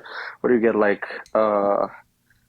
all your theories of how existence was created and where it came from? And I'm sorry so if these are sometimes like two very different questions, but I can answer both of them. So in terms of where do I get my meaning from, I follow like a Nietzschean perspective. I think we create our own meaning. I get meaning and enjoyment out of things like debating or reading or hanging out with my friends or thrifting or listening to music that I really like. There's lots of sources of meaning, but I can just make my own meaning. I have goals for myself and I'm perfectly capable of like setting them for myself. I don't need like a higher person to set goals for me. But in terms of how do I know stuff about the universe, that's just going to be science. That science is our best method for coming to true conclusions about nature. That's what we've discovered thus far. That if we rely on science, then it's just going to it's generally going to lead to the best conclusions because the conclusions that science arrives at are the ones that have the most scientific evidence to support them. Okay. I also wanted to ask you, and sorry if sometimes my language is confusing. It's just that English is not my first language. I No, you're apologize in good. advance just in case, but Yeah. I do. So, how do you explain one thing such as emotions when being atheist? Because I mean, I'm pretty sure you don't think that we're just like a sack of chemicals in our brain that just gives us an automatic reaction. So, I mean, so how do you I kind of think that. Like, I think emotions are ultimately going to result from, it's like just the experiencing of certain like chemical reactions and the release of certain neurotransmitters. So you think emotions like love that you could feel for your loved ones, your family, I don't know, your friends, whatever. Yeah. You think that could be just like a chemical reaction on your brain? Well, yeah. I mean, it's like more than that to me because I've attached meaning to it. But yeah, like essentially at its base, the thing that causes love is like neurochemical transmitters. Yeah. Oh well. But when you say it's more to you, what do you mean by that? What more is it to you? Like I attach meaning to it. Like I attach like the importance to it, that it's something that makes the struggles of life a little bit easier, is that like sharing a meaningful love with other people, or like my love for my friends, or my love for like philosophy, for example, that love is like a mechanism through which I can acquire meaning. Okay. No, yeah, I totally understand that, and it's just that I struggle sometimes when thinking about like an atheist view of the world, just because I don't think love can be like maybe summarized on a chemical reaction of your brain at the end of the day. Because I mean, uh, at the end of the day, you're gonna like have like your family, your friends, all this stuff, people that you truly love and that you are going to be willing to, in the case of an emergency or whatever. I'm pretty sure you're a good person. I'm pretty sure you'd be willing to like give your life if necessary, or sacrifice whatever you need to Fuck, sacrifice. it depends on the person, but yeah. Yeah, I know it depends on the person. You wouldn't do it for anyone, but Yeah, you yeah. do But it yeah, for. there's some people that I definitely would die for, yeah, of course. Exactly. That's what I mean. So I think that couldn't be just like the reaction of our brain to a chemical being just released from us, and I think it all comes from as anyone could say, it's something higher. I personally call it God. Some other people call it universe, energy, whatever. Uh, if uh, if if it's relevant whatsoever, I'm Catholic. I believe in Jesus Christ, and I believe He's my Lord and Savior, and all the doctrines of the Catholic Church. But ultimately, Wait. I want to like address something that you said. So, um, you said that you like struggled to understand how an atheist could like process the world, or like think about love just as like a series of chemical reactions. When I think about love, so at its core, I do believe that it's like a series of chemical reactions. But when I think about love as itself, I'm not thinking about the chemical reactions. I'm thinking about the feeling. We have like phenomenological experience of feelings. And that's more what I attach love to, is the feeling. It's just that the feeling is caused by a chemical reaction. no, yeah, I do get that, but at the end of the day, you don't think there's like something more to it, like an energy related to that feeling. It's something that gives that love more meaning than just the chemicals being released. Well, yeah, I think it has like, so each love is going to be like unique and individualistic. Like the love I share for my best friend is very different than like the love I share for my mom. Um, I don't know, like it's the meaning is going to be unique to the relationship. Yeah, I get that. It's just that I don't think that's something that just comes out of science. That's what I mean. It's Why? something Okay, I guess I just don't know why not. because like if you go scientific on like all aspects of human nature and all animals, pretty much we're just like designed to evolve and survive. And love is something that's sometimes could be very, not all the time, because we need to relate with others to survive and evolve. That's completely true. But sometimes it could actually be contradictory to our survival. And we do love people anyways, and we sacrifice stuff or ourselves sometimes if necessary for that love. Yeah, I just don't know why this is incompatible with like atheism or like a belief in Because I believe naturalism. that at the end of the day, if you don't feel that there's like a higher being that created you for a purpose and to serve others, there wouldn't be any reason for love to be justifiable. Wait, what do you mean? So love is, I don't think you need to justify love. I don't think love is like a thing to find reasons for. I think it's like a thing that you experience. You definitely experienced it, but if at the end of the day, you don't take into consideration that something higher than ourselves created you that way, which sometimes could be inconvenient for yourself, but could be convenient to others. Don't you think that maybe could be a good argument for the existence of a creator? Wait, I'm sorry. Wait, can you summarize the argument? Just that there's so I mean, I think that love serves like a key evolutionary function, that if we're capable of loving other things, then that's just going to be good for resulting in like ideal outcomes, that humans who love each other are going to stick with each other.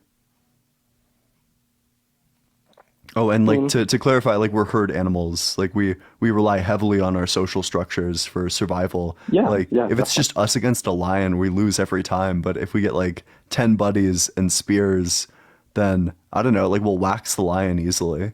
So we rely like heavily on our social structures to survive. And I think love is useful for social structures because it's like useful to love the people who are in your group. Okay. Yeah, I get it.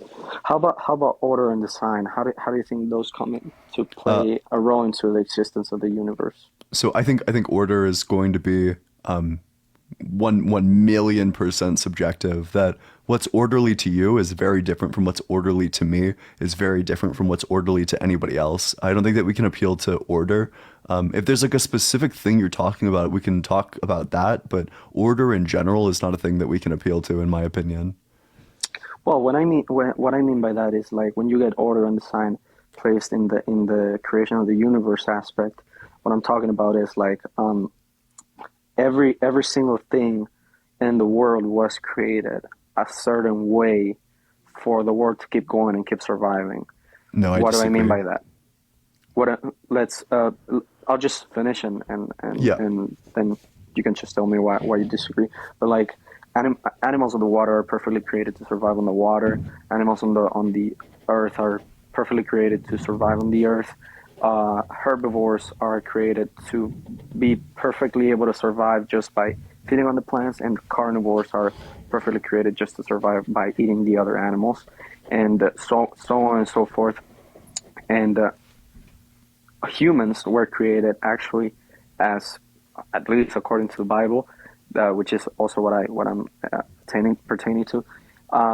We were created to be like the kings of all species, and at the end of the day, that's what we've accomplished because we've been the ones who've been most able to evolve above other animals and bring our own order and design into the world, just like God did at the beginning of the times, and that's what I mean when I say order and design in the aspect of the creation of the universe. But so if you still disagree, just let me know. Yeah, wait. No So problem. let me pull up, or I think that someone commented it, but I can double check the statistics. So if every animal is like so perfectly designed for their environment, then why have like 90% of animals who have ever existed gone extinct?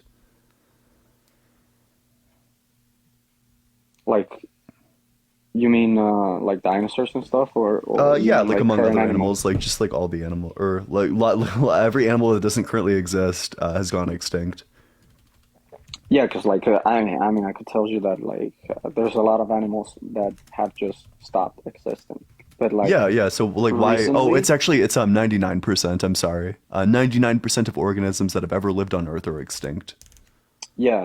But what I meant by that is like I wanted to know like exactly what is it that you were referring to, because like there's a lot of animals that Yeah. recently stopped to exist, but it's just because of human actions, and it's not that they were not meant to survive on the environment that surrounded them. But Wait, you know, were there's a the lot of animals dinosaurs meant to survive, and or were the dinosaurs killed by human activities?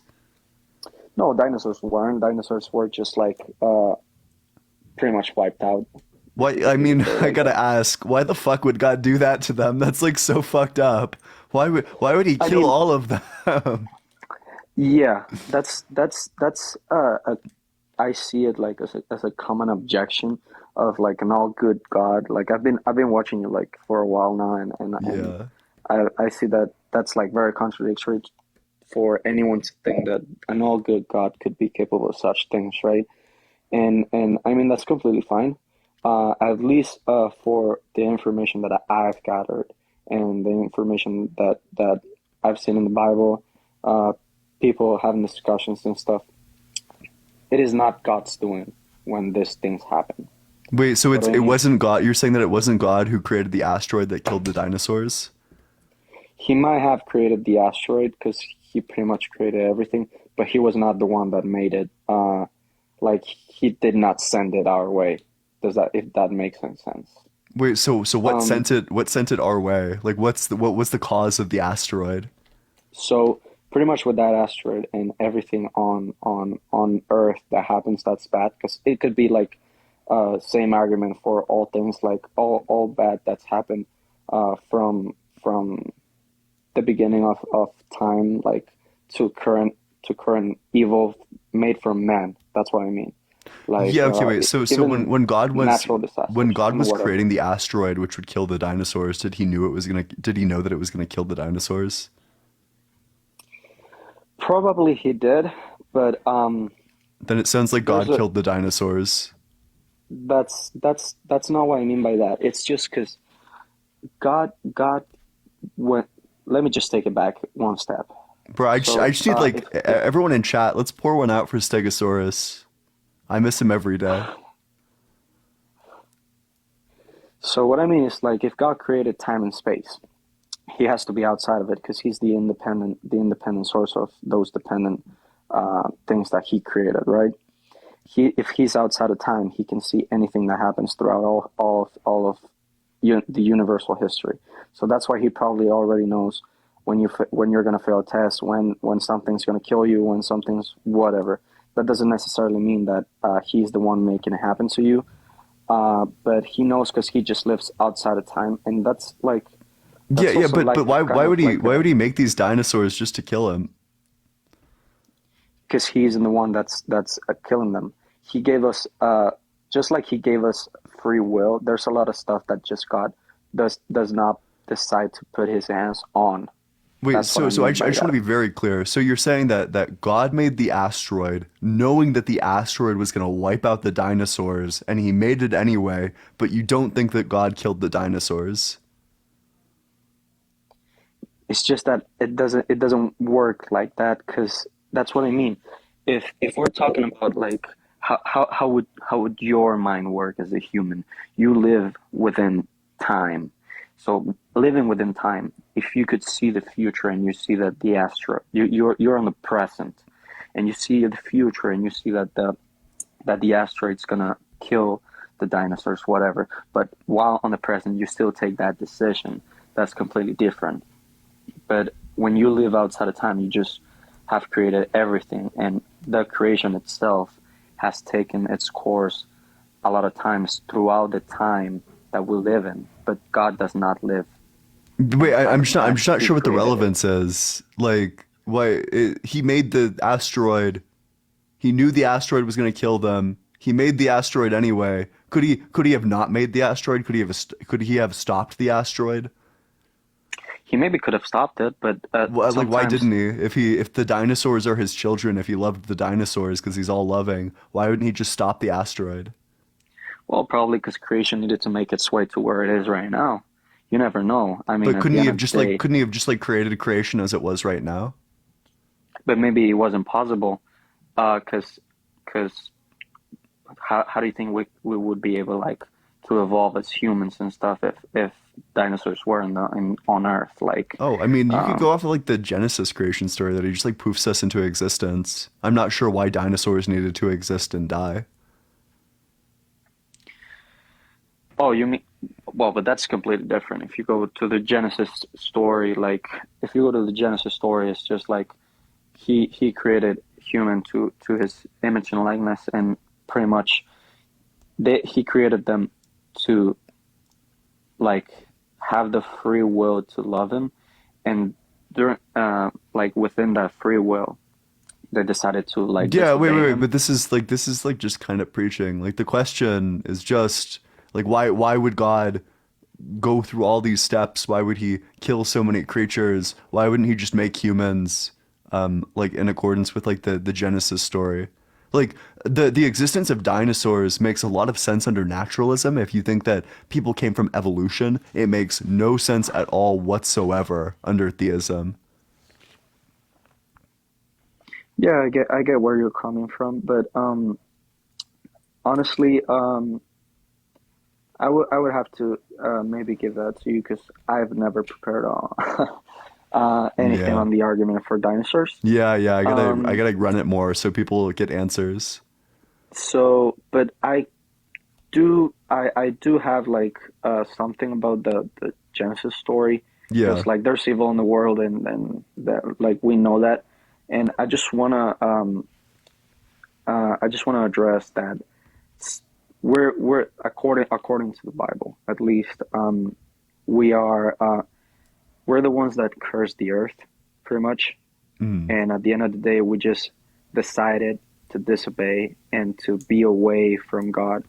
And He's just like respecting our free will when doing that. And when bad things happen to us, it's not Him causing them, but pretty much He is allowing them, however, not causing them, because He's just respecting our free will.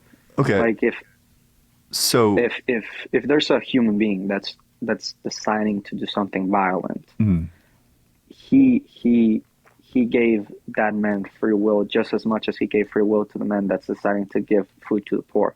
That's so what I wait, do you mean. think do you think God harmed our free will when He created the flood, for example? That He harmed our free Or, yeah, will? that He so God killed tons of people with the flood. Did this deprive them of free will? Not exactly. Oh, so that then is- He could just like kill the people who are about to like rape a child, for example, and that wouldn't deprive them of their free will. Wait, can you say that again? Yeah, so if killing people with the flood didn't deprive them of free will, then it also wouldn't deprive them of free will if He, for example, let's say someone was about to rape a child and then He just like struck them down immediately of like a heart attack or with like a lightning bolt or like maybe in a way that's like even more painful, maybe. But like if Him doing that, if Him causing the flood isn't depriving them of free will, then why can't He just like stop people from like molesting children? No, I'm sorry, man. I actually didn't hear you good the first time. He, of course, by creating a flood, like He's depriving you from free will. However, this is something that within that story, He, I don't know if you know that, like at the end, He makes like a promise to Noah that he's never gonna do something like this again, right? Because it was actually painful for him, because the world was so full of sin that at the end of the day, if He let us have our way, we're all gonna end up in hell, right? Remember Wait, that so all but the- there's like lots of other verses where God kills people. So do you think that killing people is depriving them of the free will? how does God kill people? So in like the book of Job, for example, doesn't God kill Job's entire family? No, He does not. He doesn't. Wait, He actually- doesn't kill Job's entire family? No, He doesn't. Does He kill any of the members of Job's family? God Himself did not kill anybody of. Wait, Job's so wait, family. what killed the people in Job's family? It was Satan.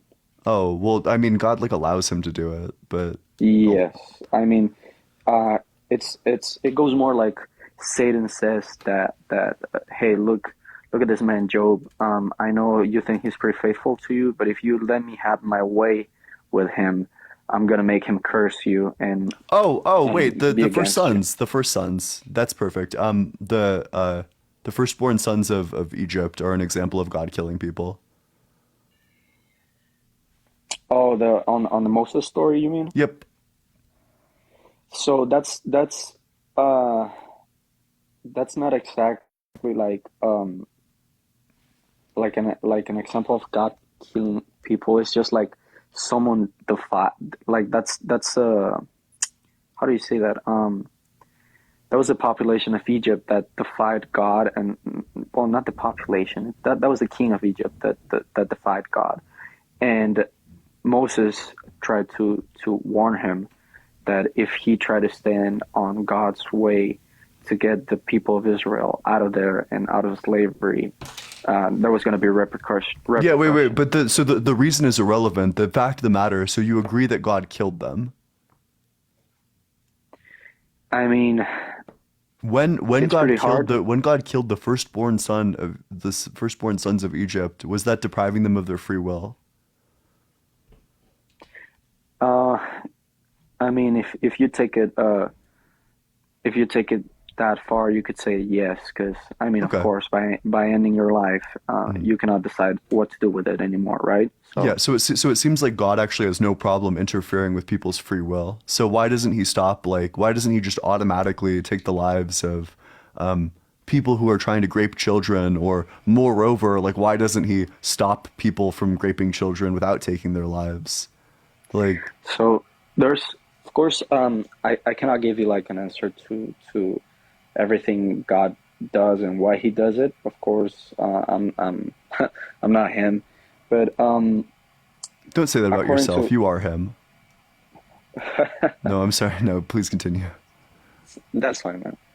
But according to what we know to be like the new covenant, pretty much, which was created by Jesus and by dying on the cross and all and doing like this sacrifice to pay for man's sin.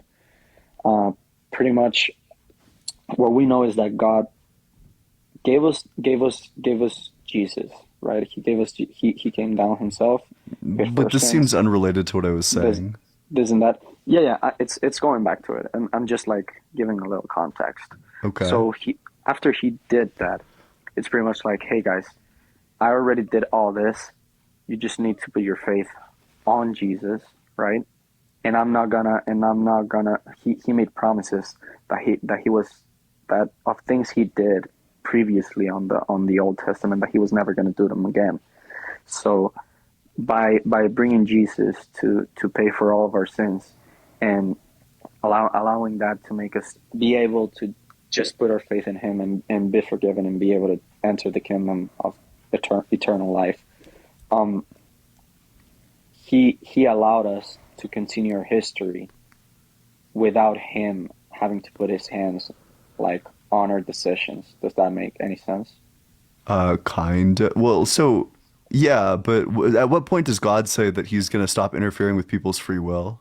Could you give me the verse where he's like, I used to fuck with your free will, no longer. Oh, well. I don't know it from the top of my head, but I mean, I'm skeptical as to whether or not it exists. It sounds very ad hoc. Oh, well, he did say it to Noah. Yeah. If you want, But a I'm specific like, this example. is like after no, because Exodus is after Genesis.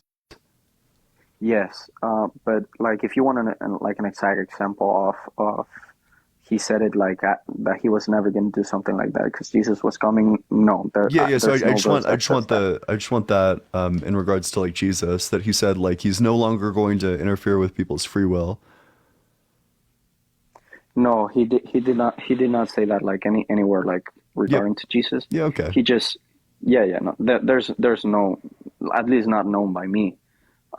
It's just like I'm just like saying what it's supposed to mean, like the mercy and forgiveness that Jesus got us. He pretty much bought us that liberty to decide whatever we want to do until the end of times when he comes back.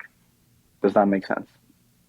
He bought that. Wait, I'm liberty not sure for why us, that means that God freedom. can't Wait, so do you think that God doesn't interfere with human affairs? He does not interfere with free will, and there's not been one instance of God interfering with free will of man after Jesus Christ. No, there hasn't been. Yeah, wait, but how do you like? Is he not able to? Does he not want to? He does not want to. He's able to. He's God. I mean, he's pretty much all powerful, but. So you're saying that he used to does not want. he used to like want to fuck around with human affairs, but now he no longer does? Not with human affairs, just with your free will. Well, but That's what I mean. that he used to want to like mess with people's free will, but he doesn't anymore. That's essentially what you're saying, that he like changed his mind? And it's not like messing with free will, because he did not make people decide whatever he wanted them to decide. You're saying that he messed with their free will. Yeah, well, but he's just like pretty much- stopping people from doing specific things. Yeah, like he did that, and Yeah, I think it he would be cool if he did that more. Like if someone wanted to like grape a child, I think it would be cool if he stepped in and took away their free will. That would be pretty rad. I'm sure the child would yeah, and appreciate it. maybe that's the way we understand it. But at the end of the day, you can also see that he says that at the end of times he's gonna come back and he's gonna give everyone a fair judgment Well, that's for fine, but their I actions. like I right now in the current time, I want children to no longer be graped. I mean, I would want that too, and I have no like specific argument to tell you why that would be good that it's happening right now. I know it's not, and that's horrible that it's happening to people. And there's some stuff that honestly I don't know like the actual answer to. However, I decided to walk my life in faith that at the end we're all gonna receive like a fair judgment, and we're all gonna be wherever we deserve to be, if that makes any sense. Yeah, although I mean I don't think that's true. Like that's like a nice story. I don't think that people getting punished in the end makes up for like a child getting raped. Like I don't think that these two things are like contingent or like relevant. Like you can punish the child rapist for um like being about to grape the child, but not even like going through with it, but just like the fact that they were about to. You can punish them for that. Like that would be cool. And then in this world, no children would have to be graped. I mean, yes, but also at the end, you also got to take into consideration that we live in a cursed world, and the idea of God, or like the idea from God, is that we're not gonna live here forever, because we actually cursed it ourselves. Because maybe like, have you read like Genesis? Like, Yeah, I've read not most of like the whole Genesis, yeah. story. So like pretty much at the beginning, he created humans to live forever, right? And he also created them to live in a perfect world, which was the Garden of Eden. And by disobeying God, pretty much Adam and Eve, they cursed the world and they opened the door to Satan to come into this world, which is the one who's causing all this trouble. Yeah, wait, so Now so that's I don't think that's true, and I'm gonna tell you why I don't think that's true. why. So because I think that the Adam and Eve story are necessarily going to rely on incest in order to complete God's commands of like repopulating the earth. So do you think that incest is ever moral? No, I don't think incest is Okay, so is moral. who did Adam and Eve's children reproduce with? That is something that I don't have the answer to, of course. However, I do know that the Bible talks about Adam and Eve being the first human beings created. However, it does not talk about them being the only human beings being created. Well, do you have I'm not any going to like say that. textual evidence? Because What? you can tell just by the genealogies that everyone did in fact descend from Adam.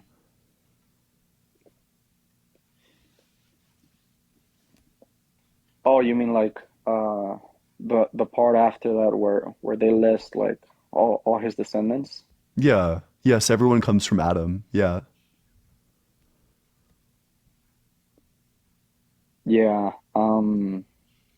I do not have like a textual evidence. I'm just relying on the absence of actually saying that there's other human beings or not other human beings.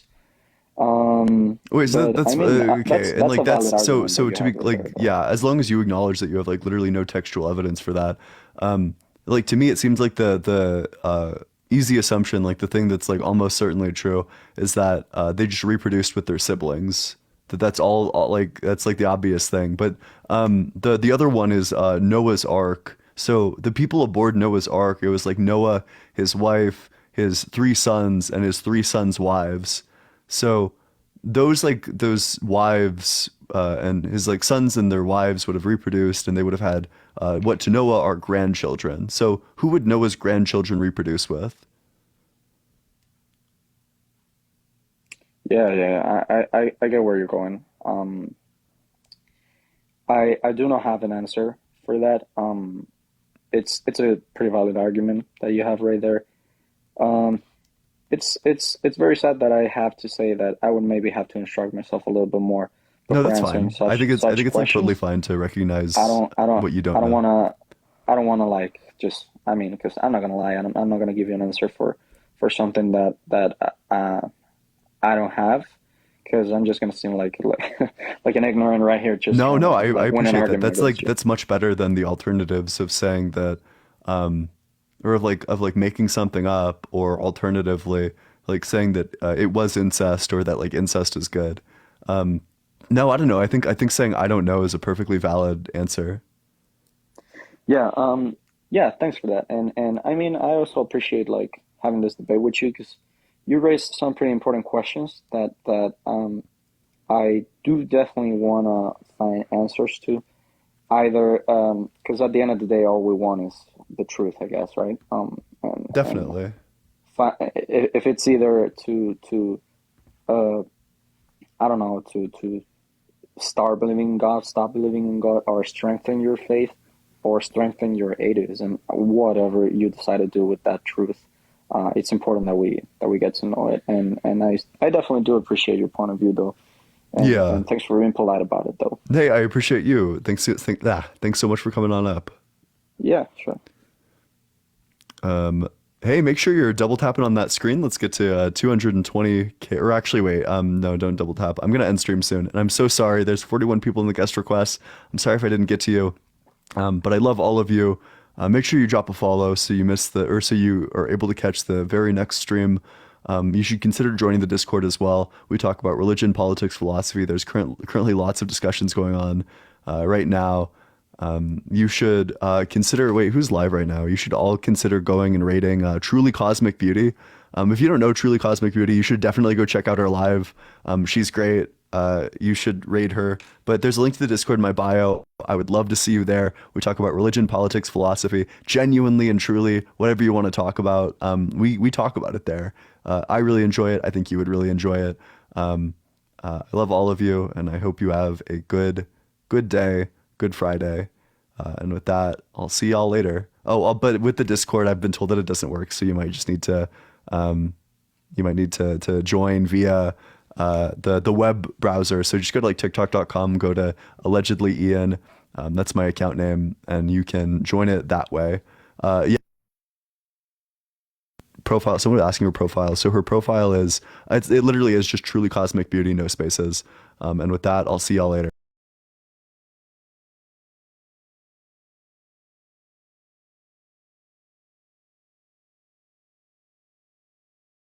Music and adding it to the playlist and the whole deal. So I really appreciate that. Thanks so much. Yeah, it isn't links in my bio for people asking. It is in my bio. But whoever said that they went and listened to it, I appreciate that. Thank you so much. All right.